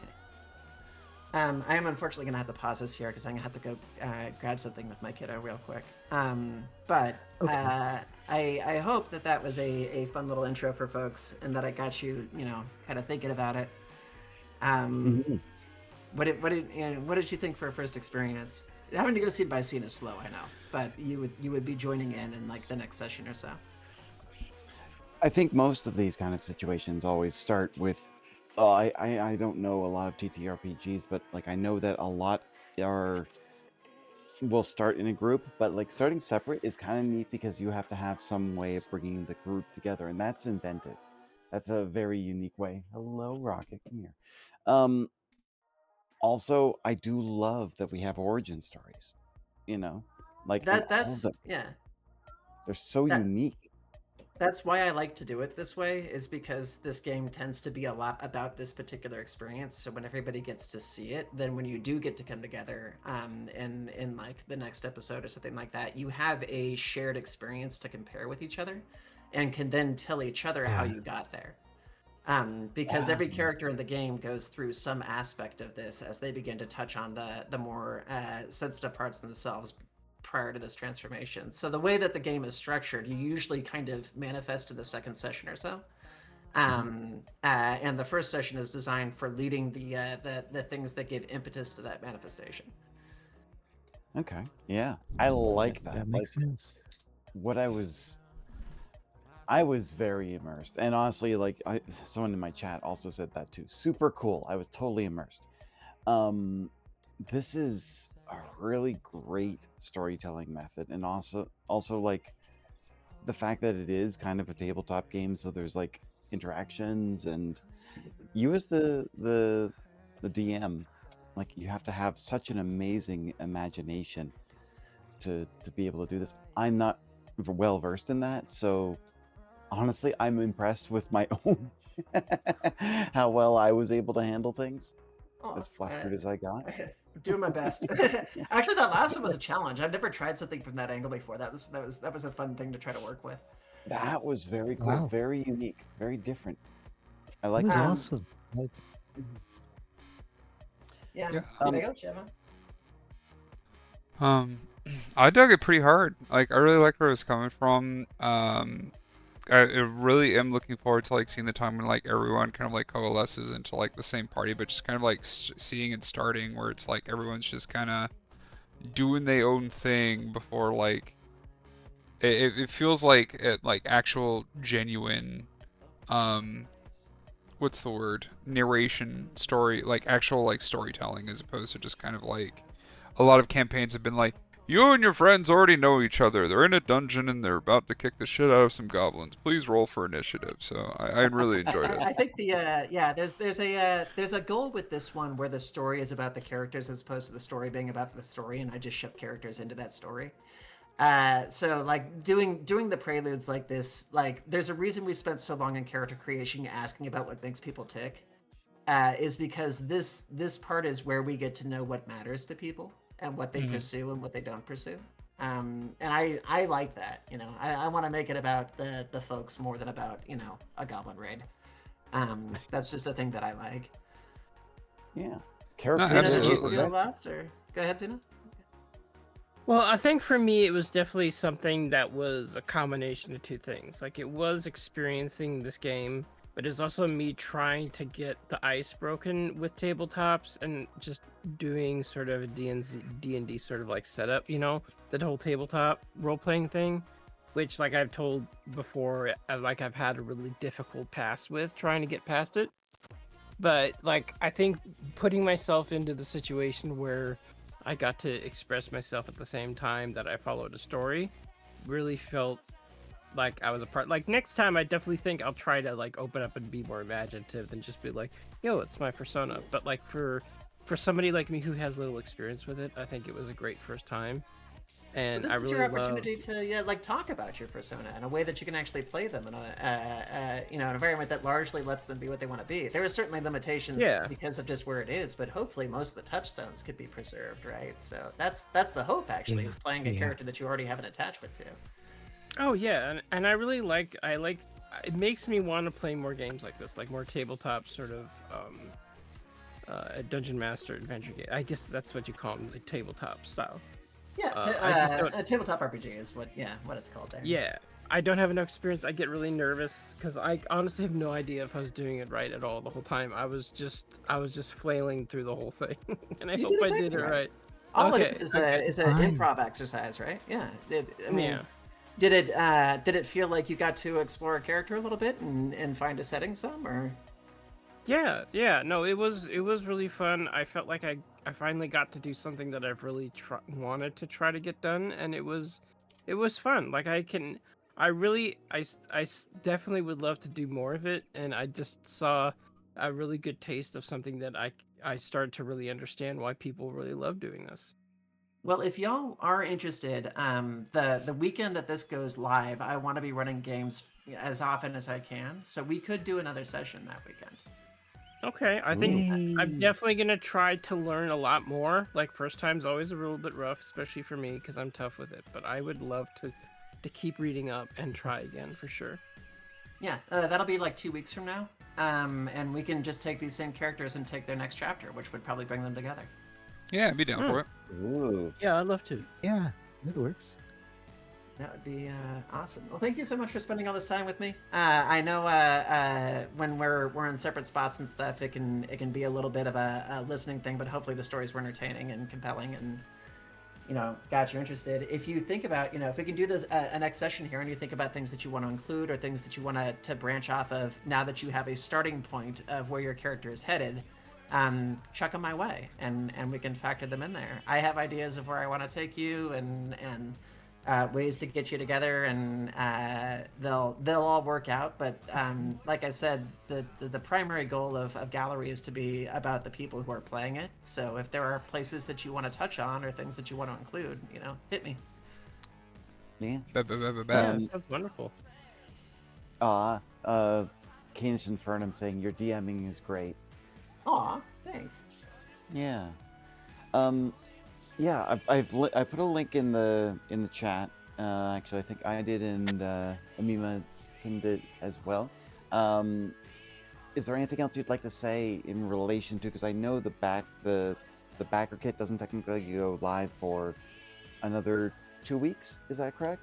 Yeah, 2 weeks. So the if you follow on the backer kit, you will be alerted when it starts. Okay. If you back the project within the first 48 hours, there's a special prize. There's a cool metallic bookmark that is in the pattern of a Vendler, which is like the Nightbird manifestation that you'll get for being a quick backer. There's all kinds of fun stuff that's part of the backing process. All kinds of neat add-ons.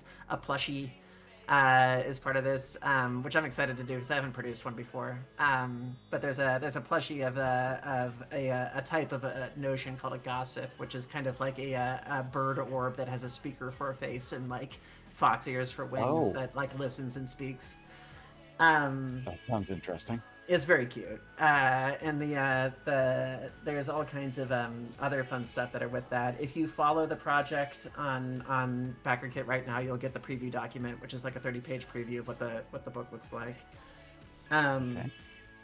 And there's a YouTube channel, which I'll get the link to right now, that has videos on like every page of the preview document. So if you're curious about behind the scenes stuff or what I was thinking when I designed something or anything else like that, you can actually check out the YouTube page and be able to like check the entire thought process. It's right here. I'll put it there, and I'll put it I'll copy this into the chat. there. I just did, yeah. Oh, you did. You got it. Great. Yeah. But yeah, this is I've been doing tabletop design for quite a while, and this is unfortunately kind of the last hurrah. This needs to do awfully well, or I'm not going to get a chance to do it again. It's certainly the most personal project I put together. I'm really excited about it, but in our day and age, there's only so far that quality gets you. Popularity is the real driver. If nobody sees it, nobody buys it, right? So if you want to help me out more than anything, just spread the link around. Toss it to people who might enjoy the game you just played. If you had an experience, it was like, I have a friend who would, might enjoy this kind of thing, just toss them the link. And that will help tremendously. Bet. It sounds great. Okay. Yeah. If anything, I could link to this video, and like, I think a lot of people would be very interested in this. Yeah, I'm interested. sure. Very I'm gonna link the video up on the backer and stuff so that folks can see a session, played from session 0 onward, and yeah, that'd be awesome. Sweet. 100%. Well, thank you all so much. Thank you. Oh my God, I'm excited to see this. I'm excited to see where this goes. I'm really hopeful that, you know what, like, we've got 2 weeks before everything launches, so let's get to it. I'm looking forward to it. Yeah. With that being said, I think a good person to raid out to would be Spout, Spowte. It is currently their birthday. So Okay. I'm thinking that might be a good one. I don't know if we should have any particular raid message to go with this, but I'm just going to go ahead and put raid Spowte. Because I can't think of any raid messages for this, which is okay. Yeah, I mean, if it's cool with you and everyone has said their tuppences, we can get that started. Anything else we can get from you, Messi? Perfect. All right, everybody, feel free to stick around for the raid. I'm gonna go ahead and get that started off now on my end. Of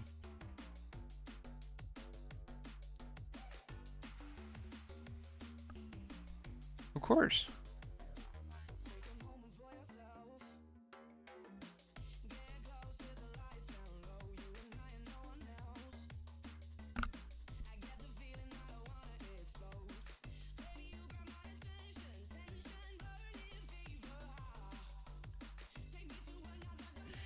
100%. Yeah, it was pretty good. I think we were averaging about like 20, 30 people, which is pretty great. I think next week for me we'll be continuing Twilight Princess, the long play of that. We'll also be doing Thon on Thursdays. I think we just beat the Goron Mines. And then Thon on Thursdays and Friend Slap Fridays. Sorry, go ahead.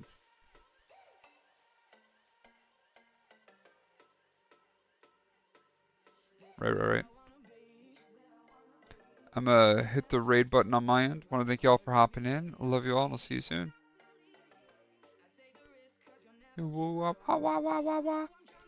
I'm still chilling in the voice chat here, but yeah.